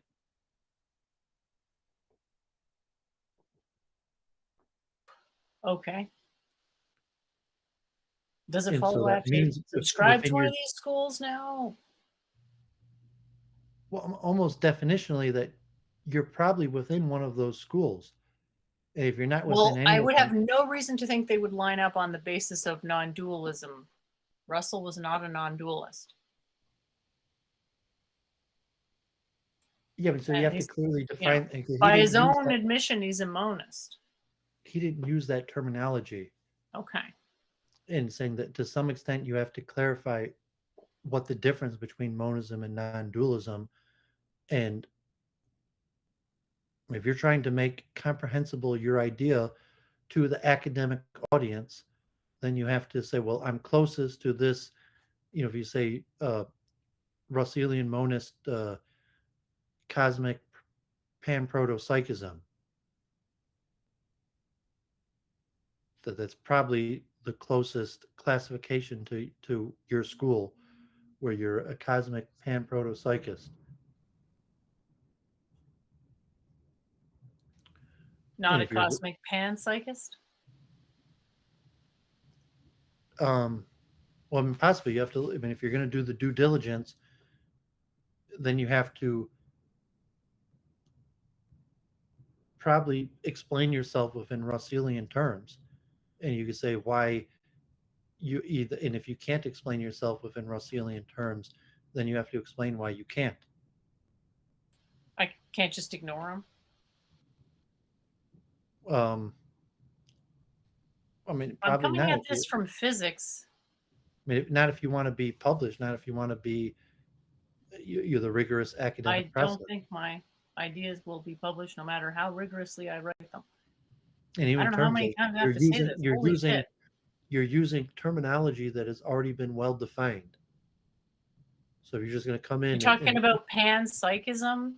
something that when you look it up, it says models that think mind is fundamental, which that is an accurate description of my model, which goes back to pre-Socratic. That Which comes that you were just gonna say, I'm defining these words the way I want to define them, and I don't care you're about any of these alleging other that I'm people. defining them in some special way, which is not a fact.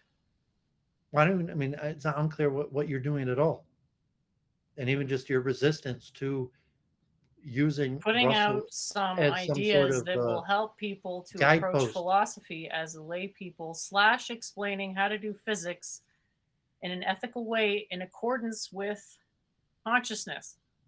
For the feels like a lot of times I've said this. That's what the point is. And you've been saying, oh, we got to dress that up with some ideas, blah, blah, blah, about why it makes sense that you're the one writing this. Okay. I mean, God forbid you're still not getting anywhere, and like you can't even accurately say back what I said. Like even like a year later, like almost on nothing, can you accurately say back what I've said? You're saying I need to situate my idea historically.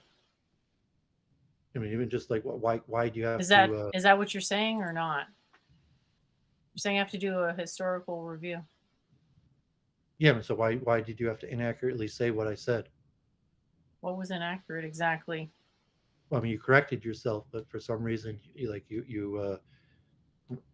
mean, I could interpret why you do that, but I mean, almost never do you accurately say back what I said, and that's part of the due diligence where you could accurately say back what other people said. So you're not here to disagree with Bertrand Russell. You're here to accurately say back what he said No, I'm in not here order to to. talk about Bertrand Russell. I'm afraid you think I have to do that. I'm not convinced. I'm still thinking I need to learn how to write better. That's Well, where I'm saying in working on order right for now. you to accurately situate your idea within the historical canon, that necessitates you accurately saying back what people like Bertrand Russell said on the topic. So if you're going to write about panpsychism without mentioning Bertrand Russell, I mean, you could try doing that, but it would appear that you probably didn't do your due diligence.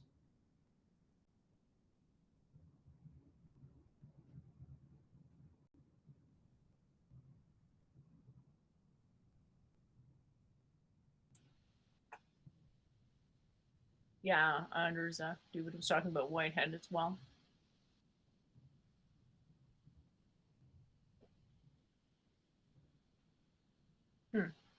Yeah, big deal. So what you said sounded basically like a dictionary of several different categories that I know won't be defined precisely enough to know if I agree with them or not. So that's sort of where it's like, if you want to write a historical review, I think you should. It's worth it. I can't see how I'd ever do something like that. My ideas are very different from anything I've ever seen other than the least action principle and superposition. Yeah, I mean, just So the way you phrase it, because like I'm not even sure you have ideas.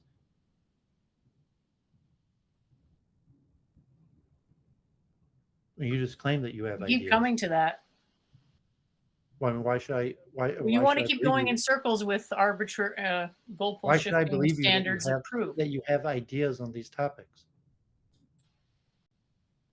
I don't know how many times I have to say quantum periodic table / that's your due diligence.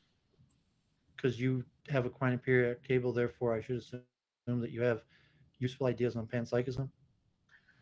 I'm afraid that's how it works.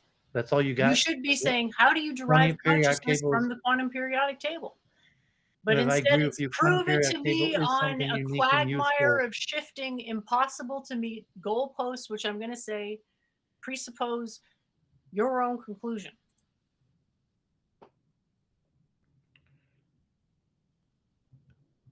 Yeah, I mean, I still got to go back to like there's no.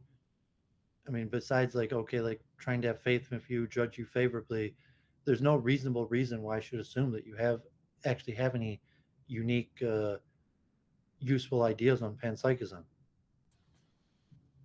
Except the quantum periodic table. I Right. don't see why that's okay, but because you came up with something useful and unique idea on that, that therefore, I mean, maybe The there's some sort quantum of periodic precedent table that's is the more, mind of matter. but you haven't been able to demonstrate that. It's a In fact. I It's mean, the just an quantum. observation. I mean, I showed you that your quantum periodic table. So again, you're misunderstanding. You're making a category error. I feel like you're trying to make me dance like a clown at a circus. Does it ever feel like that for you? No, because you're just making a claim without any justification. Like you have some like great new theory that you're gonna like better than Russell.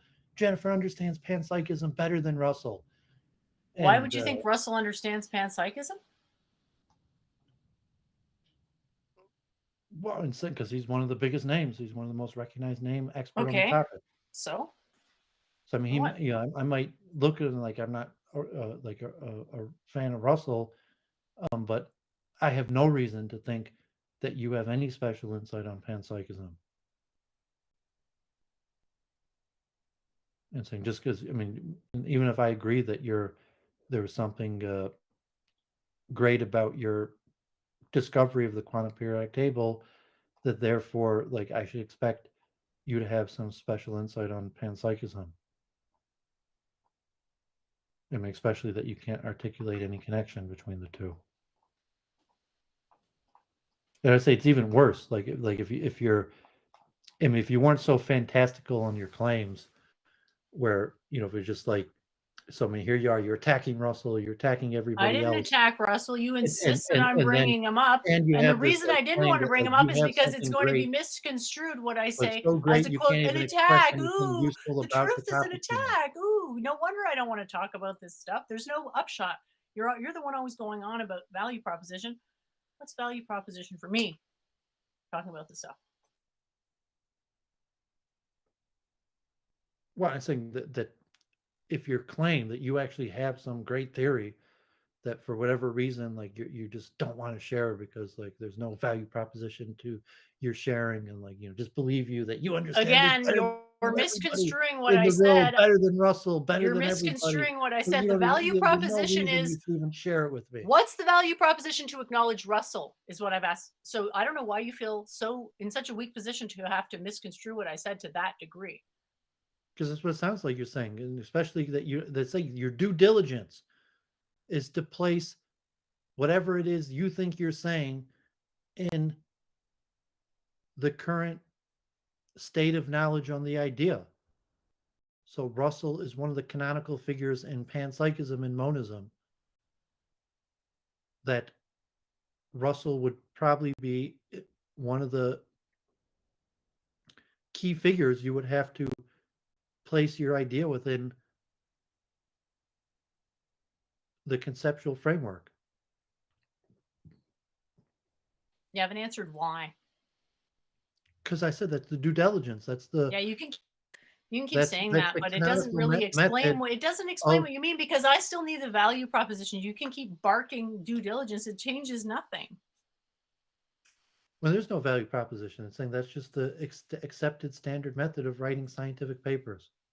I'm not writing a scientific paper. I'm writing essays to explain concepts to people. Thought that was clear.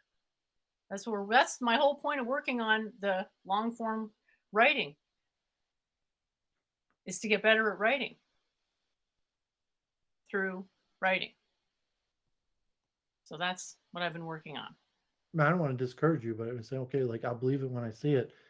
And so I mean you had some interesting things, but like I couldn't even tell if you just if you just plugged them into Chat GPT or that I mean so I mean I don't want to discourage you from keeping on working on it, but Well, the last time it was quasi-sensical what you were saying was that I had to situate myself in the context of the writing. And I think I'm kind of of the lost in current that. state of knowledge on the topic. No, why I'm writing about a topic. That's just standard I don't essay. care. I mean that what I was I'm talking about something different of scientific publication and standard essay format. So you don't have to do your due diligence for a standard essay. So you had a certain element, you had problems that you can't even write like a standard essay, let alone a scientific paper. Yeah. So when did the idea come up, or where'd you get the idea of writing a scientific paper? Well, I guess that was for myself. So I was Okay. just sharing some of you say you didn't find this interesting. I do find it interesting as long as you don't expect me to be the one writing about it. If you're the one writing about it, I'm interested as hell. I've never been more interested in anything in my entire life because Oh, that I just means find it that I don't have unuseful to your write it. like fantastical claims that that I mean if even your necessity to agree or disagree with any of the various opinions. I mean, it's unnecessary. I mention this every But you time. said I had to situate myself within which one of the which one of the versions of Russellian monism I agree with. That means I have to figure out which one of these versions I agree with. And I doubt there's any version I agree with. I mean, you use the term agree, and I'm not sure to just say that the situate your ideas in order to be able to express your ideas with some more standardized form. So it's not just like your random Well, ramblings about what you may be talking about, where it becomes clear to the person like, oh, I'm saying something similar to uh, Russellian cosmic proto panpsychism.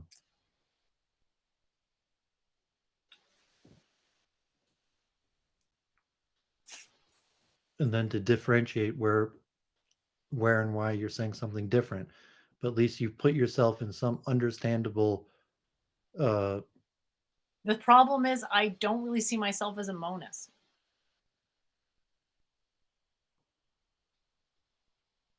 well, I didn't mention monist in that term. I was talking about panpsychism. You said Russellian monism, didn't you? I just said cosmic proto panpsychist. But aren't these all different versions of Russellian monism? I mean, possibly because he was also a monist, but no, I mean you don't have to. I mean, you could differentiate that you're somewhat like a Russellian cosmic proto panpsychist, but not a monist. It's somewhat termed within the cosmic as a monist is usually implicative of an atomist view as opposed to cosmic. That makes it sound like I'm coming with a science model that I want people to subscribe to.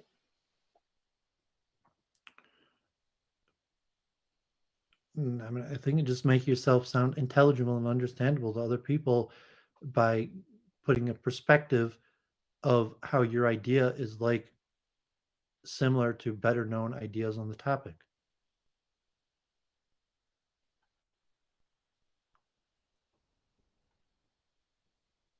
So, in your opinion, you think it's most similar to the pan protopsychism one? The cosmic panpsychism. Mm-hmm. Yeah. But I don't Okay. even know, because like you haven't even expressed yourself clear enough that I don't even know if you have some like unique insight on panpsychism, or even to say that you're part of some unique school or philosophy that you're going to fall into, or you what you have to say. Something that's even too vague to for me to even try to classify. I mean, you got to do the work on that. Mhm. Yeah, stupid me thought that if the ideas were good enough, then they would speak for themselves. No, that's obviously wrong, right? Merit based on ideas is nothing. Actually, less than nothing. It's being a chump, right? Ideas don't speak for themselves. I'm saying ideas need to be expressed with accurate technical terminology. If you have to create your own terminology, you have to be precise in your definitions, or if you're trying to use somewhat consensus terminology or express to say whatever you have this idea, but there is no current lexicon to correctly describe it. So you use some sort of common lexicon to describe your ideas. And so if that's Brocelian or something out there, some form of common lexicon to describe your ideas, or you're going to try to invent your own lexicon, you're still going to need to define those terms, and those terms are going to need to be defined in relationship to the current common lexicon. Even though part of the theory is that language doesn't convey meaning. Part of your theory? Yeah. So to do that would presuppose that language conveyed meaning. So kind of hard to do that if I'm saying the opposite, right? We've Well, I gone mean, that's over part of your theory, this but so you're many times if that you're just giving definitions some confer sort of meaning. circular reason why you can't why you have nothing. You're the one circularly reasoning that definitions confer meaning. They don't. Yeah, I mean, but you're Usage confers circularly meaning. reasoning in an excuse for why you don't have anything. Why it wouldn't make sense to include that, perhaps. It's like I would explain to you my really great theory, but my theory includes that you can't have clear definition and understanding of words, so therefore I'm not even going to bother to explain my really powerful theory that can't even be explained. Oh, I'm going to explain it. I'm just going to explain first off that language doesn't convey meaning, and images don't really convey meaning either, but they convey structure more so than language does. So there's various things you can do, convey ideas. So I feel pretty good, honestly, about where things are going because I'm just thinking about what Steven Pinker said about the concept and basing a whole idea around a whole writing around a concept. So I think I came up with something like 13 different concepts this week that I was able to break down into maybe not in order, but at least like information I wanted to go in it. So to me, that was a huge amount of progress. So I'm super happy about that. So yeah, I got this huge thing to go through, but I don't know if you want to hop off or getting tired or what. But I do have writing that I put together. Pretty rough. Whoops. Okay, what you can start to go through. I might sign off because it's almost midnight here. Um, I just sold a few more books that I'm going to get and pour myself a drink, but you could start going over your stuff, and I might sign off in a little bit. Sounds good.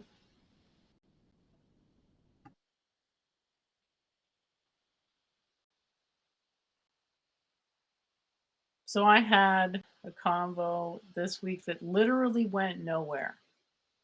And it was so hilarious. It was, oh God, I don't even know how to put words to it. But I realized after I looked up the definition of pragmatism and like really carefully read it through, it made a lot of sense. This is basically, let me see if I've got my thing up. If I can find it. Here we go.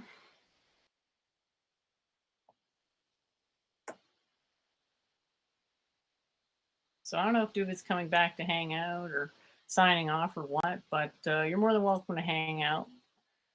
Yeah, I just don't want you to feel like uninterested in the topic, and I'm never quite sure where the interest drops off. Well, I usually watch back your stuff at least the next day on interest in it. I mean, certain about your.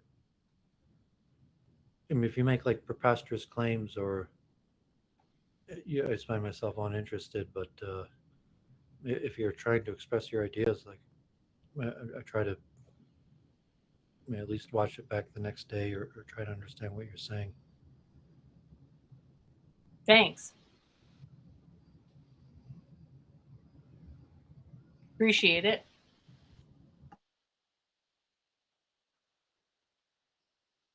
Okay, so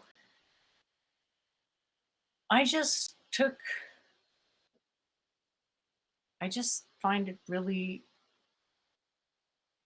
I don't really like have you ever been told, "Well, I just wanna ask a few questions," but then it's not just a few questions, it's, "Oh my god, you contradicted yourself." And then if I turn around and say, "Look, I don't actually think language conveys meaning, like, I was willing to humor you because I thought you might want to engage with the concepts."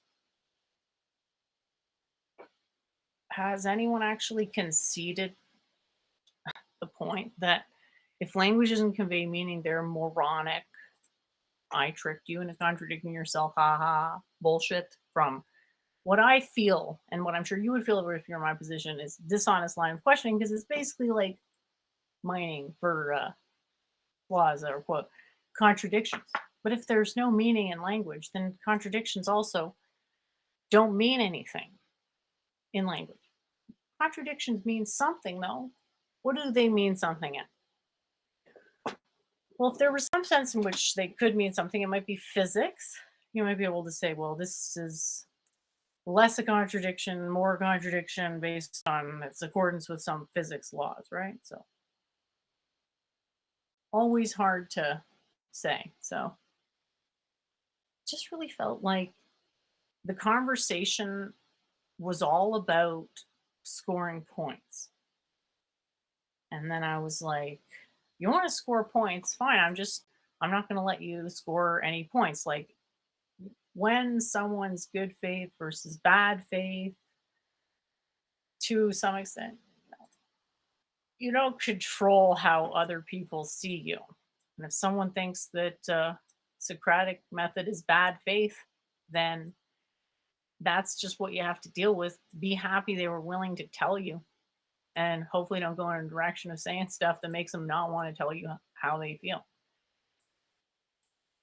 The fact is that the claim that language conveys meaning is an incredibly unsubstantiated claim, bordering on ridiculous when you see the conclusions it allows people to come to. So I didn't appreciate it. And I mean, I've engaged with this person before, and I've always got the exact same sensation from every single exchange. No content to the convo, just pure domination and submission via some sort of like super close to the surface simmering passive aggressive type vibe. And it's like he claims he wants to help people. Oh, there's too many excess males. Boo hoo, the excess males. I don't think harassing me for hours over something you ought to know by now, I'm not changing my effing mind on, isn't helping the- these poor, well, someone please think of the poor excess males. It's like, in no universe is attacking me on the basis of you thinking pragmatism is right, but it isn't, and it makes no goddamn sense. And nobody is going to agree that the primary purpose of language is not description. No one, unless they're already initiating this particular mode of thinking. Literally, no one is going to think, huh, yeah, I'm not describing things, even though it feels exactly like I'm describing stuff. I'm hungry. What's that? That's a description. The way he was painting it was basically saying, like, like taking a shit is a political act. Okay, maybe, but still, it's just like, it's so easy to figure out what's going on here and realize that it's special pleading. So you can't do that with my mode of engagement because no matter which I engage is all to do with if I grant someone the benefit of the doubt that they're engaging in what I call good faith, which is actually conveying to the best of their ability their position. So in this case, obviously wasn't what happened.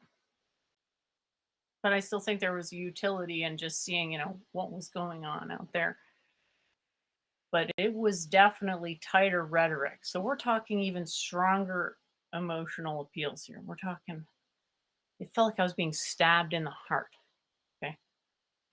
That's how strong the rhetoric was. And I'm no stranger to this type of of rhetoric. So I just might as well call it out and say, like, it does sound like you're trying to arbitrate the definition of words. And then immediate answer, everyone does that. And I say, I don't agree. And then he says, disprove it. Well, that is a fallacy where I come from. Disprove a completely unqualified assertion that goes against intuition. How about no? Because you can't substantiate that claim in the first place.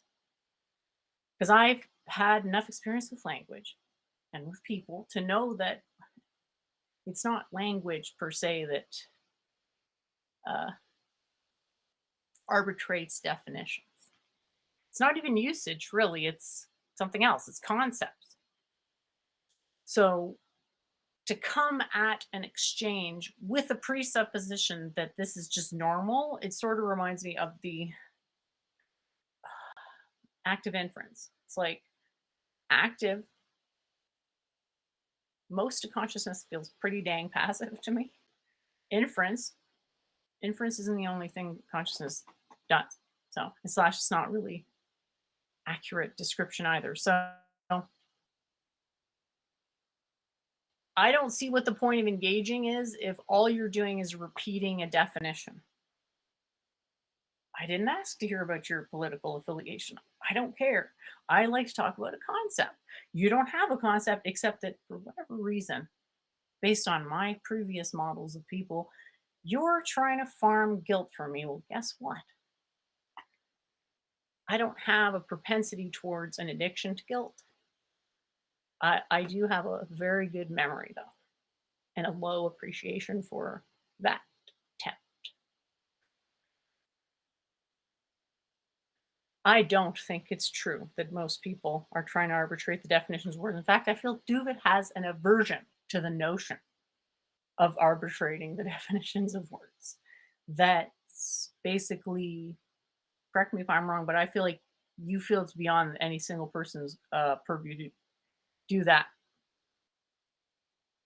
And the definitions are like a social convent or a social consensus of some sort. Yeah, and it's almost immediately like causes pejorative feelings when someone feels like their necessity to assert their assessment of the truth value. So, like I say, Bertrand Russell, and you're like, well, let me tell you what he's whether he's right or wrong. And like, what the hell do I care whether you think Bertrand Russell's right or wrong? Like, what the hell's wrong with you that you even think your opinion that you have some sort of I just assume if something's being presented to me, it's to correct the errors in it. To me, it's like, why do you care about Russell? Panpsychism. Why wouldn't you yeah, I mean, care an about the assumption people that who like got no, I mean, who you're got not it going to right? correct Bertrand Russell. Like, I'd You be might interested have in citing alternative precedents theories, on but like theories no, I if mean someone actually that got is, something I have right. zero intention of reading you this stuff. Like I'm not reading you the canonized Western of philosophy and physics for you to correct it.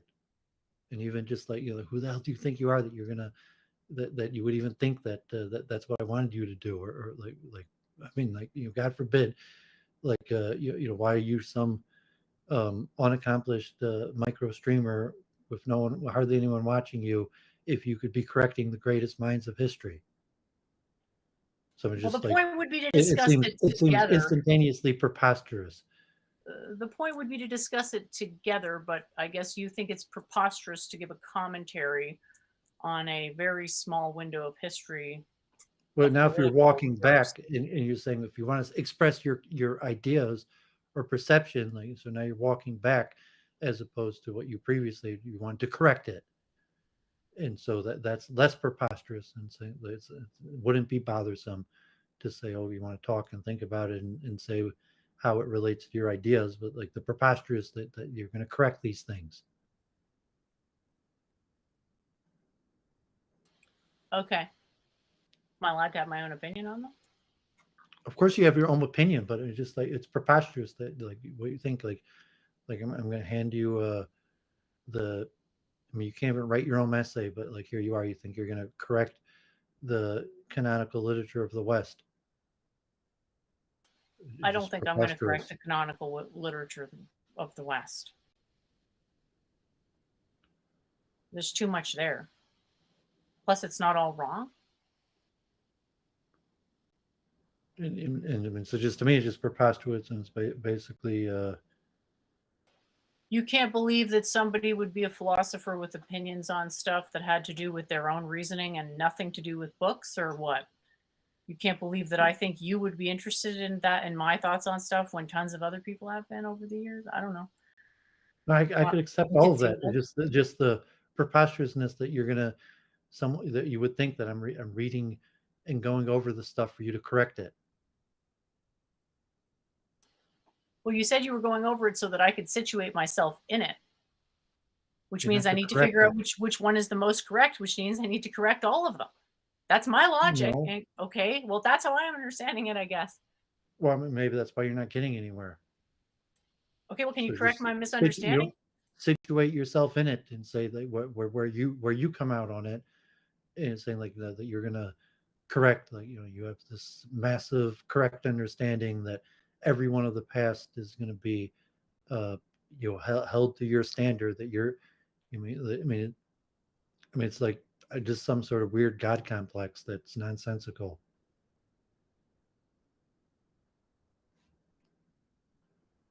And just on your point of language, I mean, you're making a whole bunch of metaphysical assumptions.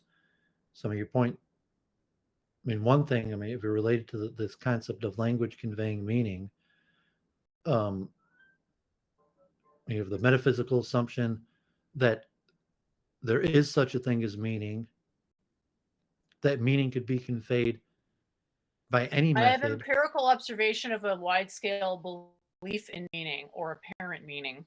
But saying I mean, if just your metaphysical That's not a metaphysical assumption, assumption, that's an where you're empirical saying that observation. language, you're so, oh, well, language can't convey meaning, and we'll say, well, as opposed to if you say, well, there is no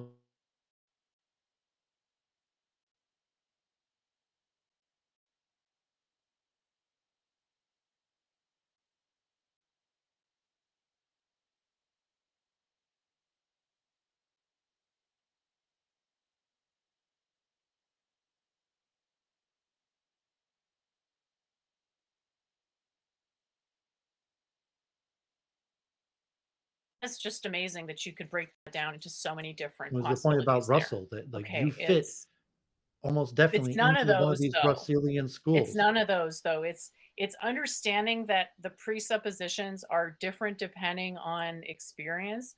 So for someone with no experience, it makes sense to think that language doesn't convey meaning. And then it understand that it could conditionally convey meaning, but that probably you're going to need more than just language to make a Yeah, lot of points.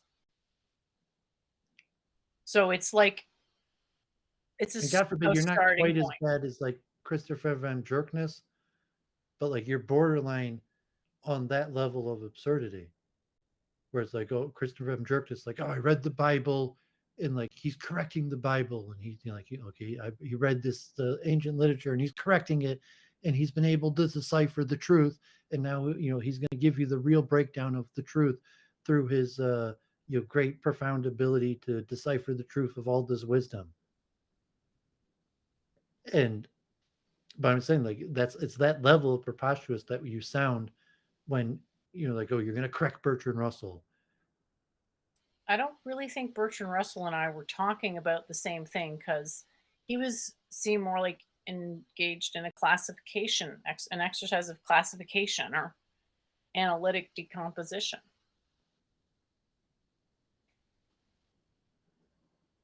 That's not really what I'm doing. And Victoria's asked me about my motive. It's to promote the ahimsa principle and bring the maximum amount of non-suffering to everyone. That's my motivation. I don't think that helps much getting any of these points across, though, other than perhaps explain stubbornness. Who knows? So I'm describing my own thought process, and you're like, "It's preposterous." It's like, "Why? Did I explain it badly, or Because you that's didn't?" not what you're doing. You're attacking somebody else. So if you want to describe your own thought process, describe your own thought process. Yes. But it appears that you're attacking someone else and almost in like a preposterous way. You're So taking I me went not through all agreeing that with effort certain to read things out you of about materialism. Bertrand Russell so that There's you could no correct reason him. to think that I would agree with someone who had a materialist I didn't think that you were ontology. going to agree with him. Okay. I didn't expect you to try to correct him or to be like Christopher Van Jerkness with like your preposterous grandiosity. Preposterous grandiosity. Like criticizing me?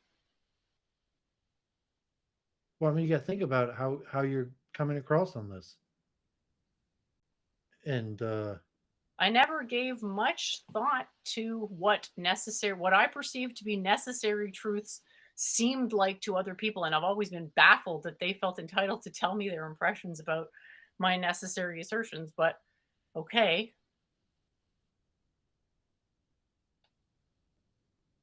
I thought the point was to situate me in the context of the writing. So therefore, explaining my process of approaching things would be germane to that aim.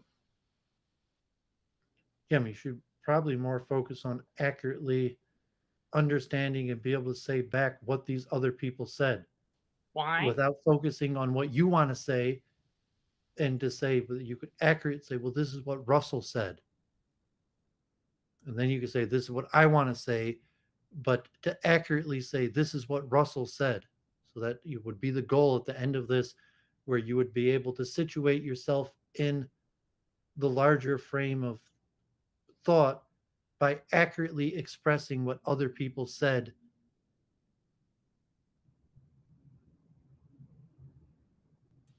By accurately expressing it. Can't I just point them to a Wikipedia?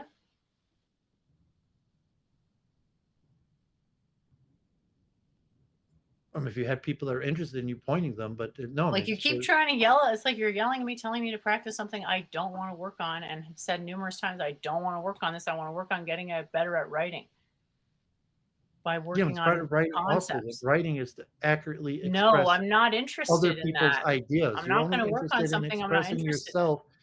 You have to be able to accurately express what other people said. Hey, did Ralph or not say that my views were in line with Orthodox Hinduism? I have no idea. He If he did said that, he say it. didn't say it to me. He did say it. I mean, he didn't say it to me. Like, I didn't get like a message from Ralph. Like, if he said it, Like it or I don't not, know. that's a fact. And I mean, he's a Christian, so like, what is his opinion on that? Have The any fact that he meaning? was willing to grant that in spite of being a Christian shows that it's probably a fact. But he has no expertise on the topic. So I mean, even if he did say that, I mean, if he say he said, I'm rejecting that. I mean, if he probably said, I don't know Being an about Indian, part Indian, doesn't confer some expertise on that topic. no, I mean, it might have some connection to it, but I'm See, I certainly guess not. I'm willing to grant people the benefit of the doubt with regards to their claims about their own authority. Why not? Well, I mean, because it's within your bias there, because you're saying you're only validating that because you're trying to validate yourself. Sorry, validating what? I mean, you're validating Ralph in order to validate yourself. I really don't think I validated him. I said his anecdote is stronger anecdotally than perhaps other people, that he was willing to concede to that point. I don't know, maybe like he messaged you or he commented on your video or you were on I thought another it was on a live platform where you stream were with you, but speaking it with might have him been on a live stream with Satan. I mean, Claire. and you were on the live stream also, or I'm you not went sure to on the chat? details. I might have been in the live stream. In the comments. It's been a while, but the point is, like, you're acting. Please don't act like my views are coming out of nowhere. I didn't say that. I'm saying that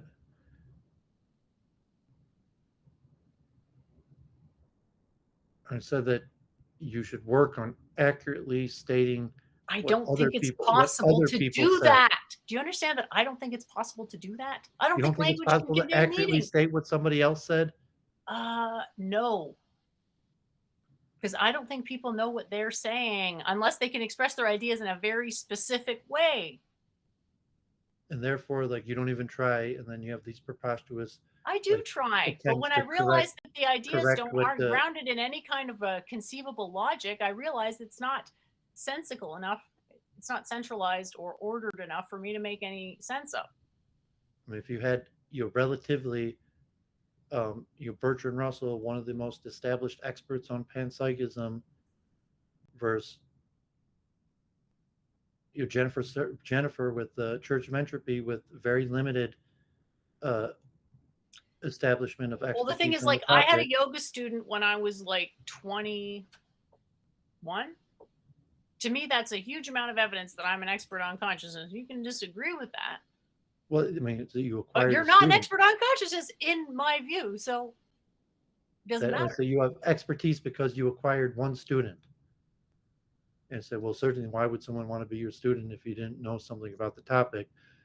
I mean, you could say that's evidence of some level, but you're saying Bertrand Russell, one of the most established experts on the topic, David Did he Chalmers, ever one of the have most. someone learning from him? Excuse me, directly on an extended basis? Well, yeah, he was a senior professor at Oxford That doesn't mean he had or someone learning Cambridge. from them on an extended basis. Yeah, I mean, he was the. I mean, generally the. I mean, Nobody was coming to I him mean, to the be taught fountainhead. He has tens of disciples that consciousness. became the biggest names in philosophy and logic. I mean, the next generation of biggest names on the topic were from his disciples.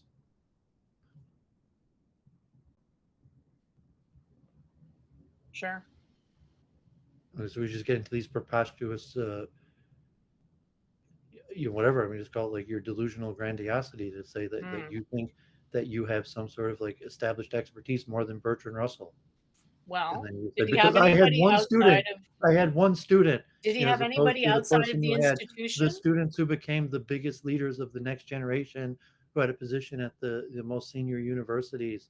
Did he have anybody outside of the institution? I'm not an expert on the biography of Bertrand Russell, but I mean, so, like, I So, assume he did. okay, great. I mean, I even know my professor of logic at Stony Brook was a disciple of Bertrand Russell, Alonzo Church, who was a disciple of Bertrand Russell. So I mean, Doovid's in the disciplic succession of Bertrand Russell, because I studied logic under um, I can't even think of his name, the professor at Stony Brook who studied under Alonzo Church, who studied under Bertrand Russell. So all this because I said panpsychism is implied by my metaphysics?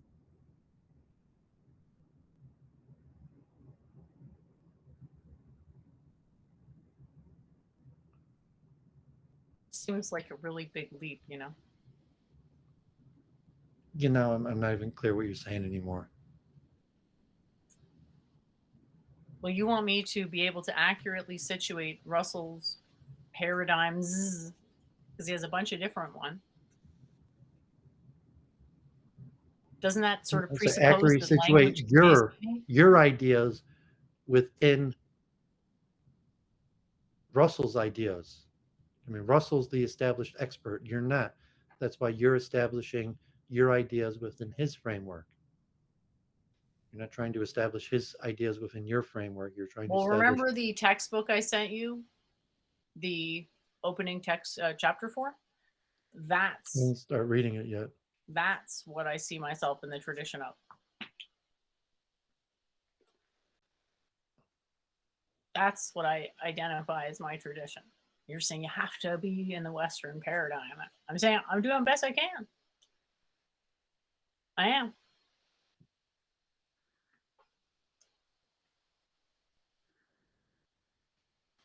Okay, well, we'll see.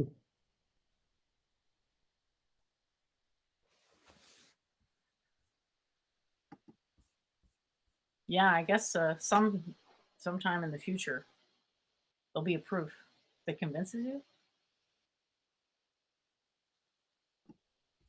Well, you either produce something or you won't. I've already And produced God stuff. forbid you've had a long time, like now in I've this already country. produced stuff, right? It's you who has to decide that it's enough. Well, I mean, you put out things, but like no, I mean, you haven't actually produced like a a theory or even something I could say like I could say over this is what Russell thought. I can't even say over like this is what you think on like am I okay the quantum periodic table like I could say okay that's something useful and informative and I could accredit it to you. But besides for that, um, Well, I said the space-time dimensions are entangled. For whatever reason, you don't think that's anything. well, that's not. I mean, you just said that's not something unique that you came up with. I'm saying that people have said that before you. So if you say like that, one of your axioms that you believe in. So I could say in a few things you believe in, but I'm saying if you're proposing like you actually have unique new ideas,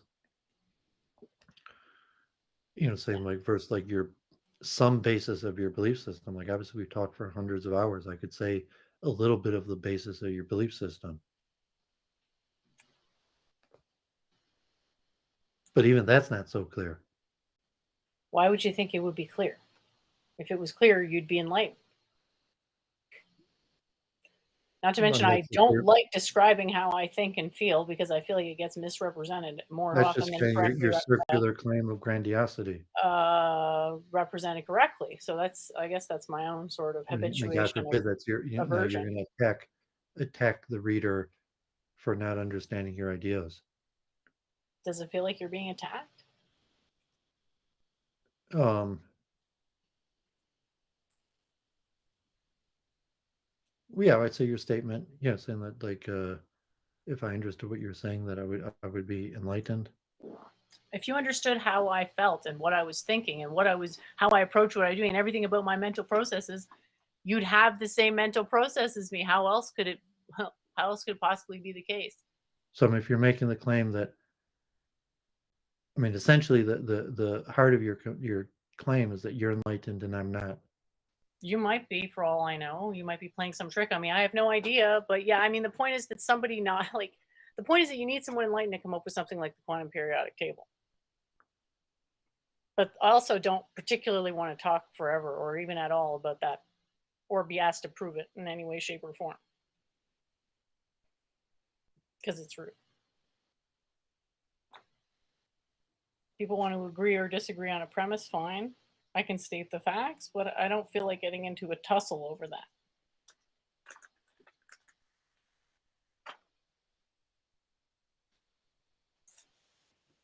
Okay, well, I'll let you get back to going over your thing.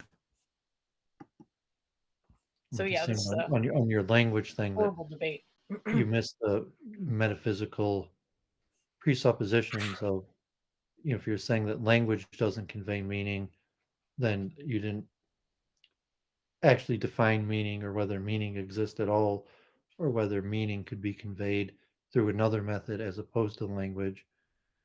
That if you're saying something unique, like, oh, meaning could be conveyed through math or science, but not through language, or you're saying the meaning can't be conveyed through any means. Well, meaning doesn't exist because, how could it That's what exist? you're saying. That's what you're saying, but it was unclear what you're saying. Well, I'm saying a number of things, but I don't want to lead with meaning doesn't exist because I think that gets really misconstrued a lot.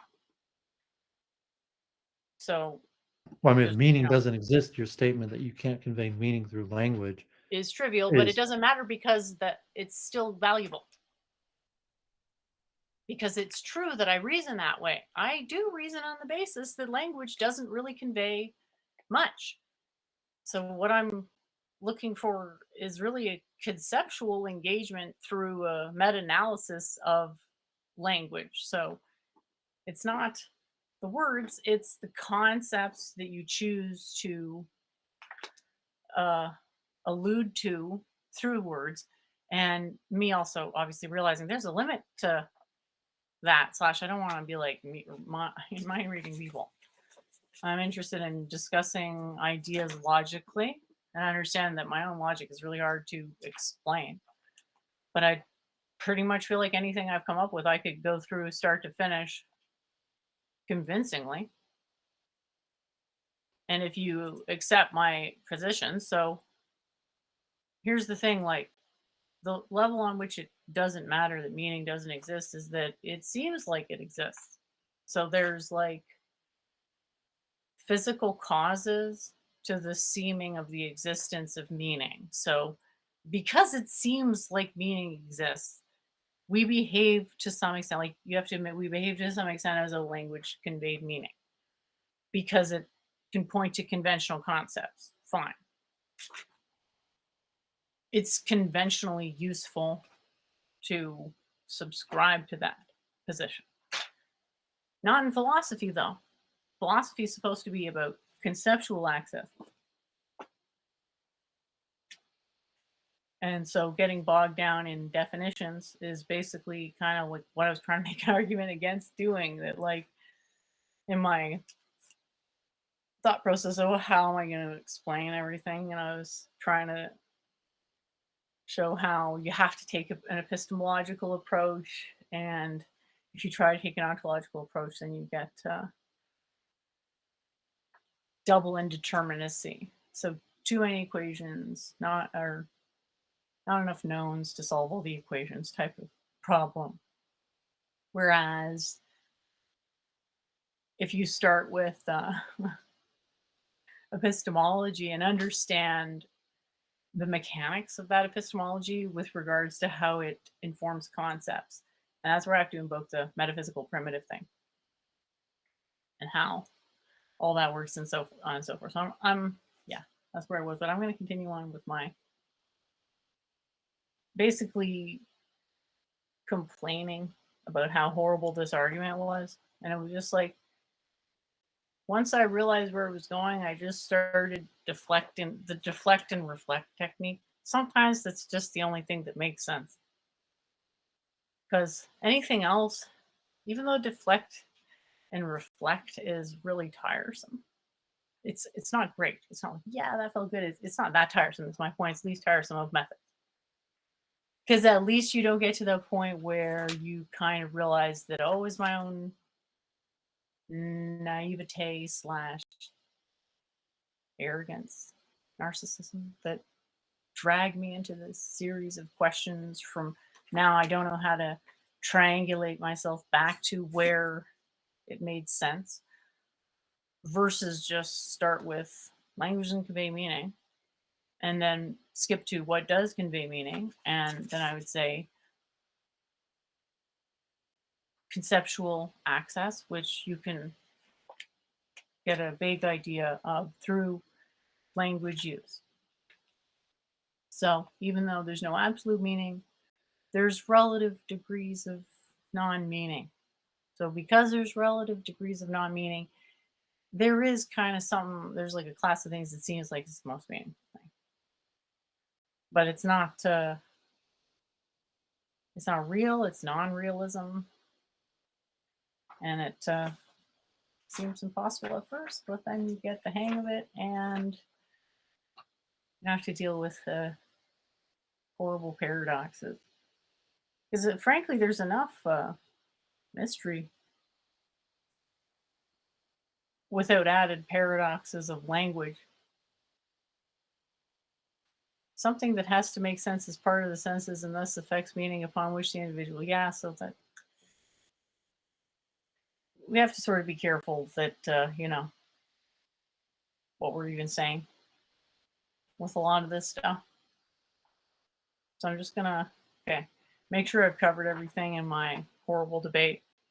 But I just sort of held fast to what was self-evident was that the main use of language is descriptive.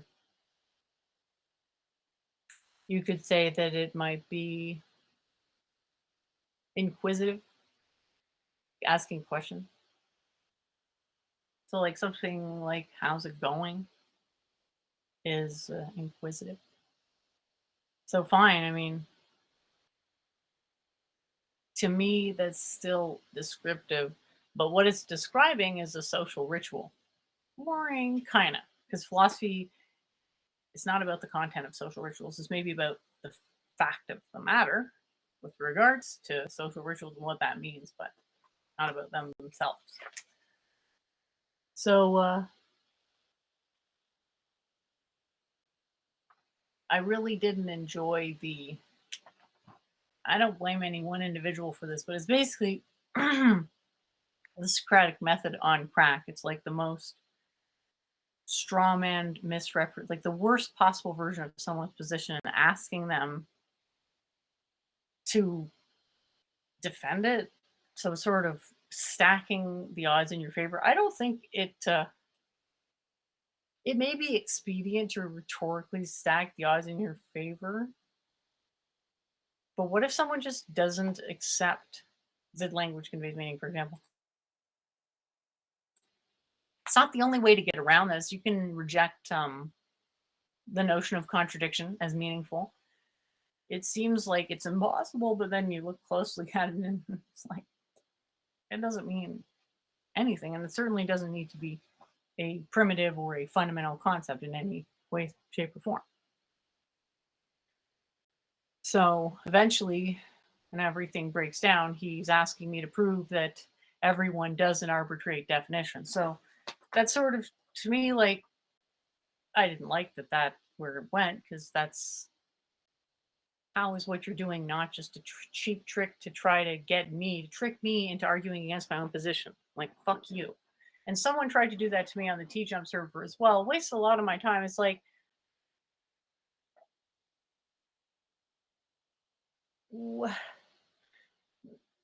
I'm usually grateful when someone explains a complicated concept to me.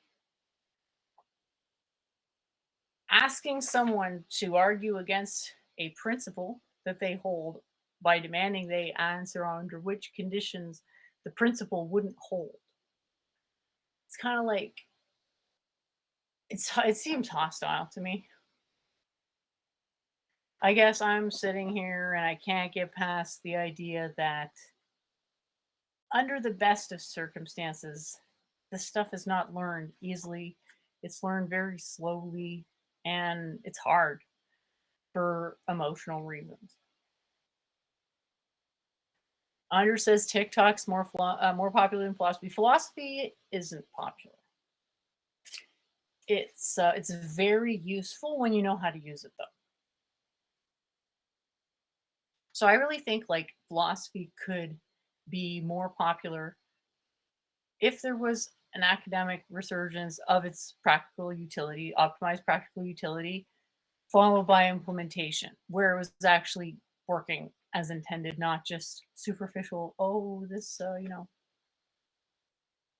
non-solution to non-problem number 1,667. So I'd really just challenge anyone to see that any time that the Socratic method didn't involve special pleading for someone's existing position, show me someone using the Socratic method that actually ever conceded a point. So, wish I could say, I don't see it. So, I'm, gonna just keep focusing on what I said before, which was my notes from this week. And I've been getting asked by a very inquisitive young man about dependent arising, who is also still somewhat stuck in this paradigm that, oh, definitions arbitrate meaning. It's like, they kind of do. They kind of do. Like, if I decided that a banana was like a cranana now, it wouldn't matter.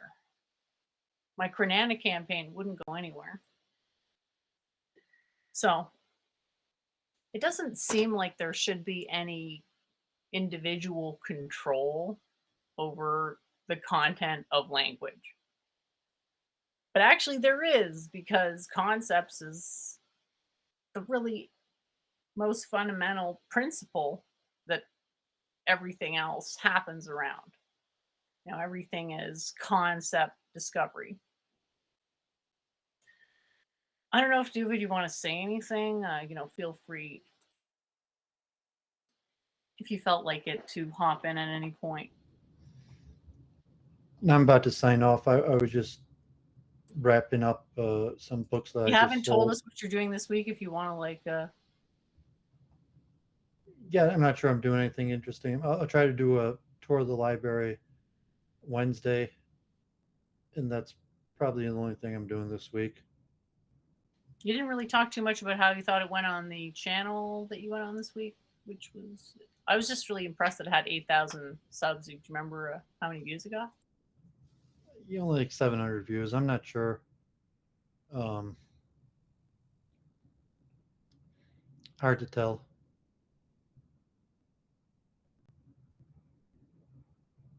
Cool. Okay, Well, so I I got thought it was pretty good for better than the one where the guy was what was his name, Joseph, the critical one. That guy didn't seem too critical. yeah. I mean, it was Honest. more. I guess it was a more friendly conversation. We'll see if Yeah. anything comes of it. Oh, great. Yeah, that'd be awesome. We'll Okay, see I you got next one more Sunday, if thing not to sooner. do. Unless you want to stick around, feel free. I just wanted to give you a chance to like wrap up and say whatever last words you wanted to. And thank you again for coming on. And sorry for whatever being a space cadet. Okay, I no got to problem. work So on one thing at a time though, and I'm still really like up to my eyeballs and getting out a coherent idea.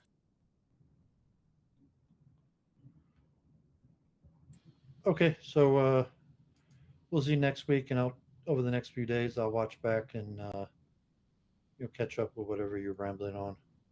Cool. Okay, have a great week, everyone. Thanks for tuning in.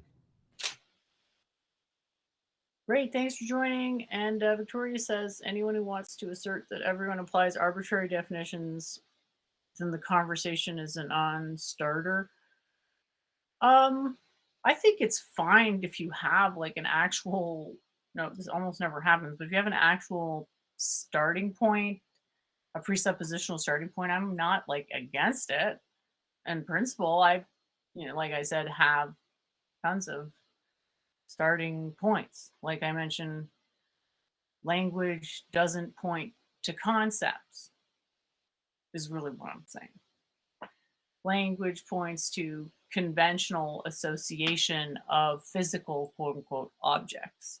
And then it seems like there's this immediate conceptual access that's, totally fine and it's all real and it's all makes sense and everything. But that's part of the existential stimulation kind of that wallpapers over the holes in experience. Important not to let those mistake the wallpaper for the gyprock. Let's have it for worst metaphor of the week. Oh yeah. I gotta say, I've been amazed with how good of questions I've been getting lately, and no complaints there. Even the horrible debate, I got that wonderful description out of it. And now other people don't have to waste their time if someone is trying to jam some idiotic incel crap, quote unquote, in through the doors of what sounds like a semantic technicality. And I get angry at this sometimes because like I want to kind of agree because I actually do want to go into those interesting points where it makes sense to arbitrate over language. But if you're saying mere use is itself arbitration, you are defeating the meaning. Because in reality, how many people are meaningfully interceding on on the definitional space? It's not zero because if it were, then language wouldn't evolve, and it clearly does. And it's also pretty clear that there are some senses or whatever in which it doesn't really evolve like a chair, because that's a concept that unless we suddenly need to stop, unless we don't need to sit anymore, like it's presumably maybe some point in history we didn't have chairs because we lived in trees, for example. Okay, and then eventually we got a chair and chairs as a concept we've had access to chairs as a concept ever since we have used things, physical things, as chairs. So it's it's not a very um yeah, God bless you, but it's not a very um the I think that the idea of a chair evolving is pretty counterintuitive. And that if someone wanted to say, well, in my worldview, chairs are eternal, I'd say fine. If someone really wanted to push down to the limit, I could say like the chair as a concept only is comes into being when there's a possibility of that concept being accessed. What's the problem either way? I actually don't care. If you care that there's one chair, if you care that there's no chairs, or sorry, not care, but if you opine this, fine. But if you're going to say there's arbitrarily many chairs, I'm going to say, well, there's a dilution in meaning that's happening here that feel free to keep doing it. But if you want to engage with what I'm saying, it's not allowable conceptually to do that. I don't know if deflationary is the right word, but there's a metaphysical parsimony condition.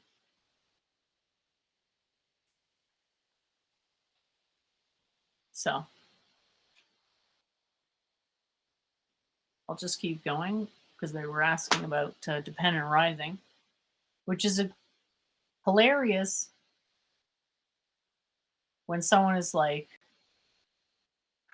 and I totally get why it's happening. Is I don't know, like just wave my hand and say it's because of Buddhism, but like this person is like always saying metaphysics. No, whenever there's a sense that it's wading into metaphysics, it's a aversion vibe that I get. But um, then they want to ask about dependent rising, which I'm totally, I'm always happy to discuss. I like the challenge of trying to bend language to my will in spite of my axiom that it doesn't convey meaning, blah, blah, blah. Like, that's fine. Because, like I said, or trying to make this important point here is that it's just a starting point. Obviously, I've had combos where I thought it was possible to convey meaning. Clearly. I just never at any point thought that language or the contents of language were the medium of transmission. Okay, so they wanted a mechanism, and I was just making the point that like you're never going to get a mechanism ever. The closest you're going to get is something maybe mechanism adjacent that in itself can derive the most information is consistent with non-duality, or we're talking about dependent arising. So dependent arising is kind of the state of affairs in advance of observation and also after observation. It's just always a state of affairs. Whereas non-duality is a practice. So they're slightly different, but they're very, very connected. But it's important to understand we're talking about physics. We're not really talking about a practice other than the practice of physics, whereas the practices these draw from are like mental consciousness work type practice. So I gave an example where I said, here's one type of dependent arising. You and your subjectivity, basically. So the subjectivity isn't just the stuff from the senses and how the cogito is going. It's how any given instance is remembered. So we have a perception of a soul. That's who we, all to some extent think that we are, this entity. And then we have the contents of perception, which we kind of engage with. And through that process of self engagement, we develop that dialogue. There's an inner dialogue that develops a conceptual understanding that has to do with memory. That particular dependency relation, or however you want to phrase it, the dependence relation that represents that arising, implies that we ought to be skeptical about conceptual harmony, even if there's the same words. There's no reason to believe it's the same concept, because everyone's understanding of concepts comes about with their self self interaction, and that's facing away from other people. So in that sense, we want to be skeptical, want to be open to the possibility, because the extreme position that it's not possible to share anything ever is sort of self-defeating. We want to be at whatever position gives us the best outcome and the best outcome's always ahimsa. So that makes it really easy. Sure, for beginners it's a bit weird to ground stuff in such a lovey-dovey principle, but it actually does all work out just perfectly. So in that case, we would caution skepticism. Dependent arising number 2. Subject arises dependently the same environment as other subjects. Conventional knowledge is experienced through processes of forging consensus of conventional meaning. So how do we know what a chair is? Well, because we all kind of discovered what it was through a process of interacting with society and language as could say a concept, but really it's a metaconceptual construct. We'll get a little bit to that later. So these two dependencies don't tell us the same thing. One of them says you should be skeptical of thinking that there's a large degree of commonality, because the manner in which the opinions are formed on the concepts doesn't indicate it. That's number one. And then the second one is we should actually think there is a lot in common with regards to the base level of the experience, that, well, it's all carbon based and it's all the same whatever structure, at least on a very basic prototype level. So we have 2 different assertions of dependent arising, each cautioning a different conclusion. One is to think that you ought to be skeptical on conceptual access for unconventional concepts, and then skeptical of non-similarity for conventional concepts. So basically, it makes sense to assume that the very basic experience, the completely unqualified experience of red, is the same for everyone. That's what makes sense. That makes total sense to assume that, because red is this like correspondence with physics, really one-to-one, obvious. What doesn't follow is whether we do have actual access to a state of pure experience. So you can think about, I encourage everybody to think about it, but I just don't think this is epistemically surmountable. It ultimately reduces to an aesthetic preference, whether one is inclined towards well, yeah, I can just be in the pure redness of it, versus, well, I may be in a subjectively optimized experience of redness, but it's not a pure experience, because the technology is not actually designed for that. It feels like pure experience, but really what it's ultimately designed for is the HEMSA. So yeah, we'll sort of see. But the point is that I can't prove that there's a mechanism of dependent arising, but I can disprove that there is a generalization of the concept, because it suggests 2 different things depending on it, whether you're talking about an experience with one's own impressions versus the experience of interacting with society, and most importantly through language. So I don't know if this makes sense as a concept, but I thought of this like one's relationship with language as somehow like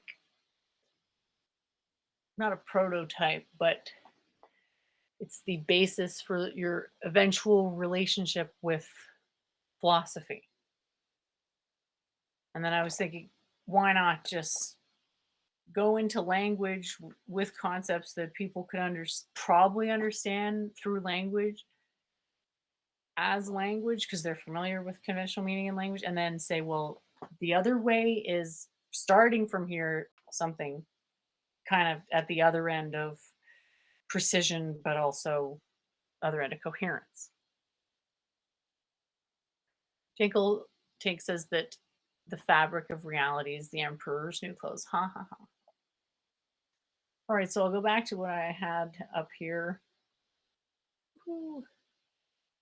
Okay, so problem communicating concepts in language. Conventional language only conveys the conventional sense of concepts, which is limited to the range of conventional relevance. So this, I thought, could be tied together with the temperature versus thermometer dichotomy. So maybe I'm thinking with some of these concepts, I can kind of point to them and then explain them in greater detail later once I've laid out a lot of these other concepts. Because so I think I'm kind of stuck with like, what do I present first? Because I'm back to the thinking, well, I'm going to see if I can just write it out so that people understand. I'm back to hope for that approach now. Kind of gone around the block a little bit. So natural language offers no meaning, means in itself to calibrate the conventional range of relevance to an absolute conceptual meaning. Again, this is a starting point, but it's like, look around, just see if you agree. It's all based on empiricism, but it's aggregate empiricism.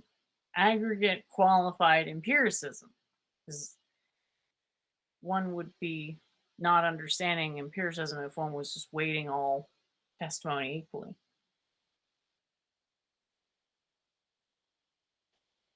Okay, so another question I was thinking about was whether optimization confers teleology, because a lot of people are just so opposed to metaphysics and teleology, just to the point where like they shut down when they hear it.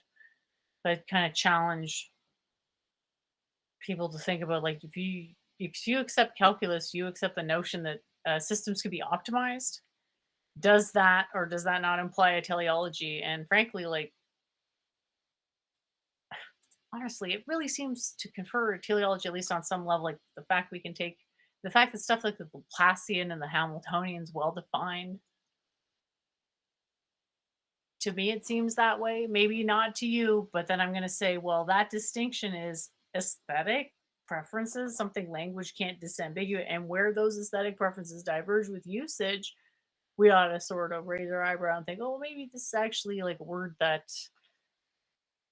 really doesn't have a precise meaning, no matter how much you narrow it down. So yeah, went through my rationalization of like why Elenchus is really. I'm sure this is just like my preference. I think people should engage in it as long as they feel like it's useful for them, but I personally never enjoyed it. I've always felt nervous whenever I get the sense like it's happening. And I don't know. I was just sort of basically describing my feeling. And then I had a list of all the different sub concepts. So I was going to talk about concepts as objects, objects as constructed from boundaries, boundary as the separation of the inside and the outside, and how you can have a fixed boundary versus a variable boundary, valid epistemologies, non-linguistic conceptual access in language, structure and function in language, conceptual primitives, for example, consciousness number, epistemological primitives, primitives derives in particular discipline and define terms as such within that discipline.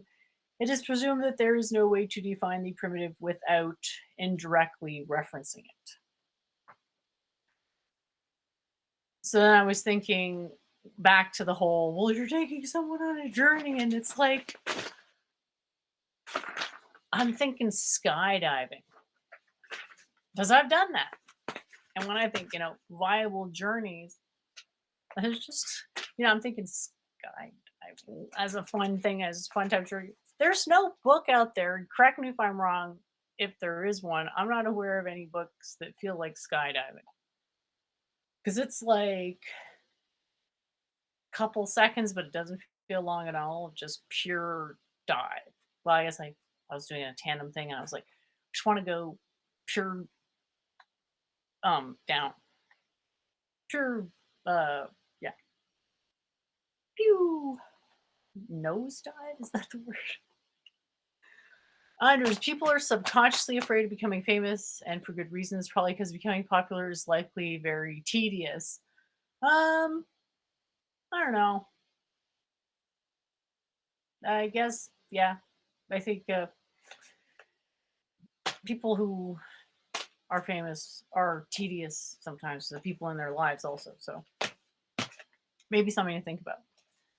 And then I was like, okay, well, one possibility is if I was going to take someone on a journey that obviously isn't going to be anything like skydiving, which is the actual journey I would take someone on if I could take them on a journey. And that's just, purely for the pursuit of fun and whatnot. That's all.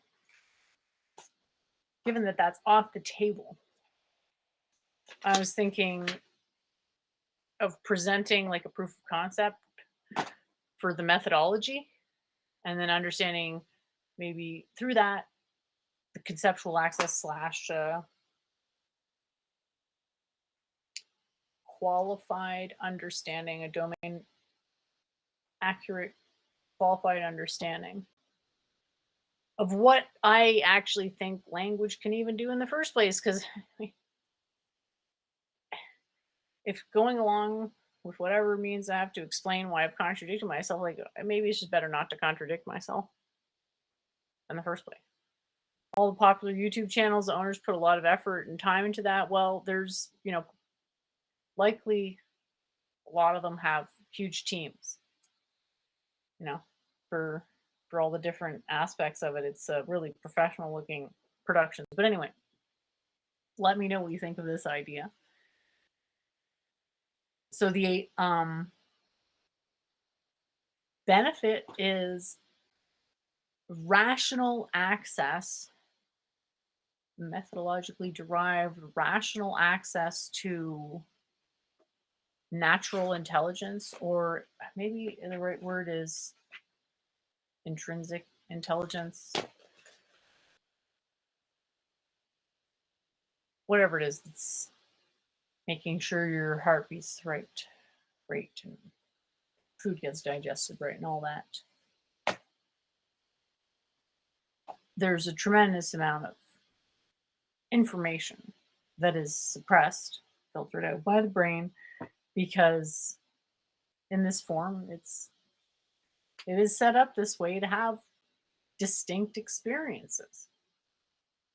I was also asking, like, well, what does the brain do to consciousness? Well, it's without the brain, something like a strawberry would just be this bleak, distant shade of nothingness. It would just be a tiny little, almost imperceptible gray, like really not bleak, but really low contrast. And it would just be one tiny little thing out of a lattice of an incomprehensibly many number of perceptions of other things. But when you have a brain, everything slows down so that you can have an experience of eating a strawberry that's all encompassing. And for that moment, you can forget about everything except the strawberry. Whereas without the brain, that wouldn't, like a strawberry, is just so inconsequential to the mind.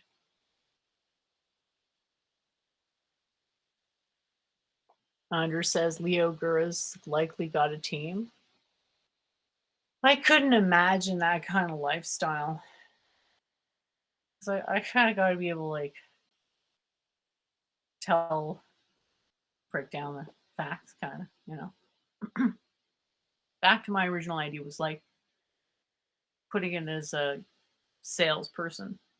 So like the technique gets to optimize rational access to natural intelligence, which you get from optimized memory, which you get from minimized cognitive dissonance, which you get from a combination of things, but it all starts with recognizing whatever it is that you're averse to. Because it's most of the time obviously something happening physically, but it's the symbolism of the physical. Obviously not always the case. You know, you stub your toe, it actually is the bed that hurts you.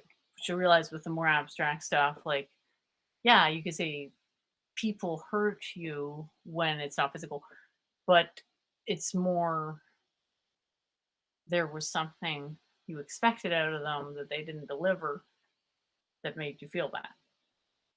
And so the technique involves just taking responsibility for your own bad reactions to things without intending to change the bad reactions, but to not respond physically to the bad reactions. Then over time, realizing that it's actually way more useful not to respond, even though the emotions are still there and very strong.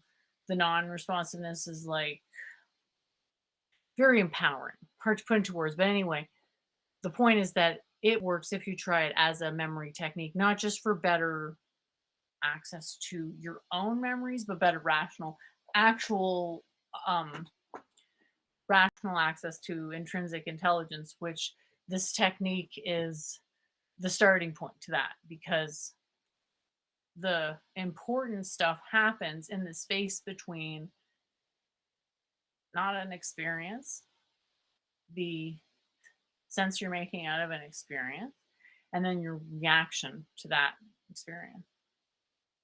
It can seem like they're exactly the same because when you start, they're happening so quickly, it might be just natural to believe they're the same. And then over time, you realize, oh, wow, they can be so separate.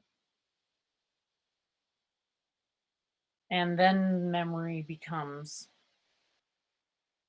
a lot easier because the part of your body that's sustaining the memory doesn't get stressed out from the reactions to the cognitive dissonance through practice identifying the sources. And then there's this other practice you have to do where it's sort of like unconditional acceptance. It's like everyone's got stuff about them and things they'd rather change that isn't perfect or aren't the greatest. And maybe it is possible to change, but before that, I think it's important to practice a degree of unconditional self acceptance.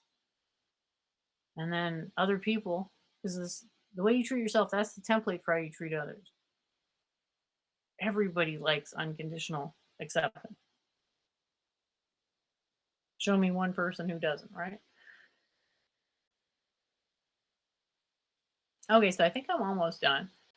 And this is just basically my notes about how I was going to explain that. So I'm not quite there yet, but I think that in terms of a story, like that's pretty much possibly as close as I'm going to get to telling a story. But I guess as a proof of concept slash explanation of something that I did that I say took like about, let's think here, probably at least,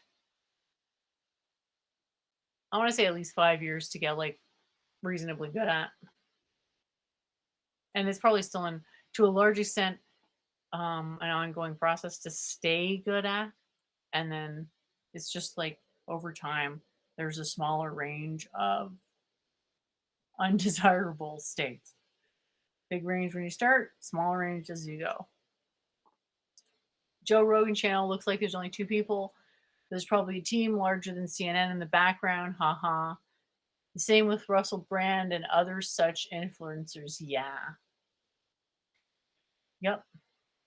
That's probably never going to be the case for me because I just basically want to engage like one on one and have great conversations. And even if we can't agree on anything philosophically, can't get off the ground with my whole language doesn't convey me anything, like everybody's kind of interesting for me to learn about in some way or another. So don't be shy.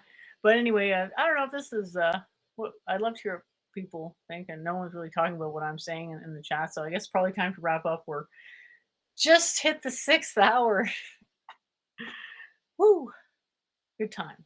So I guess I'll wrap it up for now. And looking forward to the next one. Great time. And really enjoyed the lectures. Hope everyone else did too.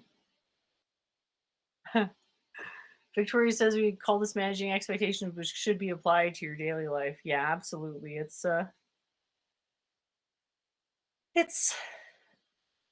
like, I mean, just like, I really would love to hear what people think, frankly, like any of it. It does help me, like, even if you think none of it makes sense, fine, whatever. I'll keep trying. But if something did make sense or was relevant or whatever, that's always good to know as well. And yeah, keep that in mind for next time. We'll see you next Sunday, if not